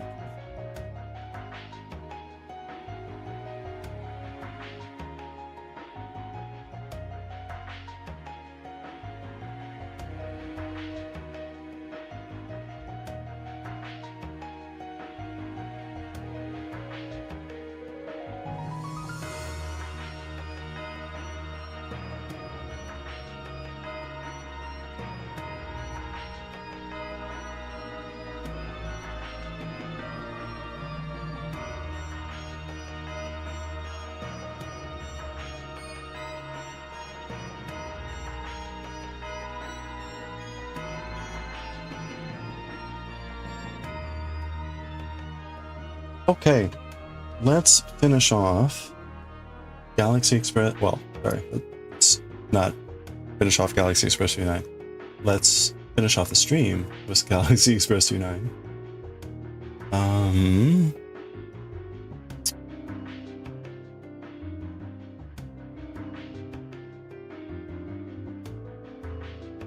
Okay, let's move this.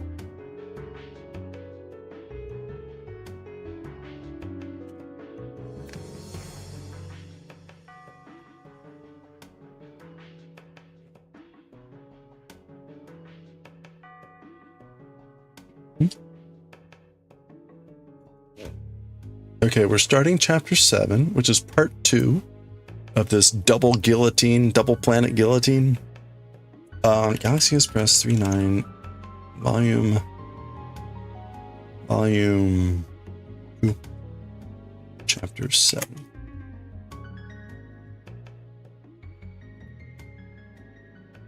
And this is Eternal, volume 2, chapter 7, part 1. Okay, and change our stream info.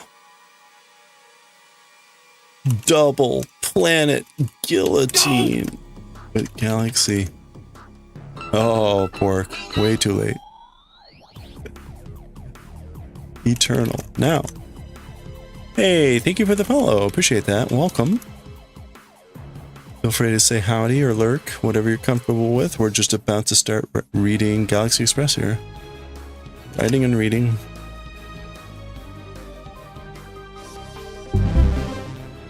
Hey, yeah, thank you. Enjoy the lurk.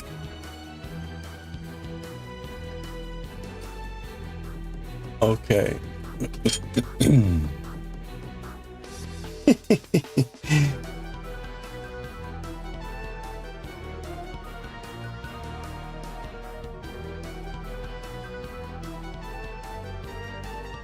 All right. Also be lurking, gotta walk, beat the doggos. Hey, yeah, thank you. We're just gonna be reading once I get my bearings here.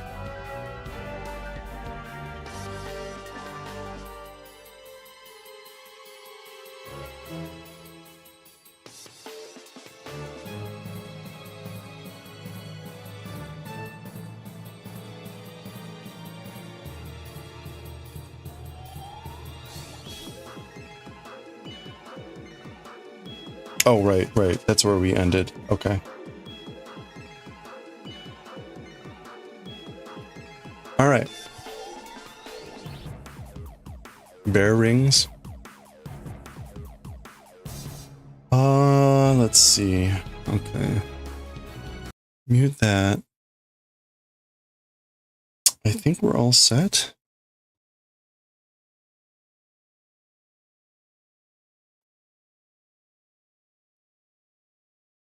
Boss kitty flop butt. Oh, there you go. See, the The cat has chosen your evening resting place.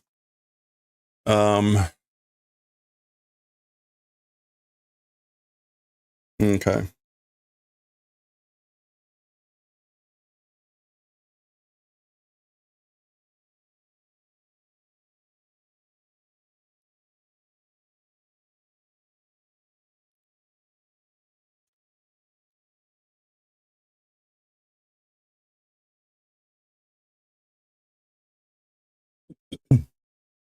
Okay, here we go.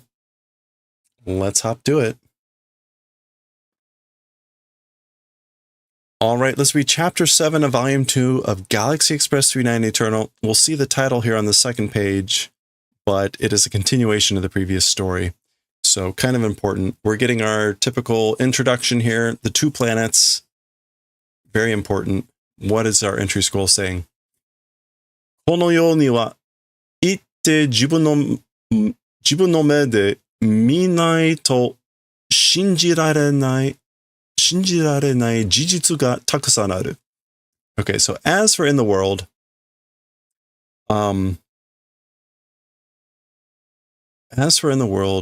going before one eyes with that,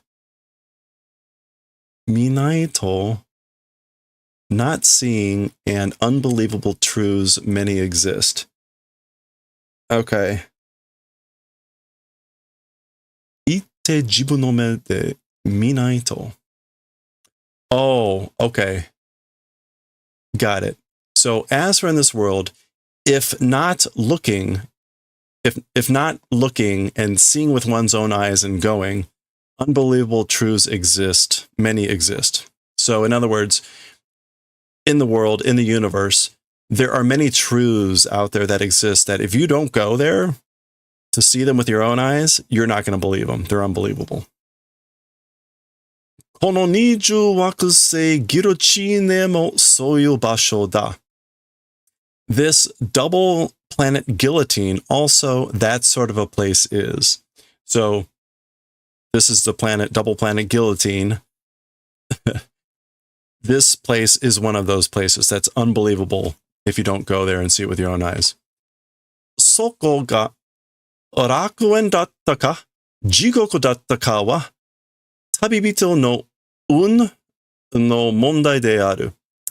That place, meaning the double planet guillotine, that place, is it paradise? Is it hell?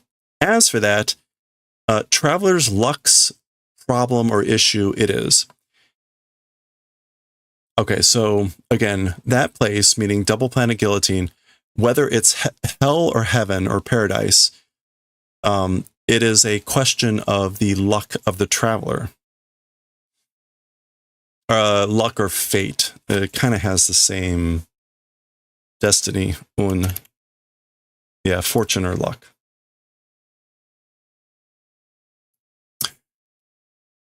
Uchu 39の不思議の一つに数えられるギロチーネは39を黙って迎え入れた. Okay. This is an interesting use of 39. First, damate is to be quiet and to welcome.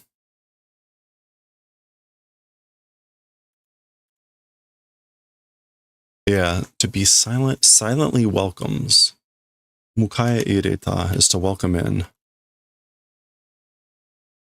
Yeah, to usher in. Okay, so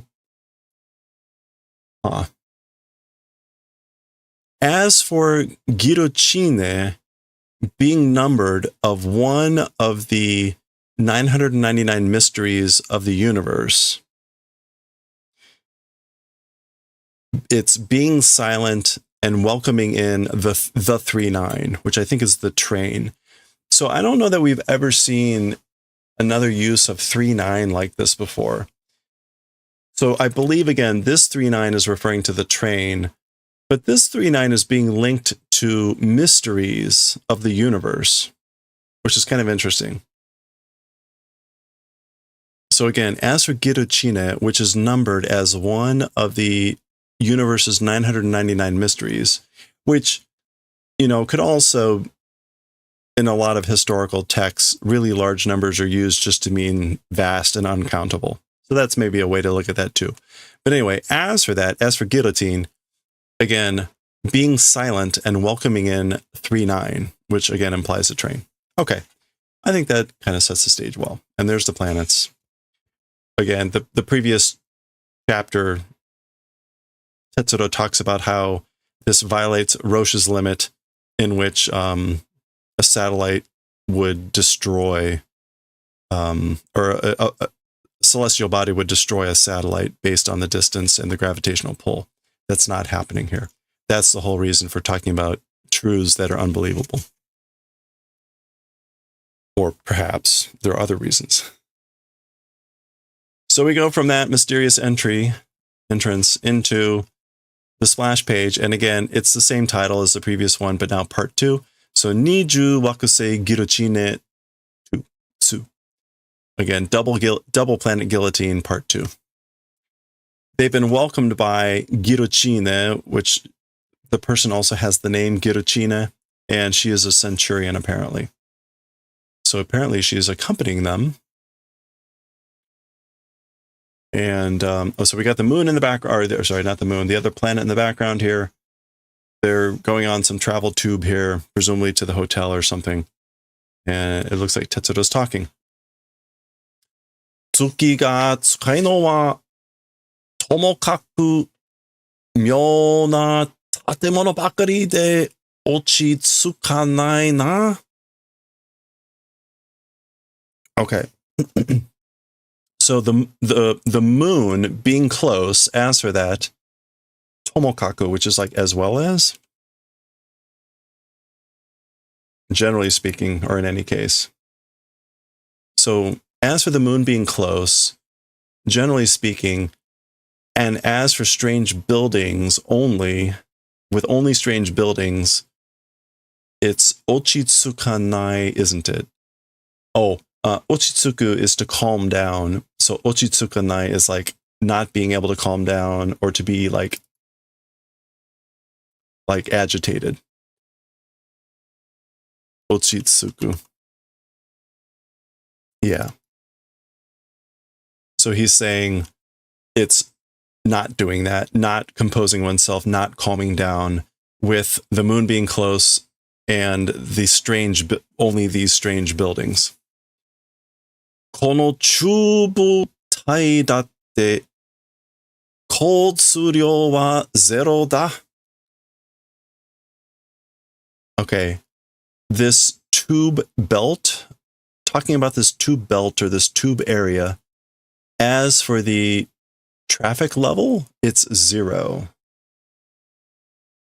交通量. Yeah, the traffic volume. The traffic volume is 0. So presumably, again, that means like they're the only ones traveling in this tube. Again, zooming back out. Okay. And again, the centurion is responding. Oh, and we get a whoo. Anyway. これはセンチュリオンの専用車用中部隊. As for this thing, it is a centurion's like special use, car use tube belt. What would this be? Senyo? Yeah, exclusive use. Private.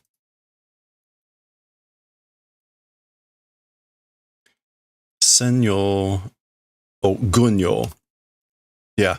So like private use, army use, tube belt it is. So they're in a private road tube. Koko wa kokonari ni nani e shiteru? As for this place, kokonari. Oh, becoming this place, I guess. Something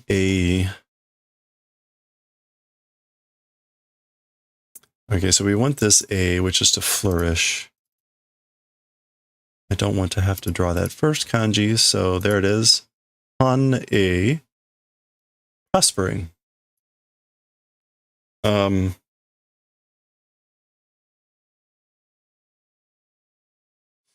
Okay, so as for this place, I guess koko nari ni, in becoming this place, it is doing prospering. I'm not sure why koko nari ni. Oh, okay. Nari ni could mean like in its own way or style. So as for this place, in like its own way or style of this place, it's prospering or flourishing. So like this place is flourishing in its own special way, kind of thing. Hotaru ni tsugeba yoko wakaru. To the hotel when arrive will well understand. So you'll understand better when we arrive at the hotel. All right. 外はこっち側は月の砂漠みたいで殺風景だね. Okay, as for the outside, as for on this side, I think he means like this planet or like this direction.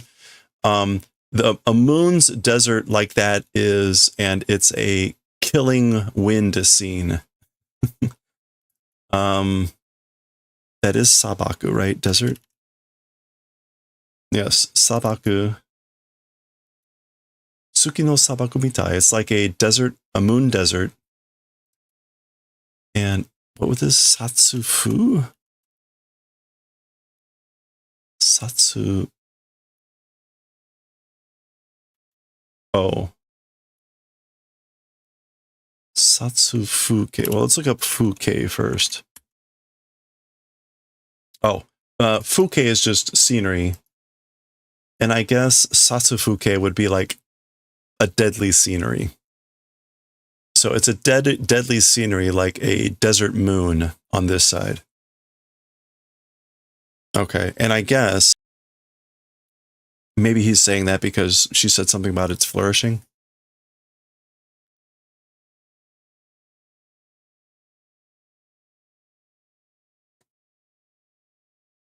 Okay.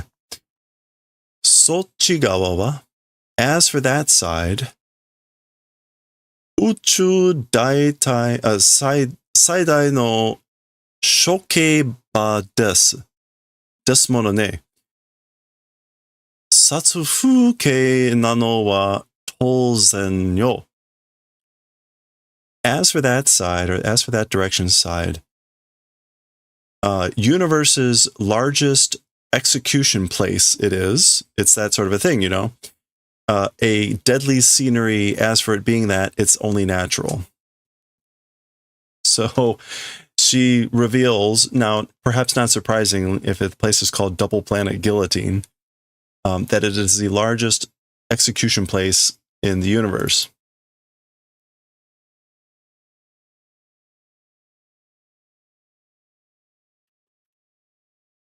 Shoke. Oh, sorry, shoke, not shoke. Yeah. Yeah, shokeba. Okay. That was all right. As for it being that, as for it being a deadly scenery or whatever, it's natural. It's obvious. Shokeba. Execution place. Uchu de ichiban osoroshiku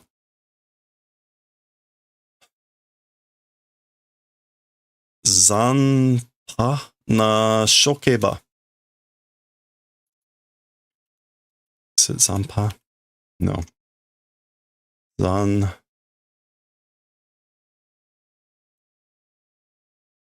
me try that one more time. No, it's not zanpa. It is zankoku. Cruel. Zankoku na shokeba. So yes, in the universe, the most terrifying, cruel, harsh execution place. Aren't you glad we stopped here? 向こうの巨大な月を気にしなきゃ.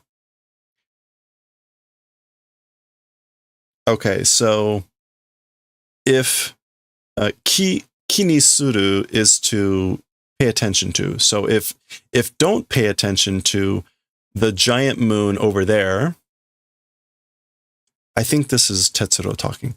向こうの巨大な月を気にしなきゃ、地球上のサハラかゴビの砂漠って斜めなのに. Okay, what is this?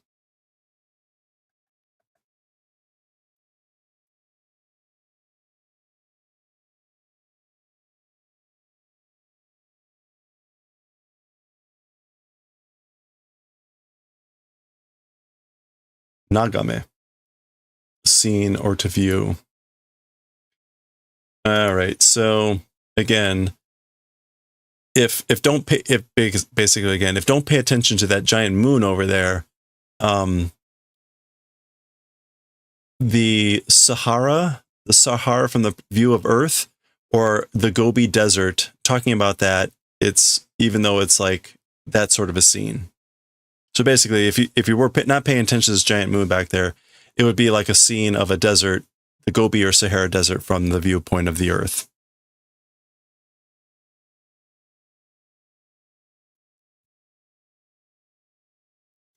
Okashi na me no nani nani kana, are wa?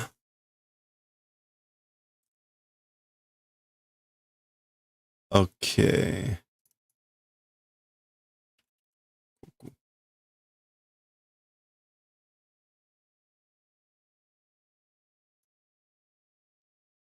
Let me just type in this one. We've got Kane.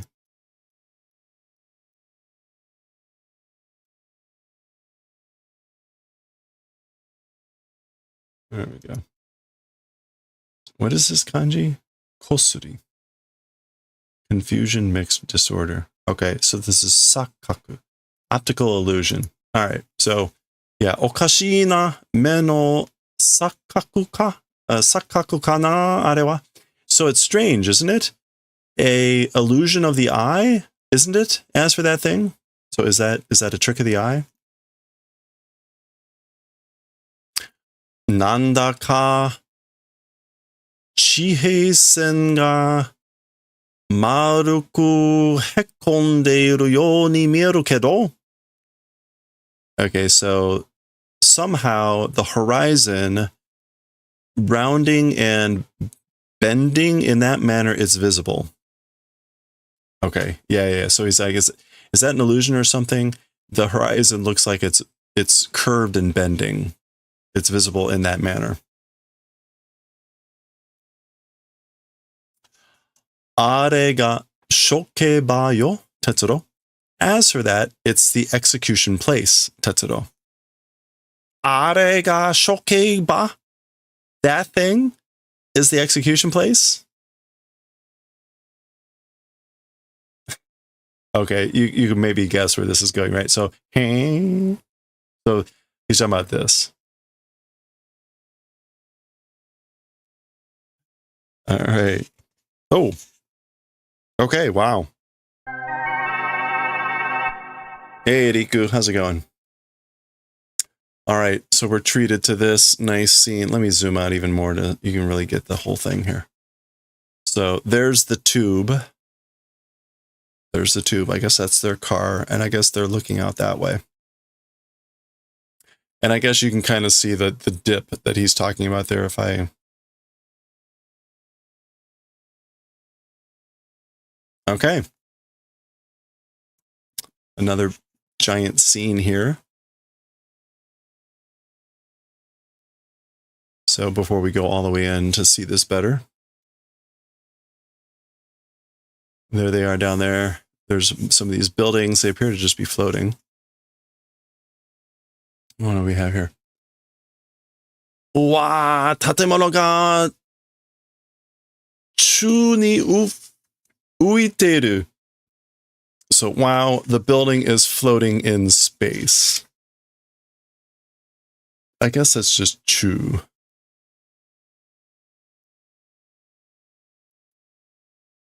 Yeah. Do you normally just see chu? I feel like you see that less often. Oh, space midair. Yeah, okay. Floating in space and midair. Koko ga. Is this Meitodo or is this Tetsudo? This is probably Meitodo because she's explaining what it is. Koko ga.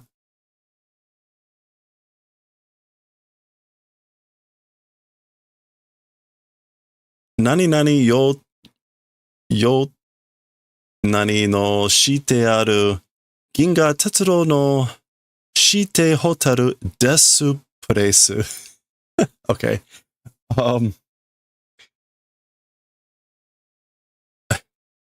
This place is the like lodging arrangement or lodging reservations doing Galaxy Railways arranged hotel death place. Desu presu. Or desu presu. It's actually desu presu. Death press. Presu. It's actually death press.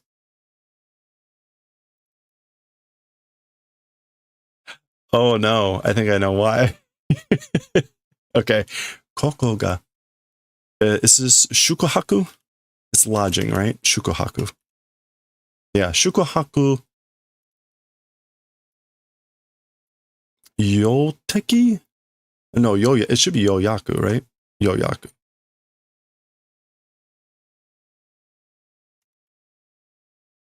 Yeah, yoyaku. Yeah. So this place, it's the arranged or specified hotel of the Galaxy Railway that they do reservation lodging. Advanced booking.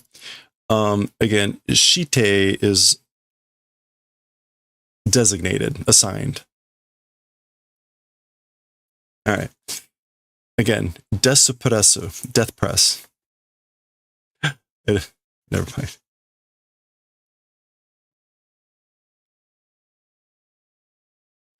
Koko wa hanjuryoku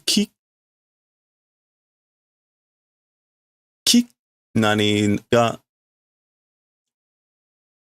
nani nani sarete zenbu no tatemono ga ukasete aru no da. Okay, so as for this place, a anti-gravity, I want to say like machine, but it's not Kikai, is it? Yeah, it's not Kikai, it's some other Kikan?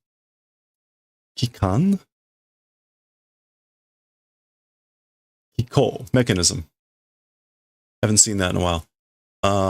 Hanjuryoku Kiko ga. And then we've got Chunbi. B. So something B. Shubi. Seibi. Maintenance, outfitting, being done. Okay. So as for this place, again, anti-gravity mechanism is being outfitted. So this place is outfitted with an anti-gravity mechanism, and all of the buildings, all parts of the buildings are being made to float. Or that's making all the buildings float. Nande sonna shikake o? Why that sort of contrivance or mechanism? Shikake is this. Why that sort of a thing? Like why to go to all that stuff? Koko wa uchu de mo kiwamete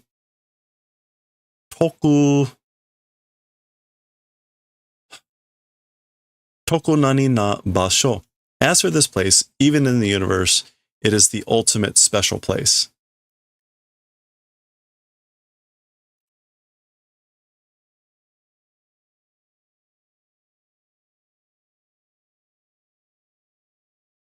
tokushu. Basically, because this is the most ultimately special place in the universe. Or unique, I guess, but... Okay, so they appear to now be out of the vehicle and are on a floating platform heading up to the lobby, I guess, of the hotel. Sugu ni wakaru. Soon, momentarily, will understand. So you'll know soon. Ore, kono keishiki no elevator wa doumo fuantei de suki ni narenai yo.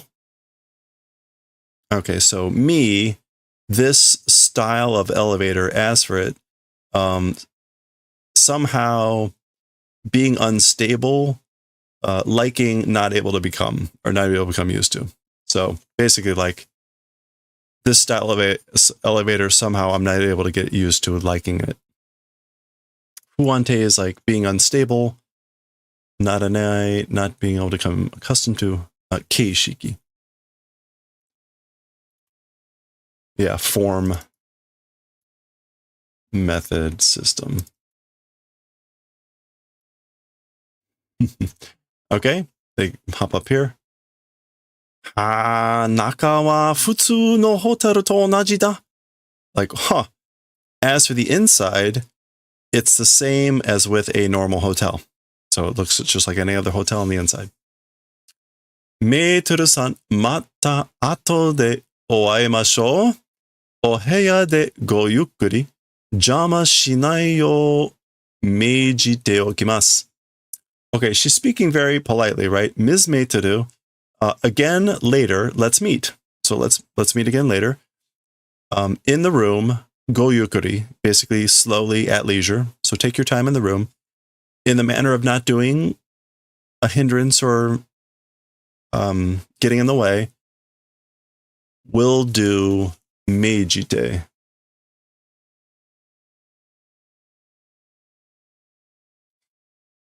Oh, I guess will do orders, basically not to interrupt.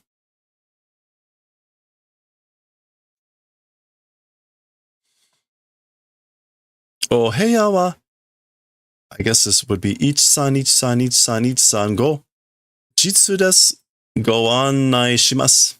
So this person is saying, as for the room, it's 131313, that number room it is.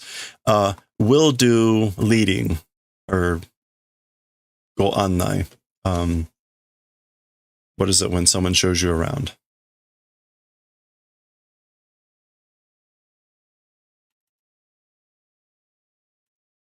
Guidance.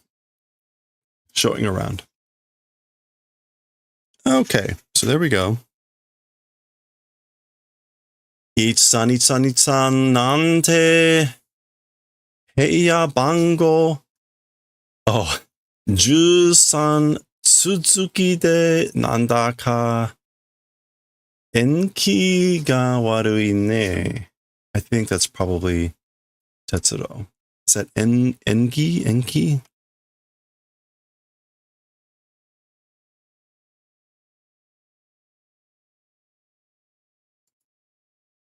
It's N something. Engi, omen. Yeah. So he's saying 131313. Somehow, as to the room number, it's like continuous 13s. So maybe they pronounced it Juichi-san or Ju-san. Maybe that was the way they pronounced it. Anyway, somehow the room number is a continuation of 13s. Something of a bad omen, of an omen being bad, isn't it? Or somehow the omen feels bad, you know?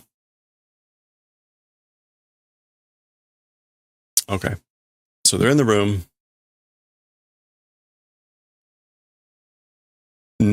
Kini shinai wa? Don't mind. Don't worry about it. Dose engi no warui bango nara nani teki ni warui kata ga ii. Okay, so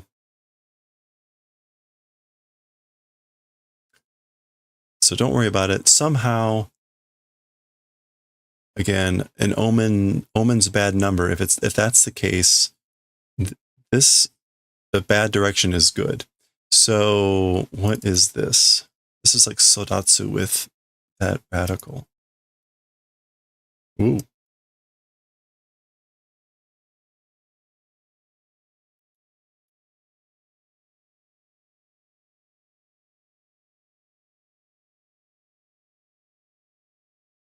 Uh-oh, that's not right.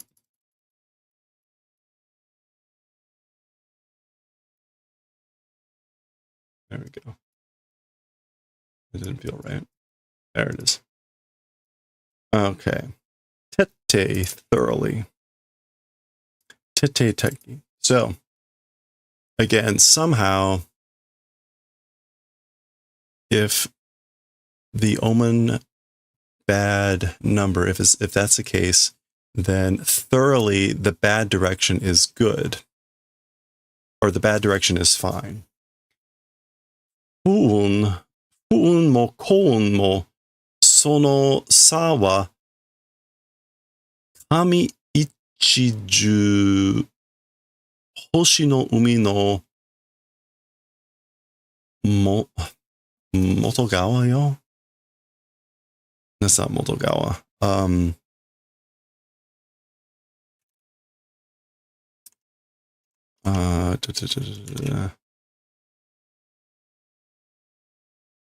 Oh boy.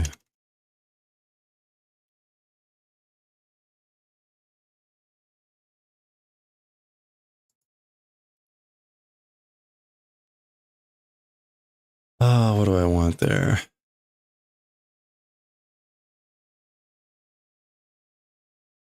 Gensoku. Oh, right. Principal rule. Okay. So even bad luck and even good luck. As for that difference between good and bad luck, a paper's one thickness, that is the rule, the principle of the Sea of the Stars. I think that's supposed to mean kami.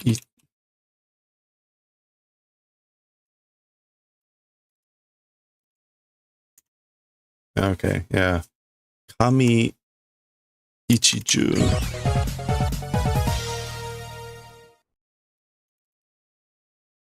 No, it's not ichiju. Ichu? No. Ichu?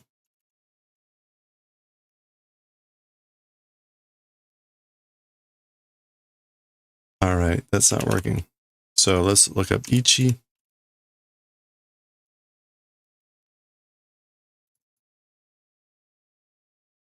Oh, this is like going to be one of the different pronunciations, like ichiomo or something.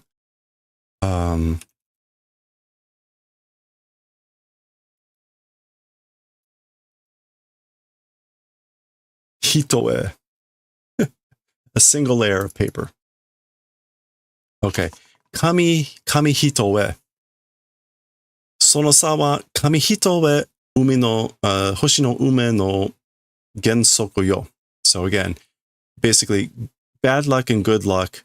As for the difference between those two, one layer of paper, it's one layer of paper difference between bad luck and good luck. That's the principle, the rule of the Sea of Stars. Okay.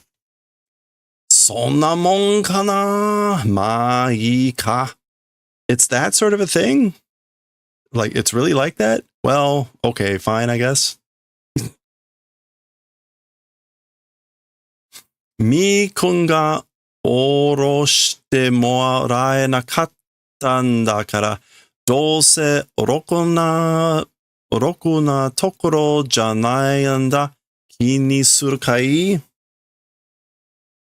Okay, so Mi-kun, because not having received descending, so because Mi-kun wasn't allowed to be let off the train, somehow a no good place, isn't it? Had a hunch, you know? So somehow I was doing the hunch or concerned that isn't this a bad place, a no good place, a rokuna tokoro, somehow because Mi-kun not receiving allowed to be let off the train. でも、やはり、地平線はへこんでるクレーターにしては変だしな. But, as I thought, as for that horizon, it's bent, it's dented. Or it's being dented, it's bending. As for doing towards a crater, it's strange, you know?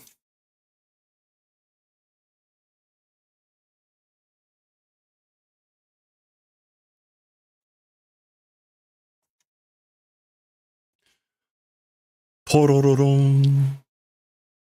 Hi, yes. Po, po, po. Okay, so the phone rings and we haven't seen anything like this before. This phone like floats in the air. I guess like everything else in the area. So, wakatta wa. Oh, it's come up to her face. So, yes, it is that way. Yes. Understood. Like, I understand. Kanri kyoku bunshitsu no ki nani shitsu. Okay, so the administration office, something room, bunshitsu, detached offices, something room, ki nani shitsu. It is the key of Kisama, which is just like precious. Kihin? Kihin shitsu. Noble visitor. So this would be like VIP room.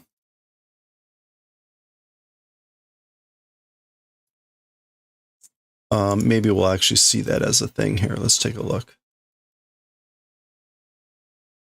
No, okay. So Kihin shitsu.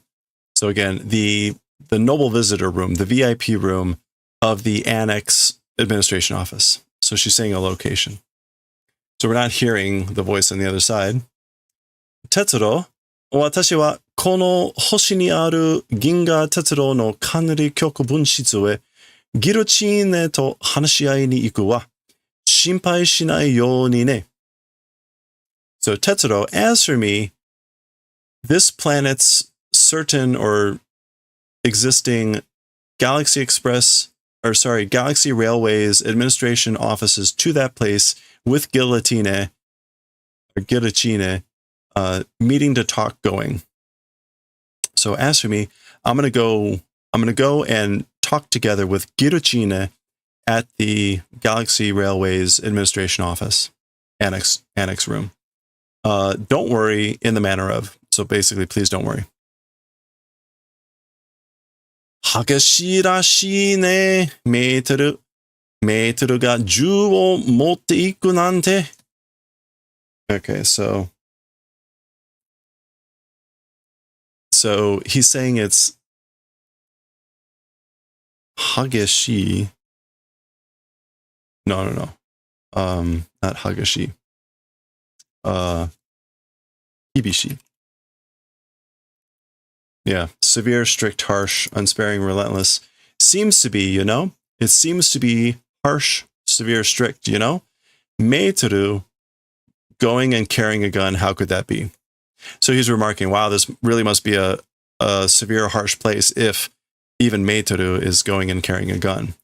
So I guess that's what she was packing here. Yeah, she's stuffing a gun into her outfit. Ginga Tetsuro no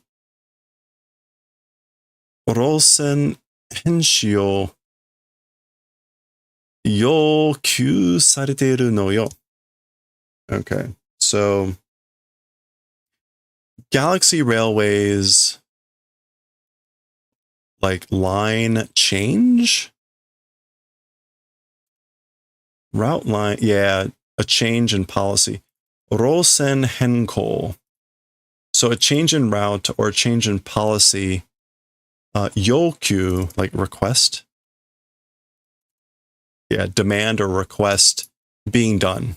Okay, so a request or demand is being done to do a line change or policy change for the Galaxy Railway. Again, kibishi hanashi ai ni naru wa it will become a harsh, severe discussion talking together. So it's going to be a difficult discussion. Okay, so that's what they're there on the planet, I guess, to discuss.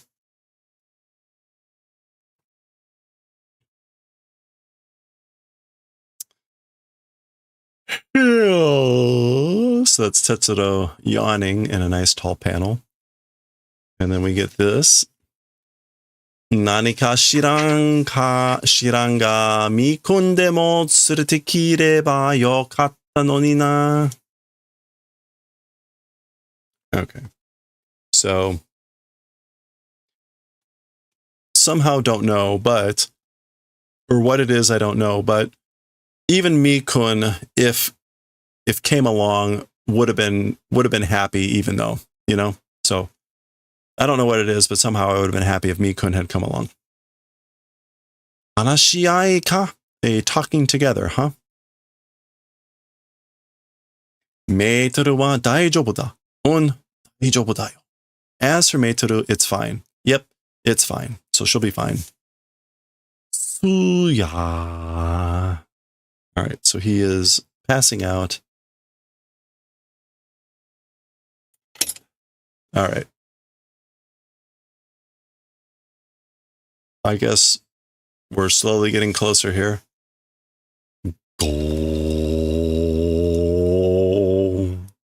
Is it getting closer? Okay. As we thought, as you might have suspected. Zuzu.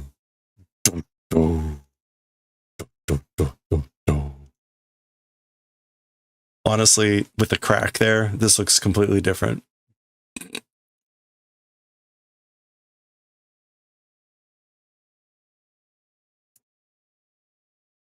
I hate to say it, but it's an ill-placed crack.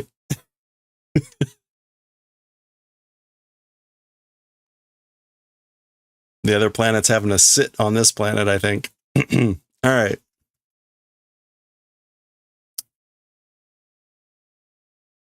Literally just got mooned. All right. Boom. Ah! Oh, ha, ha, ha, ha. Yes, it's hysterically. Tetsuro's being mooned.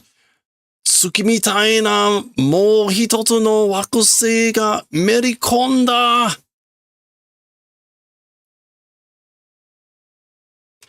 Merikondo is to sink into, to cave into. So, a planet of one of like a moon-like thing has caved in. Why the hitotsu?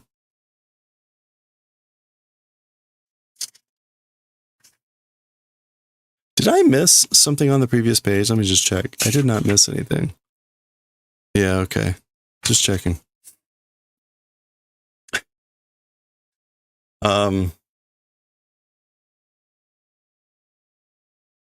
I guess the planet that's like a moon, the planet that's like a moon caved in, it sank in. Yappari ano marui hekomi wa. As thought, as for that round indentation, niju wakusei no sesso nani suru basho da danda. It's the double planets like touching place. It was, right? It's not Sessoku.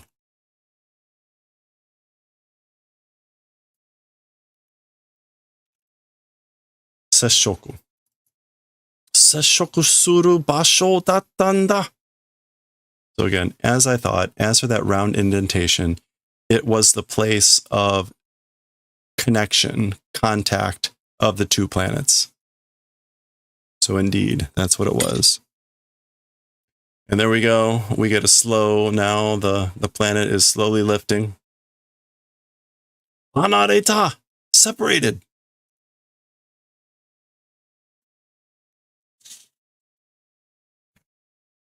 Okay. And there we go. They're back to being separated.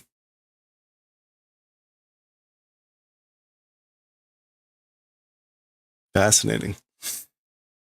Okay. Sonna bakana. It can't be impossible. All right. We're going to pause there. That is the halfway point of the chapter. So we'll see. We should be able to finish it off next time. It might be another long session, but we'll find out how this chapter is going to finish off and maybe what that was all about next time. All right. Well, there we go. Literally just got mooned.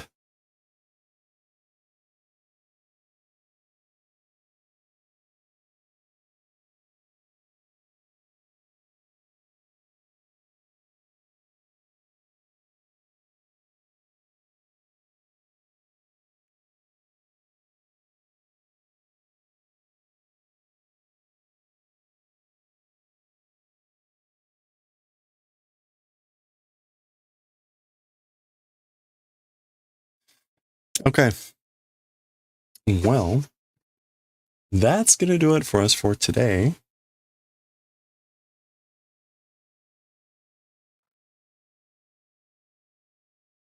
You swore I said ass spot as soon as you came back in? As soon as you got mooned? It would be surprised. Yeah. You may have missed. Here, wait, let me show it real quick. The one scene of the two planets colliding into each other. This is what it looked like. I said that was a really, really, really poorly placed crack. Literally got mooned. Anyway. All right.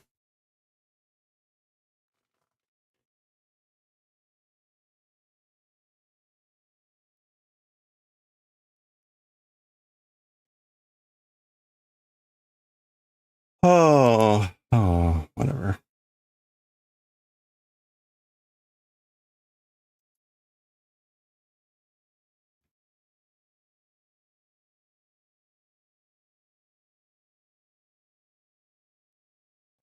You tried? An astral scene? Like sitting on a Xerox. Okay. All right. We're going to go raid Amu. Amu is streaming. She was out over the weekend with the Fiber Festival. So anyway, you didn't deserve that. Hey, it's all good. No, thank you so much, everyone. I hope you have a wonderful evening. Have a good rest of your weekend. I honestly don't know what's going to be up for the rest of the week. I thought I was going to be able to stream more Friday and Saturday, but it looks like all those plans are being thrown in the crapper. So whatever, we'll stream when we can. Probably normal time tomorrow. We'll see how Saturday shakes out, but whatever. It's all fun. It's all fun. So we'll probably be finishing the sleeve tomorrow. We'll be doing more manga reading. We'll be doing more crochet. Who knows what else? Maybe I'll get on early and we can play some dredge. So yeah, thank you so much. I always appreciate it. I hope you all have a good one. Stay safe, stay well. Again, enjoy the rest of the week and start to enjoy your weekend. Hey, Semi. Yeah, see you tomorrow. Have a good one. Grab your tea while you can. Let's go raid Amu. I will catch you all later.